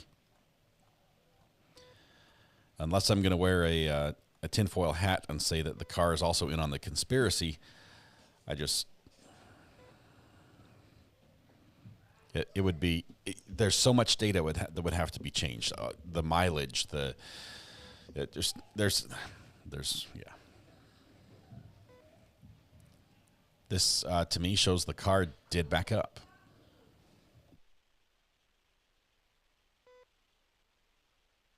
And it backed up quickly. The all-wheel drive nature of the car, for me, indicates that it was most likely not just spinning the tires in the snow.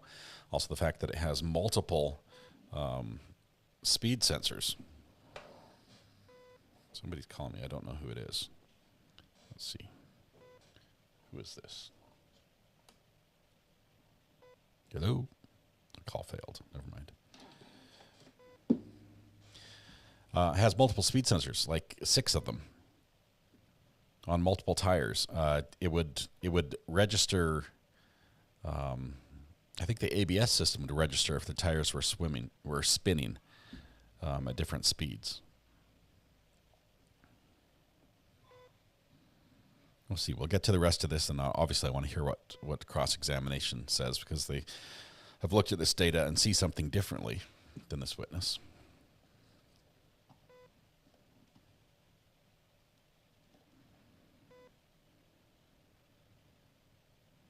We could fast forward this, but I thought it would be short.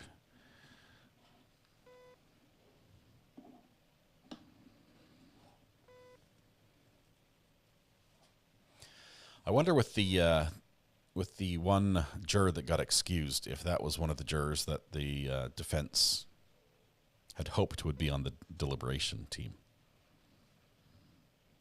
You know what I mean? If that was one of their, I think she's with us type jurors. Can I please call in about this in a month? Please, please, says Amber. Sure, if I can remember that far. But I don't want spoilers, so we have to wait for a little bit.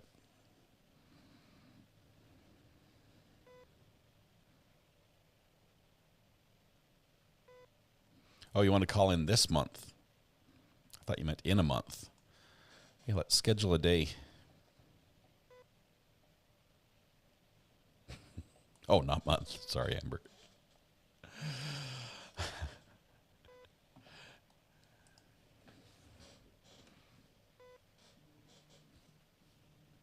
Hey, there's Amber. Hang on.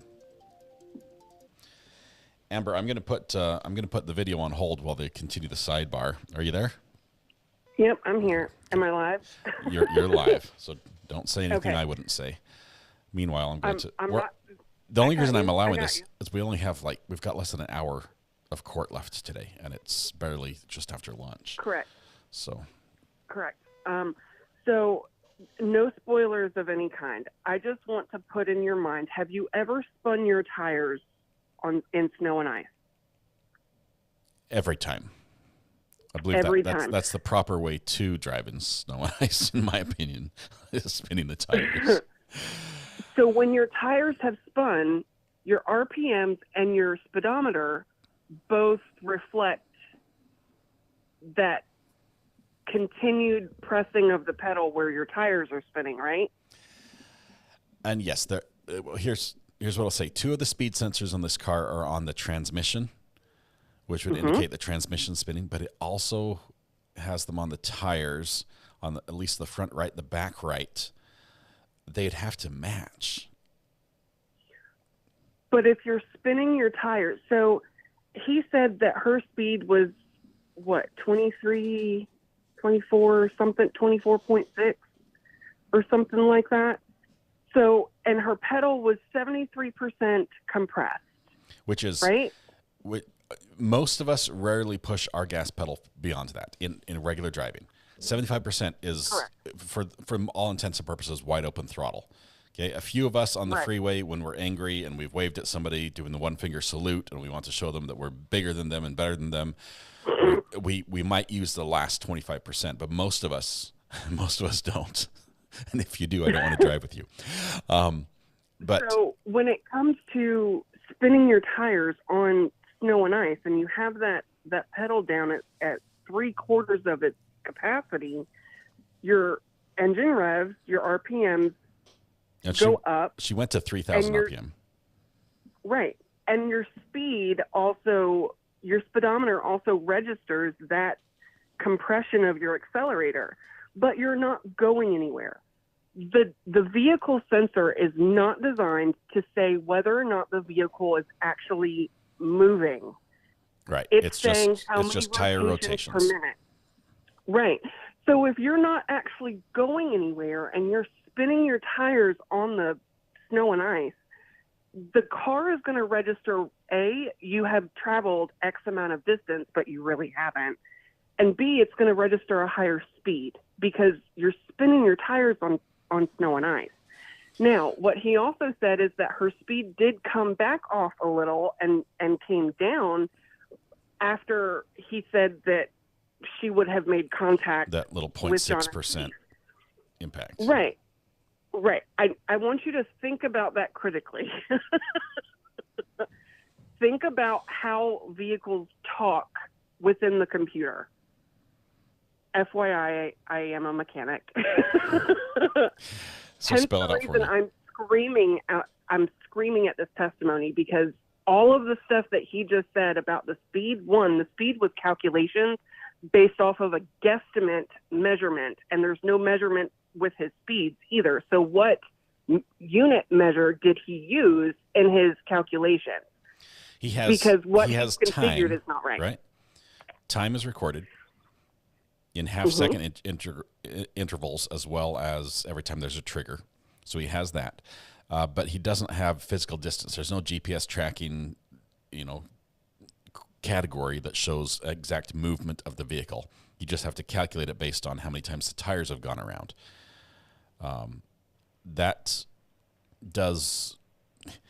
It looks like a long way to drive backwards quickly drunk.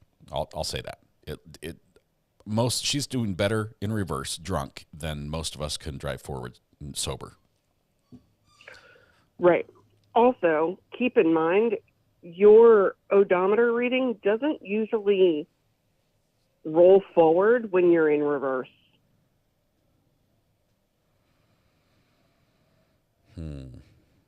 I'll say that again. Yeah. Your odometer doesn't usually roll forward, showing increased distance in reverse. The only experience I have with this was with the Vauxhall Corsa over in England. We had limited miles to drive, and we figured out how to disconnect the odometer from the tires because it was a physical drive. There was actually a little spinny gear in the back that controlled everything, but you also lose your speedometer when that happens. Right, and I'm sorry, I think I misspoke digital, right? Because everybody in the comments are correcting me. No, the speedometer would not increase; the RPMs would. I'm sorry if I misspoke. Your odometer does not roll forward, or speedometer? Well, both technically in your question, but in my spiel about the RPMs increase, but I said speedometer increases too, but it doesn't. I misspoke. The odometer does not roll forward as in increased distance, mileage. Right. Does not roll forward when you're in reverse. So I'm learning a couple things from this. I can increase my vehicle's value if I drove everywhere backwards. That's number one. I didn't think the mileage changed. I mean, she went from she was still at 12,629 when this happened, right? So we don't have any increases or decreases during that time. It's too short of a distance to track anything. I'm sorry, I missed your question because my kid walked in. Hey, kid. The mileage for this incident was 12,629 miles on her car. That's how many odometer miles she had when this happened. That's when, from the start to the finish, it was still at 12,629. My brain is not computing. It started at what? 12,629. I don't think there were any tenths of a mile updates or anything. But if you're saying it, if it was peeling out on snow, first of all, would it need to have like a limited slip differential or something to make sure all the tires spun at the same speed? Because they've got multiple sensors all over the place, and if one tire is not moving, usually the car indicates that it's spinning its wheels, and will reflect that on somewhere. That I can't answer. Without looking at all of the data and the specifications for that particular vehicle, I wouldn't be able to actually give you an answer to that. I don't know. What I want to see, I think what would solve it for me is the brakes. If there was no braking recorded after she backed up, that would indicate that the wheels were spinning on snow or ice, right? Because you don't need to stop if the car's not moving. You're like, you just let off and it just slows down and stops by itself. You don't have to hit the brakes because you're not going anywhere. I don't think that. Yeah. Anyway, I haven't seen the brake after the quick reverse period. I haven't seen the brake record on the log. Have you seen it? Did I miss that? Yeah, it's on that chart. Okay.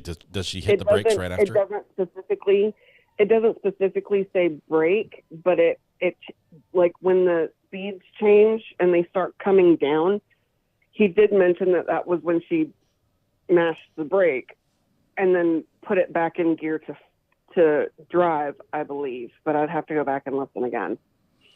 If she hit him right there, she would have like been through their mailbox. Yeah. Right, and you've also got to remember how she was supposed to have pulled up to this property, what way her vehicle was facing, and where John got out. Because from the beginning of this, I never thought she stopped and let him out over by the flagpole. I thought she pulled forward a couple times. There was like 2 or 3 times that she pulled forward. It was almost in the neighbor's yard, just past the flagpole. I thought she was closer to the driveway based on testimony. I thought she was closer to the driveway when he got out of the car. But he's around the flagpole or in front of the flagpole. So that part's not clear to me either. Tom R., I did see your comment. I'm going to pull up some of my other systems and see specifically if this Lexus does actually count it in reverse, but I don't think it does. Okay. Well, let's catch the end of this. We've got less than an hour of testimony to go. I hope we get into cross today. I'm not sure if we will, but we'll see. I do want to point out Jackson is an Air Force jet engine mechanical engineer. So he likes speed. He's an engineer. So maybe that will come out in the cross. Keep that in mind. Keep that in mind. Get someone who's very familiar with how engines work and speed and things like that. Cross-examining one of our stellar expert witnesses who's been a trooper for the last 8 or 12 years, depending on what he remembers. So we'll see. We'll see how this goes. All right. Resume show. All right. We'll see you. Goodbye. Bye. A few things. So I'm going to send you home for the day because the lawyers and I are staying, and Trooper, I'm going to ask you to stay. Sometimes when we take get a proffer. breaks, when I talk to the lawyers and then don't schedule you, it's because we have to do things in the case to facilitate getting this case to you now as efficiently as possible. Next week, we will be in session here Monday. I think we had a proffer. Tuesday's going to be a full day of the lawyers and I with witnesses to make sure that the case is ready for you to wrap up. So Tuesday you will be off, we'll be working. Wednesday is a federal holiday, so court is not in session on Wednesday. We'll have a full day Thursday and half a day Friday. It's a little different than we looked at, but I'm assured that we are still Someone will on need to spell that out for me. getting the case Maybe in to mod you chat. folks to begin your deliberations sometime that last week in March. Okay? So we appreciate everybody's patience. I appreciate the lawyers now. So no really KR trying until to work Thursday. to get No! this case to you as efficiently. We don't get the real cross in front of the So, jury till those Thursday. cautions. Do not discuss this case with anyone. Don't do any independent research or June 19th. investigation into this case. If you happen to see, hear, read anything about this case, please disregard it and let us know. We will see you on Monday. Monday will be a full day. Have a great weekend. Thank you very much. All rise for the court, please. You are muted. Here and follow me, please. Monday court, Tuesday housekeeping, no jury. Are we going to be here for that, though? Wednesday holiday, Thursday court, and Friday half day is the schedule this week.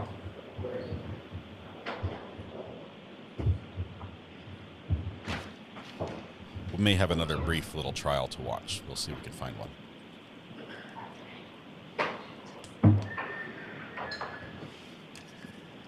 Thank you. Be seated. Court continue. All right. So, Trooper, we're going to have a voir dire of you, sir. Mr. Lally's going to ask you some questions. Mr. Jackson's going to ask you some questions. You'll be shown a video. Even the judge might ask you some questions. All right, Mr. Lally. Now, Trooper Paul, as I was asking you before, with respect to, have you had occasion to see a ring video from Mr. O'Keefe's house on One Meadows Avenue depicting the defendant or the defendant's vehicle backing out of a garage while snow was falling?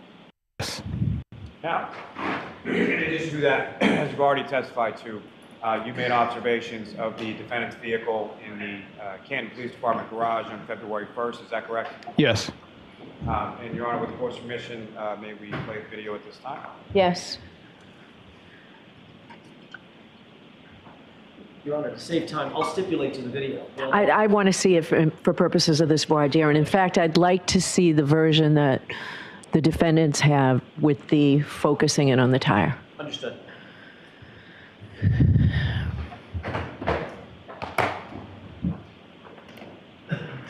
Both. Go ahead, Ms. Gilman. You show yours, and then I'm going to ask for the defense. 153.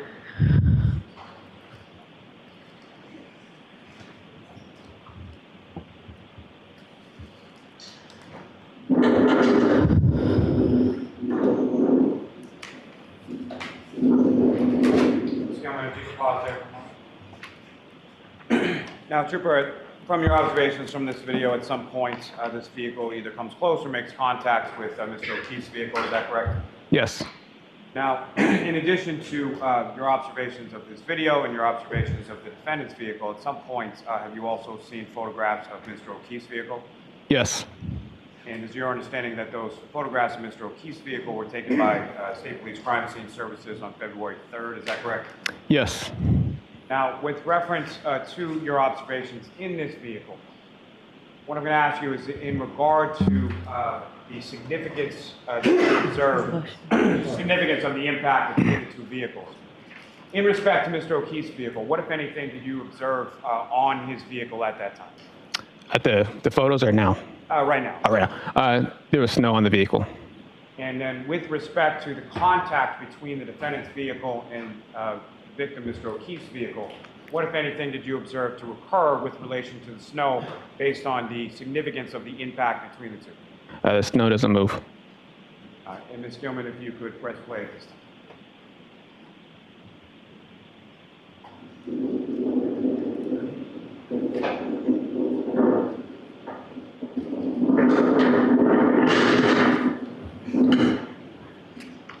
All right.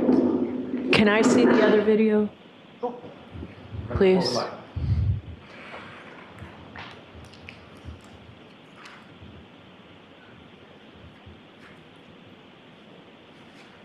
Why would the snow have to move for him to hit it, for her to hit it? Yes, I think it's on, I know it's in evidence, but I think it's on your computer, your hard drive.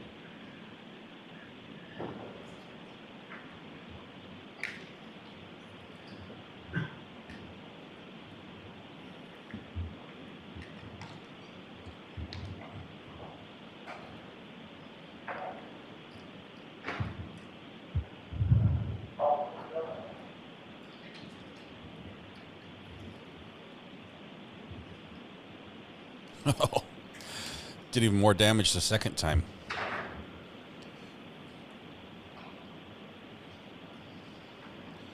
The judge is like, well, I'm going to stipulate that there was contact.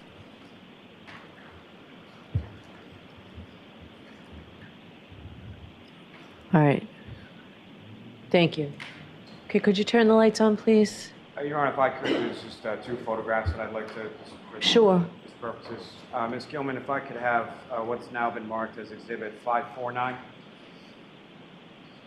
And before you do that, what is the exhibit we just saw through your IT person? What number? It's the same exhibit. It has not been enhanced in any way. It was just magnified for purposes of this, of showing it. In other words, the magnification is not embedded in the video. It's Okay. the same video. Okay. We just magnified it. Okay. Here you go. All right, thank you. Go ahead, Mr. Lally.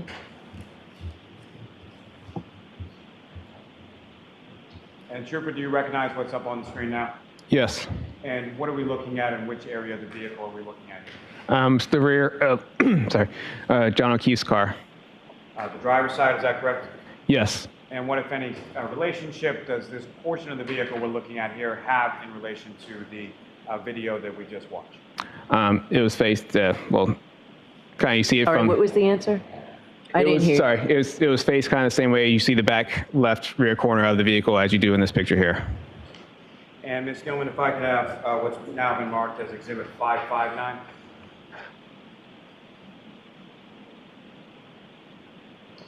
And sir, is this the same driver's side rear of Mr. O'Keefe's vehicle? Yes, it is. Now, as far as your observations of these photographs, what, if any, damage did you observe to Mr. O'Keefe's vehicle in either the last exhibit or this exhibit itself? There was no damage. Now, as far as the impact, let me ask, as far as the damage that you observed to the taillight area of the defendant's vehicle, what, if any, opinion do you have as to the amount of force necessary in order to cause that damage? Objection. You need a foundation on this. So, Trooper, over the course of your, I'm sorry, how many crashes have you investigated over your time with the cars unit? I've been primarily on 196 crashes. And I know I'd asked you before about pedestrian crashes. Fair to say most of the remainder, if not all the remainder, involves vehicles colliding with other vehicles. Correct. Now, with respect to that experience in relation to vehicle crashes, what, if any, training or knowledge do you have in regard to sort of physical forces of vehicles in a collision sequence, and what kind of damage you would anticipate? So obviously the higher the speed, the more damage, the lower speed, the less damage. And what, if any, from the observation that you made in that video and the observations that you made of the defendant's vehicle, what you observed in the video, is that consistent with the damage that you observed to the defendant's vehicle? Objection. So I'm going to allow this for voir dire. I just need to hear this information. Understood, Your Honor. Thank you. It is not consistent with the tail light in this collision. And why not? One thing, the collision, the tail light is, what I say, 42 to 50 inches off the ground. So that vehicle would have to have damage 42 to 50 inches off the ground, because they would have had to contact each other in the same distance from the ground, and there's no damage to that vehicle. So if the tail light breaks, it should leave some sort of scratching, maybe a dent, something on, some sort of damage to that vehicle should have occurred. What if it was taillight to taillight and one gave? With respect to, I think you just answered it. So As far as Mr. O'Keefe's vehicle, what kind of damage would you expect from an impact significant enough to break the plastic on the taillight of the defendant's vehicle? It would be probably higher speed than what we saw. For purposes of the voir dire, I need to hear all of this, Mr. Jackson. Go ahead. A higher speed than what we probably would saw in there. If it's not, it was minimal. Maybe it would crack a tail light or something like that, but it wouldn't. I mean, the damage is different. And maybe also, you know, we have a bumper that's also in the way too. And to that point, Trooper, when it comes to a bumper, from a functional standpoint, what is a bumper and what does it do with respect to a vehicle and a collision sequence? The bumper is, you know, it's basically meant as another cushion to absorb the impact to another vehicle, from one vehicle to another vehicle. And it kind of sticks out to kind of also preserve whatever, you know, tail lights and everything else and the damage on top of it. So in order, from your experience as far as responding and investigating collisions, specifically collisions between motor vehicles, the speed that you observed the defendant's vehicle traveling in that video, what, if any, relationship does that have, specifically as also as to the bumper, as to the damage that you observed to the defendant's vehicle? So if you look at the defendant's vehicle, there is a scratch mark that is along the left side of, starts from her bumper around the rear. That could be consistently with his hitting his bumper. That would be around the same height level. He has a like little ridge there on his bumper. So that bumper could have been hit that little ridge. And also the bumper in itself and here is a different material. Hers is a little lighter, like a glossy colored paint. This is more a duller flat finish. So it might have some, why it would show up on her bumper more than it would show up on his bumper. And finally, sir, in your opinion, the damage to the defendant's taillight is that something that could have occurred or could have been caused by the crash or the contact of the vehicles that you observed in that video? Objection. No. So again, this is voir dire, Mr. Jackson, going in here. No. And again, sir, why not? For one thing, the bumpers, you have to go push through the bumpers in order to hit the taillight against the other vehicle. And there's no damage to that, significant damage to a bumper in order to push back into the car. Isn't the bumper plastic? Again, there was no snow on the vehicle. By that I mean Mr. O'Keefe's vehicle that even came off the vehicle that you observed during the course of that contact between the two vehicles. That's correct. I have nothing further on. All right, Mr. Jackson. Did you ever put the two cars together? I did not. No, you didn't, did you? You never tested whether or not the SUV would match up with the Traverse, did you? What do you mean? You just said, oh, look, one of them has matte finish, one of them has glossy finish, so it couldn't have happened, right? No, I'm confused by the question. I'm talking about the tail light. We're talking about the tail light. Yeah. Are we talking about the tail light or are we talking about the bumper? Yeah, we were talking about the tail light. So one person at a time, you both are talking over each other. You started talking about the bumpers. Yes. You said, well, one has matte finish and one has glossy finish, right? Yes. And you said, well, you'd expect one of them to like slide off of each other, and they could have done this and they could have done that, right? Not slide off each other. You were suggesting that the two cars wouldn't match up such that the taillight could make contact with any part of the Traverse. That's what you were suggesting. I'm saying it didn't match up because there's no damage to the Traverse. You didn't test whether or not the lens, the right rear lens on the SUV could match up to any part of the Traverse, right? And make contact, physical contact with it, right? When I see a picture of the Traverse, yes or no? When I see the picture of the Traverse. This is a voir dire. I need the information, Mr. You asked me Jackson. a question. Yeah, I said, yes or no question, Trooper. I don't think so, but. Mr. Jackson, just for, there's no jury here. This is for purposes of what I have to rule on. The more information I have, the better off I am in being able to rule on it. Let me take a breath. So this is you trying to keep the evidence out. So you want to give me the information. Understood. Did you or did you not ever do a test where you backed the Lexus up against the Traverse? We did not. Did you or did you not ever do a test where you put the two cars together and measured them? No. Did you ever measure the taillight of the SUV, the black SUV, against any area on that Traverse? No. Did you ever do any force multiplier tests to determine the forces necessary to crack the SUV's convex taillight? No. Did you ever do any testing to determine whether or not a plastic taillight, under how much pressure a plastic taillight would need to be subjected before it would crack? No. Did you ever do any testing to determine whether or not if a plastic taillight came in contact with a metallic portion of another SUV, whether it would leave any mark? I haven't done any testing. I've seen crashes where headlights have struck other vehicles. That's kind of where the experience comes from. Fair enough. But I'm guessing that those crashes are probably different speeds and higher speeds. Not this, right? I've had multiple crashes at different speeds. So, have you ever had a crash where you've investigated, the Massachusetts State Police has been brought in to investigate a crash where the car was going in reverse at about a half a mile an hour? Half a mile an hour? Whatever that was.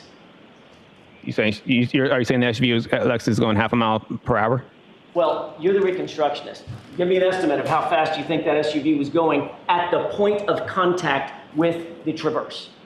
Maybe like 1 to 2 miles per hour. Okay, fair enough. Have you ever been called in to a crash, to investigate a crash, where the cars have collided at 1 mile an hour? I've had pedestrian crashes that have been at a very low speed. Okay, that wasn't my question. That wasn't quite my question. Okay. My question is, have you been called in to a crash involving two vehicles that have made contact at about 1 mile an hour? I have seen testing for vehicles at low speeds. So next time I have been called to a crash, I go to fatality crashes, but I have seen testing for vehicles at low speed impacts. Okay. How low speed? Like just the bump. So like this? Yes. Did you see any damage? Yes. All right, well, minimal damage. Right, in what circumstance? Minimal damage like, I don't know, like a cracked taillight? No, like just a little bit of rub off on the paint. Right, or you might see nothing, right? Yes. You've certainly seen circumstances in which two cars come in contact and there's absolutely no physical damage to either car, nothing observable, right? Have I gone to crashes that I've seen no physical damage on a car? Or just in common sense, just everyday life, where one car backs into another car at the Jiffy Lube, makes contact and drives away, and there's no damage. Not normally. It's usually something. Jiffy Lube's with car and car impacts. Like what's the something? A crack or a paint, something chip, scratches. Right. Yeah. So if you put a piece of metal in that scenario, if you put a piece of metal, steel, right, against a piece of plastic, which one do you think is going to give way first? You'll still see some damage to both vehicles at a speed. Which one would give way first? Between metal, depends what speeds. And what we're talking about, you're just saying plastic and metal. You're giving a pretty general, broad plastic and metal analysis here. You admit, you got to agree with me, that there are circumstances in which low speed, very, very low speed contact between two cars can certainly leave damage on one and not damage on the other, damage on both, or no damage on either one. Observe. Yes, I just said in that situation where the scratch on the side of her car had a scratch mark and his doesn't appear to have anything. And you said under questioning by Mr. Lally that certain circumstances like this could lead to a lens material, right, plastic material cracking, right? Say again, like at least. Just a few minutes ago, Mr. Lally. I'm trying to answer your question. Sorry, yes. Mr. Lally asked you a question a few minutes ago, and you indicated that something might show up on a bumper.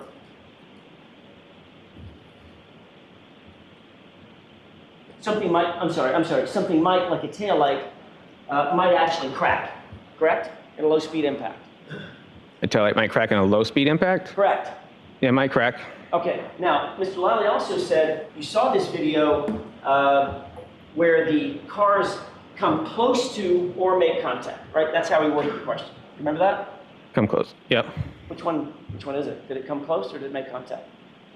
I said it might. I don't know if that scratch from the side is. It's something that's consistent with the height of the bumper. Like I said, I didn't measure them side by side, but you can clearly see there's a scratch on the side, and that's something that looks like that would come back. So as I look at the bumper, and I see the bumper, and it has that little divot, and I look at her side of her car with that scratch mark, that kind of lines up a little bit of why that could be where that was from. I thought you said there was no damage on that car, on the Traverse. There is no damage, and that's why I went to why there's two different paint materials there, that why one could have showed up on her car because it's that flat, the glossy paint on there, and it could have scratched on it, while you have something that's a little more rougher texture with like a flat, flat color on there that wouldn't leave on there. So you just described the circumstance in which two cars come in contact, you don't see any observable damage on one, and you do on the other. That's what I suggested that when you asked me that a second ago. Yes.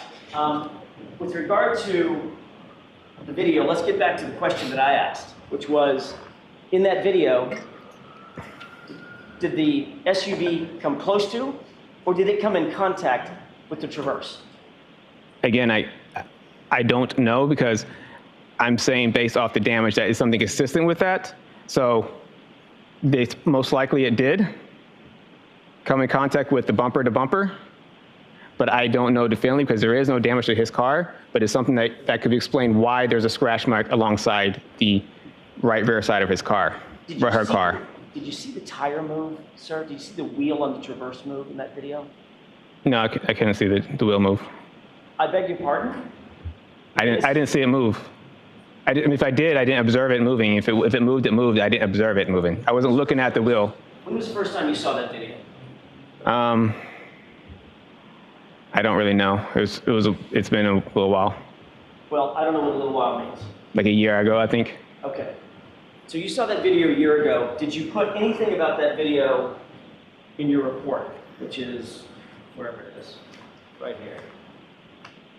I'm looking at your entire CARS report. Yes. Did you put anything in this CARS report about watching that video? No, because I watched the video like after the report was done, and I watched it first time on court TV. So who on court TV during this trial? Like prior hearing? No, when it was on TV at some point. When did you and Mr. Lally have a discussion about you testifying about this video? That was a couple weeks ago? I'm sorry, I couldn't understand. A couple of weeks ago? What's a couple of weeks ago? Is it 10 days ago? Days ago? 2 weeks ago? I mean, 2 weeks ago? Couple? Okay. Two? Where did you two meet? At the DA's office. Was that at your request, or was that at Mr. Lally's request? It was a pre-conference hearing, or pre-trial hearing. Right. Well, those are pre-trial conference, sorry. Done? What's up? Yes. We're talking over each other. I'm trying not to talk over each other. I'm trying not either. Let's both try harder. Okay. Who set up the meeting? From my pre-trial? Yes. Okay. Paul. Adam Lally. Who was at the meeting? Everybody sitting right here, Lieutenant Tully. Lieutenant Tully, you, Adam Lally, Laura McLaughlin. I'm guessing Ms. Gilman was not there. She was not there, correct. Did Mr. Lally show you this video at that meeting? Yes. Did he tell you that he intended to ask you some questions about this video at that meeting? Yes. Did he ask you whether or not you could render an opinion as to whether or not the impact that you saw, or lack thereof, whatever the case may be, was consistent or inconsistent with damage to the taillight? Yes. Did you tell him that you would give him such opinion if called upon at trial? Yes. Did anybody take any notes? I don't know. Were you taking notes? Yes. Where are those notes, Trooper Paul? I think notes not on this specifically, but just, make sure I had, my everything checks and balance, and for what I want to talk about, what we're going to talk about. Make sure you had what? My checks and balances, sorry. Checks and balances? Just make sure I'm more on the same page of what we understand what's going on in the trial. You want to make sure that you're on the same page with Mr. Lally about what's going on in trial? Right? Yes. All right. Did Mr. Lally take notes? I have no idea. You were watching him. I mean, was he writing something down? I wasn't paying attention to his note taking. Ms. McLaughlin was there. Was she taking notes? I don't know. You didn't see her either? I don't know if people were taking notes, writing stuff down, or what they're writing stuff down in relation to our little conference. Did you give him an opinion? We've asked whether or not you were asked to give an opinion, and you said, yes, yes, yes, I was. Yep. Did you give an opinion at that meeting about whether or not you believe, in your opinion, the contact between the SUV and the Traverse, the Lexus and the Traverse, could result in the damage to the taillight. Yes. What did you tell him in the meeting? What we talked about already on the stand here. Okay. So what you related to him was exactly what you've relayed in this court. Yes. All right. And he told you that he was going to ask, I'm going to ask you to look at the video, correct? Yes. You're going to be asked a series of questions about that video, correct? He told me the video and he said, okay, this is the video. This is what they think the taillight was broken. And these are the pictures of his car that they take. So they asked my opinion on, do you think that's where a taillight would be broken? And he told you, you need to make sure that you tell the jurors that couldn't have happened in this impact, right? He didn't tell me I had to make sure jurors, that's my opinion on, it doesn't appear to happen in that video. Did he tell you that it would be helpful to the prosecution if you said that it would be, that it was inconsistent with the taillight breaking? Objection. I'm going to allow it. Did he tell you it would be helpful to the case if you said that? No. But you knew it would be, right? I'm just stating what I saw on my professional opinion on what it is. Got it. If it looked like it was consistent, I would say it's consistent. If it wasn't consistent, it's not consistent. I'm not going to. I'm sure that's what you would say. Okay, so comments are not appropriate for the jury. They're also not very good for me, Mr. Jackson. Understood, Your Honor. Did you formalize your new opinion? Because this is a new opinion, right? You've never been asked this opinion before. Yes. Did you formalize this new opinion in any kind of report or memorialize it in any way? No.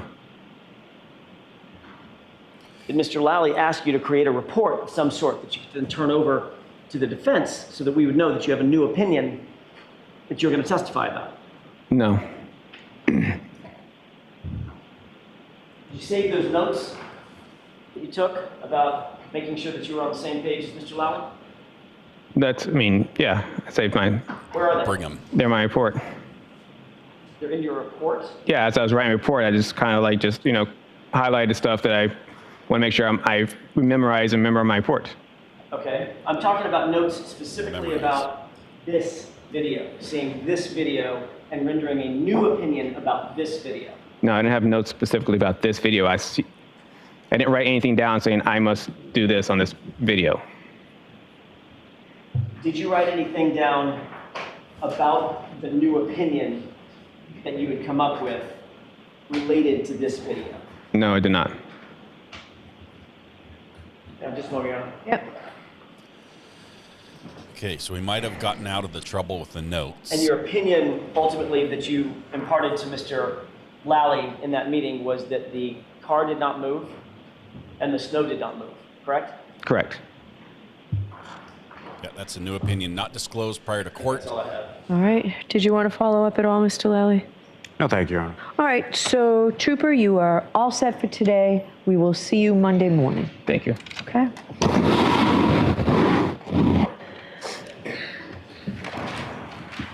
Take your water with you.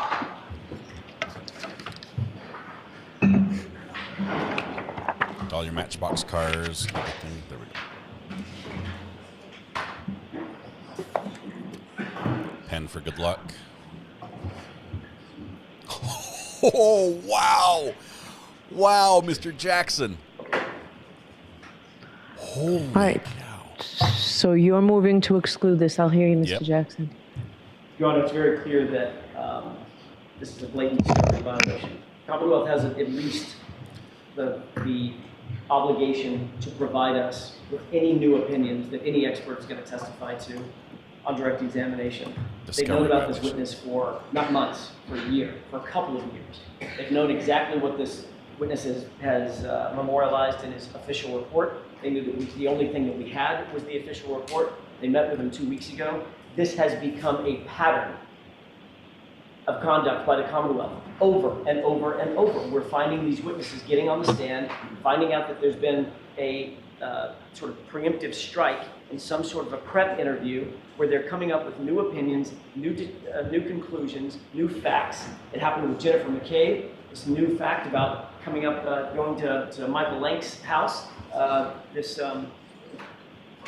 It happened with Officer Saraf coming up with a new determination about what was said or not said at the scene that we had never heard before. That was also in a prep session of some sort, or I believe it was. And then this witness, literally, it's not even like just, was it light out or was it dark out? This is a completely new opinion based on evidence that we presented, both in or talked about in opening statement and have presented variously throughout this trial. And this officer gets on the stand and now has a new central opinion about whether or not we're right and that taillight lens could be cracked. That's something that should have at least been reduced to writing, and even if it was reduced to writing, it should have been excluded because it's a discovery violation. It's late. We don't have time to prepare for it, and we're caught off guard. I use the word at sidebar ambush, and I know that rankles the court, and the court doesn't like it, but that's exactly what it feels like. Well, that's been used both ways here, right? So it's a word, let's just take it out of here, make your point, okay? I'll see if I can come up with a synonym for it. Well, I understand your argument, so focus on, just continue where you were, but no comment whether I like ambush or don't like ambush. She doesn't like It's ambush. a word I've heard a lot on both sides. I understand, Your Honor. My point is the evidence that now is being sought should never be presented in front of a jury. We didn't have opportunity to get this in advance. It's at least, very least, been in the Commonwealth's possession for weeks. He took notes about it. He now says, well, I didn't take notes about that specifically. I don't believe that as far as I can throw him. I think he did take notes about it. He was shown the video. He provided a new opinion. Mr. Lally knew that he was providing a new opinion. And then the first time he discloses this opinion is in front of the 16 jurors, 15 jurors. We would ask for its exclusion, Your Honor. And I'll submit. All right, Mr. Lally. Yes, Your Honor. As far as the pattern, especially coming from counsel, I simply find it laughable. As far as Officer Saraf, I think what counsel is referring to was testimony that was in his grand jury testimony. He was crossed about whether or not it was in his report, but it was in his grand jury testimony. As far as Ms. McCabe is concerned, that was regarding reciprocal discovery that was given to the Commonwealth weeks into trial by the defendant. It was then shown to a witness, which is perfectly permissible. Counsel asked a question of Ms. McCabe on cross, and she was aware of the material based on the late disclosure of reciprocal discovery. So there's no violation there. As it relates to and why I say laughable, Your Honor, is that I am still... I don't like hearing you say laughable. Just understood. Stick to what the arguments are. And with respect to this witness... Hold on. Quit the finger pointing, name calling, things like that, please. I know it's been a long week. It's been a particularly long day. But just focus on what you want to argue to me. And I apologize to the court for that, Your Honor. With respect to this testimony, it's well within his realm as a crash reconstructionist. This is a witness who's responded to and investigated hundreds of crashes involving damage to vehicles. Simply making an observation of contact between two vehicles or purported contact between two vehicles on a video. The force is self-evident, and whether or not that force is sufficient to cause the damage that he personally observed on the defendant's vehicle is well within his expertise. And should be permissible as far as for this witness to be able to testify to. What about the non-disclosure to the defense? Showing this video and asking for an opinion. What about that? So, Your Honor, what I would say is I did not show this video and ask this opinion. This is a video that actually the trooper mentioned to me that he had seen over the course of while the case was pending, probably over a year ago. That he had seen that video. What I showed him was the photographs of Mr. O'Keefe's vehicle and asked whether or not he observed any damage consistent with the damage to the taillight observing or popping up on Mr. O'Keefe's vehicle. Why wasn't that turned over? In hindsight, it should have been, Your Honor. All right. So it's late. I'm not ruling here. I want to review everything. I would like, I'm not obviously taking any of the evidence home with me. I would like, if it's possible, for what your IT person did on the expanding, like he did, this second time, maybe I missed it, but I didn't see the tire move this time. It did. So I'd like that. I'd like that video, and I would like, what's the exhibit number here? It's Exhibit 6. Do you want just that video, Your Honor?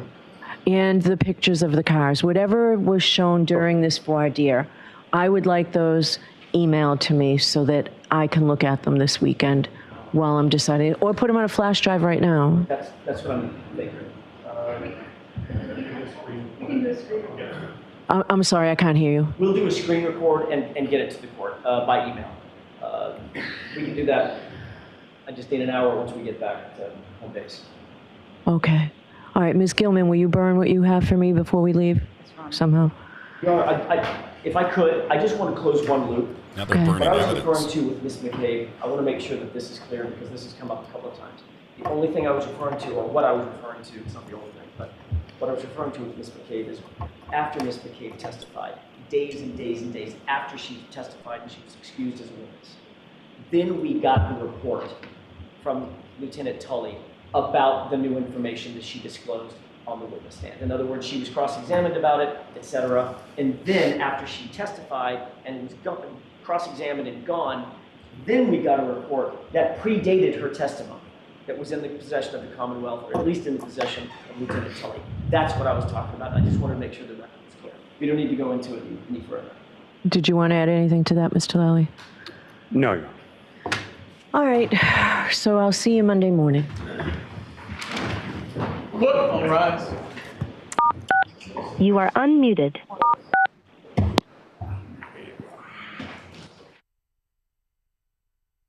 So that got spicy quick.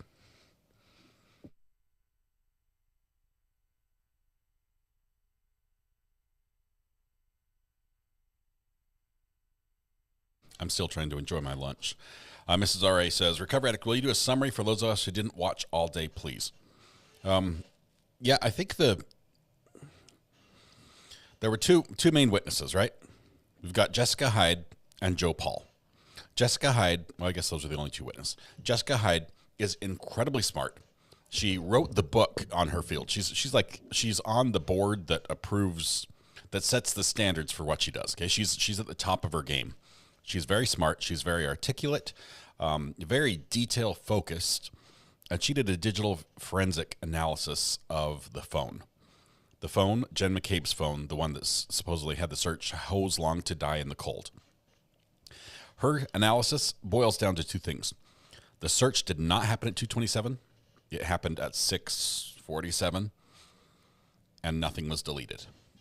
That's a big loss for the defense.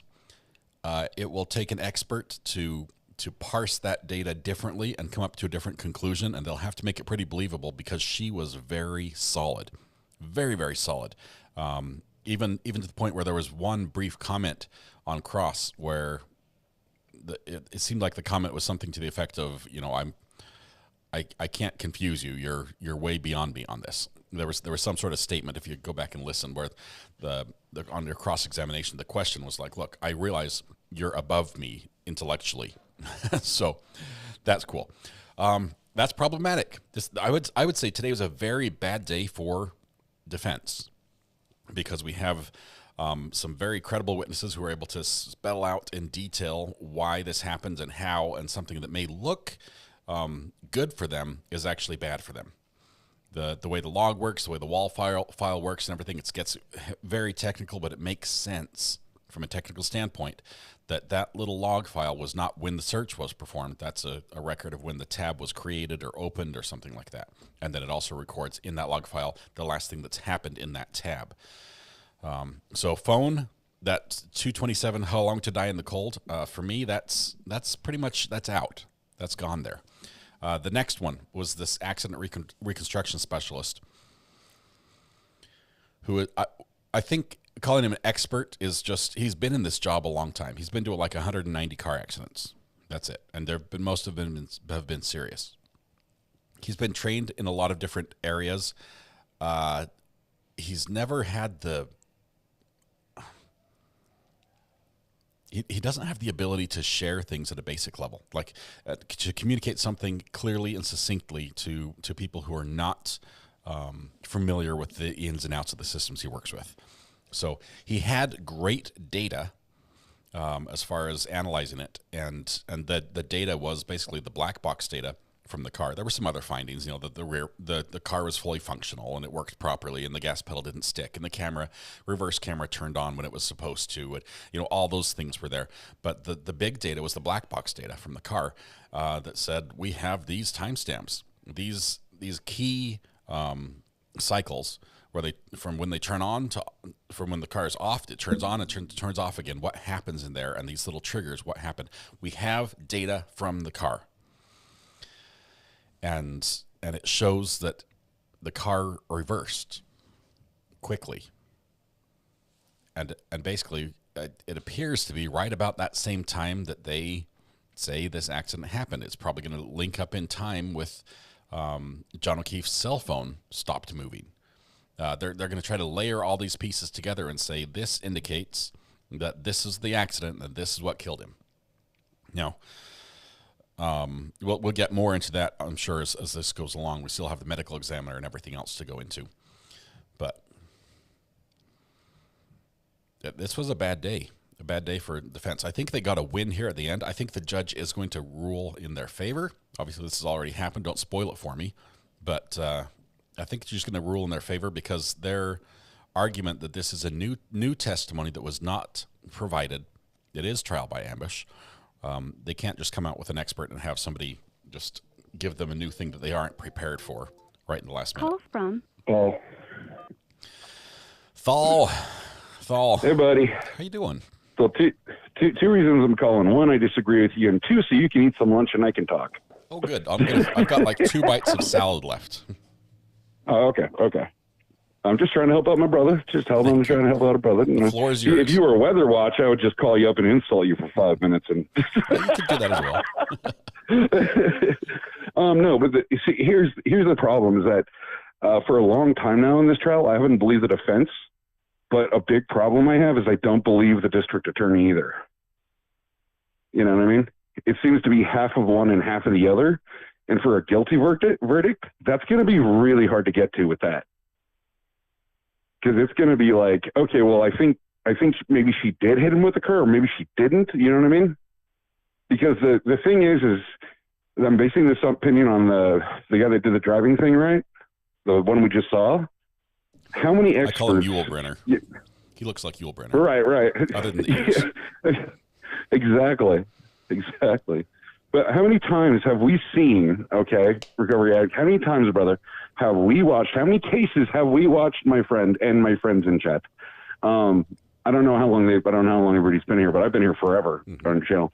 But the thing is how many cases have we seen, like 20 or 30 now, where experts get up there and they draw on and on about every conceivable little tiny stupid detail there ever could to exist, and they're narrowing it down and they're shaving them off and everything up there. He gets up there and he's like, did you compare the cars? Well, no. Did you go out and look at it? Well, no. Did you do a physical mock-up of it? No. Well, I looked at the picture and I'm sitting there, my brain is melting. Because I've never heard an expert, quote unquote, get up there and be that just liberal. Yeah, he basically is admitting that he didn't do the comparison, and 2 weeks ago, they took a couple pictures, which are the worst possible angle to make this decision. Like, there is not a worse angle you can take of the back of John O'Keefe's car to determine which part of it would strike Karen Reed's car if they did bump than straight on the corner. Okay, you need a profile view.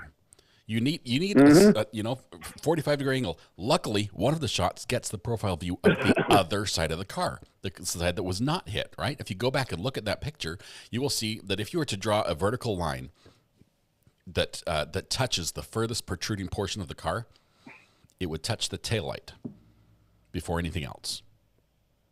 And see, the thing is the thing is with the expert, right, is that I go back to the Johnny Depp trial, the what's her name? The blonde lady, psychiatrist lady.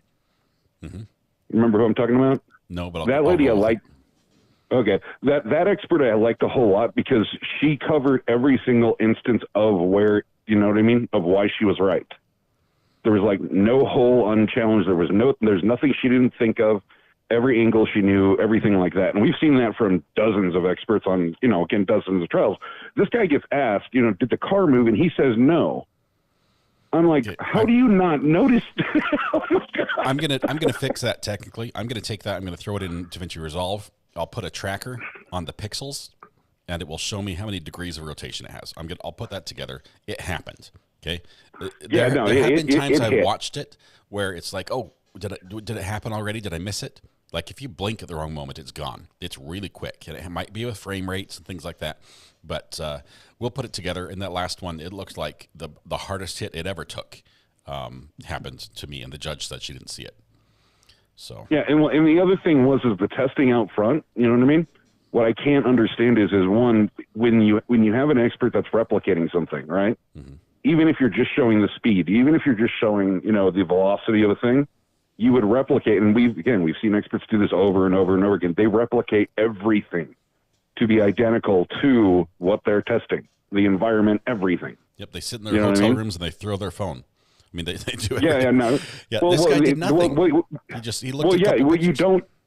Well, and the thing is, with the video he took of him running around with the car, I'm like, one, that's not where it happened at. You know what I mean? So we don't. That's not even a replica of where it happened at. So if I'm on the jury, this bothers me. Number two, it was done in the dark. You're not in the dark. You know what I mean? He doesn't need to be drunk to do it, but you know what I mean? There should be sand on the ground on top of the concrete, at least a little layer, a little dusting to replicate the snow. That would have helped, at least believability wise. Yeah. I mean, none of this was done. It was just like, it really, really feels like it really, really feels like I need this conclusion. How do I get there? What's the baseline of stuff I need? That's really what it feels like. What I would say, just a word of advice to the state today, just in the future, don't put your smartest expert right next to your dumbest one, because the contrast was painful. Yeah, I'm sorry, Mr. Paul. I should not be rude, but he portrays himself as an expert in a lot of fields, in a lot of areas, and he pontificates in areas where you normally would want a little bit more ability to speak coherently, to be able to count that as an expert witness, and I just didn't get that from him. No, I didn't either. Well, and the thing is too with that lady, she was succinct to the point, and when you asked her a question, she would take it, answer it in the expert fashion for those of us that are smarter than me, and then she would dumb it down so that dum-dums like me could get what she was talking about. So there's that short answer, and then there was this long kind of, you know what I mean? This is what I'm talking about kind of thing to kind of try to get it through to you, which was very cool. But you're right. That contrast was just wild. Yep. It was wild. Let me answer this for Brandy. Brandy, I know I'm in the minority here, but I'm leaning more and more into the idea that Karen did strike John O'Keefe with her car in front of that. And people might say, how can you see that? That's where I am.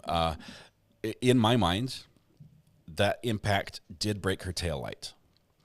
I still can't put together in my head how that happened, where he was, what part of the body it struck, how he flew the way he did. It's getting a little better with some of the maps and reconstruction. It's very poor reconstruction maps. They haven't really answered all my questions. But if her taillight was broken from the initial impact with John O'Keefe, then went back to the house, backed up, and just bumped the car. Okay. Mm-hmm. Well, I did not see any taillight fall to the ground. Okay. I was looking very carefully. I did not see any pieces of taillight fall to the ground in John O'Keefe's driveway. As she pulls out, we've zoomed in. I've slowed it down. I've looked at it. There is a lot of taillight left. I do believe there's a chunk missing, but there's a lot of taillight left in there that is not there when the police photograph it at the police station. So is it possible that she hit him and pieces of the taillight were left? They were not found initially with his body. She does also make contact with his car. No taillight pieces fall out. The car gets impounded, taken to the Sally port. Proctor decides he's going to make this cut and dry, grabs a piece off the taillight that's loose, that's not fallen out, takes that to the crime scene, either smashes it and places it there. I think all of them could happen. I think Proctor's a bad nut, first of all. I think things he touched gets dirty. And I think all of those could happen. And you got, I put him as possibly padding the case, trying to make it more of an open and shut situation than it was. And it's like I said. There's I don't agree with either story right now, and that's a big problem for the prosecution, because the prosecution is supposed to prove that you did it. And the problem is if I only believe half your story, so let's say she did hit him, let's say it did kill him, okay? Right, Recovery Addict? Let's just say for, that just funs and giggles, let's say that's true, okay? Now here's the problem. Did she act recklessly? Well, not if she didn't know she was. So no, I'm at acquittal. I don't even get manslaughter now. I mean, this is the problem. You know what I mean? So it's I think you could prove recklessness by saying you chose to drink while intoxicated. I think you can get recklessness earlier on. Maybe we can get there, but this whole case seems to be like the prosecution's to lose. If we do get there, because of that, all of Canton probably should go to jail. It's like they're snatching defeat from the jaws of victory. I'm just like, okay, because there's enough there, especially thanks to Proctor. You know what I mean? Mm-hmm. There's enough there now, and his sister. You know what I mean? There's enough there now, and the other, whatever his name is, there's enough people that give the feeling of being bad actors associated with the system, that it's like, what the hell are any of you? What are you idiots doing? Half of you are cops. You know better. Where's your head at? Yeah, I think we have a mix of just inadequacy.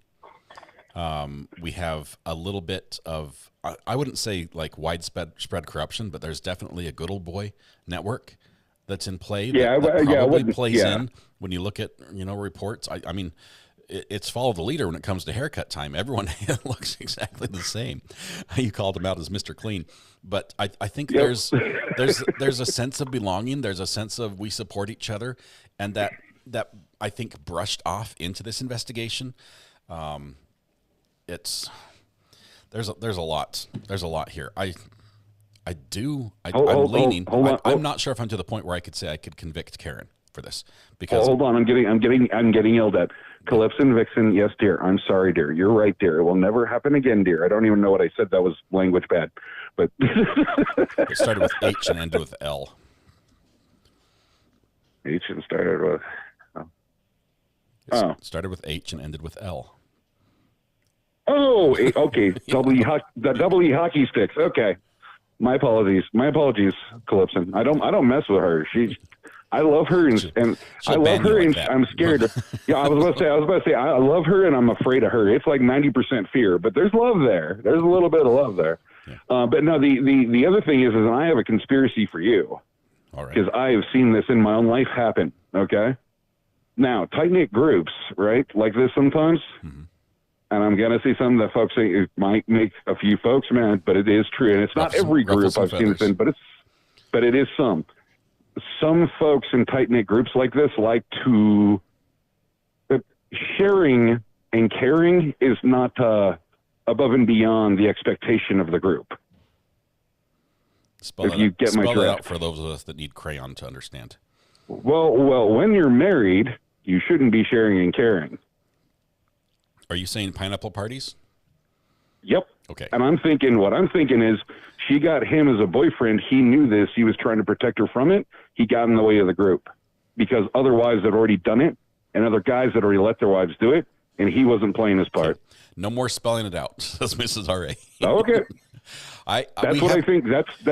That's another part. That if you want to run with a conspiracy, though, that's one of the ones I got online, and it has not, thanks to the character witnesses, it has not been disproven yet. I would say it hasn't been disproven, but I don't think there's any evidence to support that.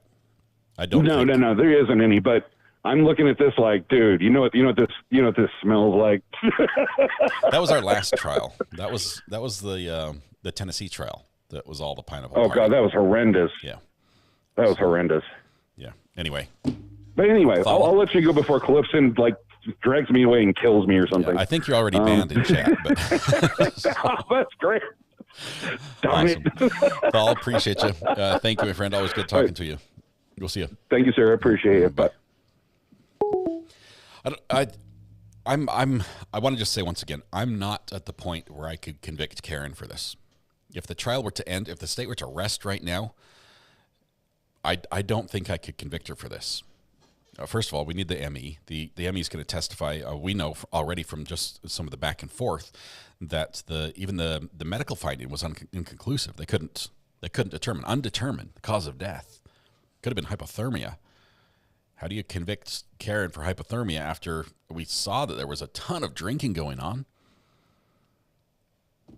He literally could have fallen, and I'm having a hard time seeing anywhere on his body from the ME stuff that we've seen leaked out through all these questions so far that would show anything that looks like a car crash. Anyway, so that's where we are. So it looks like we have tomorrow. We've got to find something else because Karen Reed is not in session. That's my understanding. They're going to be in there working. It sounds like they're doing work like jury instructions. Are we already to that point? Are we dealing with jury instructions yet? That would be nice, but the jury's not going to be there, so we probably won't have a live stream. If we do have a live stream, that'll be great because we will go ahead and pick up what's happening today, which is leaving us hanging. Unless housekeeping will be brought back. I'm fine watching housekeeping. I've watched people work all my life. Sorry, Mrs. R.A. She's like, yep, I can vouch for this. Yeah, I think the medical examiner should answer some questions for us. I'm trying to keep an open mind on all this testimony. I'm trying not to let my personal dislike of the deliverer, of the messenger, hinder my weight of the testimony itself. And housekeeping. Anyway, it's injuries on his body. I played too many of those little computer games that simulate a car accident with a dummy, a crash test dummy. And there should be injuries. If you got hit at 25, 26 miles an hour by a 7,000-pound vehicle, there should be injuries. And not just I fell on the ground and then hurt my head. Can learn a lot from a dummy, yeah. It needs to make sense. It needs to make sense. So I will pay close attention to this. And obviously, we've only heard one side of some of the experts that have analyzed this technical data. There may be additional points of data in some of these reports we've seen from the state side, or the Commonwealth side, excuse me. Don't mean to insult you, Massachusetts. But there's other data in there. There are other lines of information. There's other reports, there's other logs that when we go to, it might clarify or explain the data as well. It may be that 227 search for hose long to die in the cold comes right back in full clarity when the defense brings their expert up to testify. It sounds like they've got some experts from the FBI that might be testifying. I think on the list, they might have a couple people that work for the FBI to testify in favor of them. That's going to be some strong testimony. So I'm excited to see this. Obviously, we've got some drama right now where we leave court today. So I want to see how this plays out. The judge is deciding over the weekend. We're going to see once we next go live what she decides. If this Mr. Paul, this Joe Paul, is allowed to testify specifically to the ring footage of the cars and if they collided or not. And I'm going to do some work here. I might put it up on Twitter. And once I get it done, we'll probably show it next time we go live as well. But I'm still working on a swoosh. I've been watching Rob with his swishes and Emily with her swishes, and I'm jealous, so I'm making my own swishes. But I have zero creative bones in my body. And so I'm trying to figure out how to make a swish. And I'm thinking a transition. I want a transition that will transition to replay when I'm showing something from replay so that you know that we're in replay, and then transition back so that you know that we're live. A swoop and a swish, not a swish. Maybe that's the problem. I was making a swish, and I need swoops. If any of you are swoop or swish experts and understand DaVinci Resolve, particularly Fusion, that would help. I'm learning slowly. We need a can of Raid that sprays the screen. Oh, this is good. Culperistic. These are the sort of advice, this is the sort of advice we need. Can you imagine that? Where you're looking at, it covers the screen, and then like a wipe goes across, whoop, and it's something else. Oh, that would be great. Can I claim that as my idea, culpuristic? Raid sprays the screen, or even a bug. Mrs. Ari says a glass of water spilling over the keyboard. That one is still a little raw, a little too soon, Mrs. Ari, on that one. Play the replay inverted. I can show you what I've got so far, but it's terrible. I mean, I don't even think it's watchable. Let me close that. Say okay. Okay, well here, play that on repeat. This is all I have. What's happening there in the background? That was it. I've got 5 lines that go across the screen, and I've got to change the speed and make the spline work properly. So it starts slow and then ramps up and then slows down at the end with an S curve. But in the middle, when they're all on the screen, I need the transition to happen. That's when it cuts, so you don't have a jump cut. But anyway, show a metal detector beeping, then shovel scooping up the replay. That might be a little beyond my expertise. The can of Raid, though, I might be able to do. I need to buy some plexiglass so I can film me going with the plexiglass. That would be really cool. And then the bug run across. All right. I also have to go fix my lawnmower. And Mrs. R.A.'s here, and she's going to make that happen first. So that would be a swipe, not a swoosh. I'll pay for the bug. There are plenty of bugs. If I needed a bug, I can get a bug. Somebody just sent me a video of roaches fighting. I don't know who won.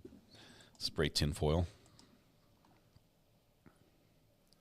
So many convicted these days with vehicle and mobile phone technology. MC, this gets me. We have an expert today when Miss Hyde, Jessica Hyde, who testified and said that her peers get this wrong.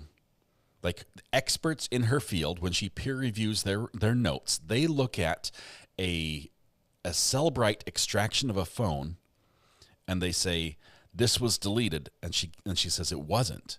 They're reading it wrong. It's not. She's like the only one that understands what is really deleted. Cellbrite calls it delete. We've trusted Cellbrite as the authoritative figure forever, and apparently they're not. So I'll have to reach out to them on Twitter, because they are on Twitter. I got tagged with one of their messages. So Lenova, thank you very much for the super chat and all the stock tips. Appreciate you very much. Let's see. But it's not her that's getting it wrong. Yeah, that's the question. When everyone else gets it wrong and you're the only one that gets it right, or are you really right? We need a replay of the bug video that Rob put together. He sent that to me, but I have never shown it on my channel, I don't think. Well, maybe once. I might have shown it once.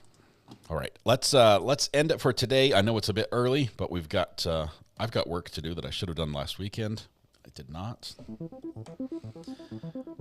Will Mr. Paul testify to ring footage? Will we have a swoop? Will RA's mower ever cut grass? Tune in tomorrow for the next riveting installment. 6volt, thank you very much. Thank you to all our mods. I appreciate all the work you do. Thanks to all of you who make this such a fun place to watch true crime. Thanks for your generosity. Thanks for those who gifted memberships, super chats. That helps make everything possible. Thank you, thank you, thank you. We're going to have fun tomorrow, whatever it is. I'll do a little homework and make sure we have something to watch together, even if it's a little bit of court hopping, which we haven't done in a little while because this trial's taken quite a bit of time. But thank you all. Tonight when you go home, please hug the people you love, smile at someone, make their day just a little bit better, and please stay safe till we go live again tomorrow morning at 8:45-ish. I don't know why I'm watching a video about goats. Oh, it's a pet rescue place. Okay, there's a bit YouTube. I'll watch this and then I'm gonna go work on the. Oh, there's a cat. It looks just like mine. Okay, I'll be right back. You guys, I got sidetracked. There it is. Oh, it's hard to talk today. Happy Monday, you guys. Have a good evening. We'll see you. Bye bye.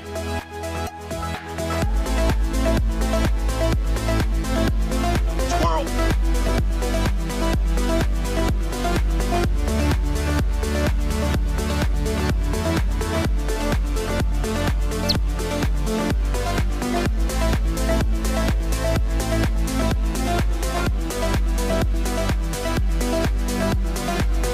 scratch all that. Oh, that was terrible. I apologize. I'm not a cat. This is not Burger King. People do not get to have it their way.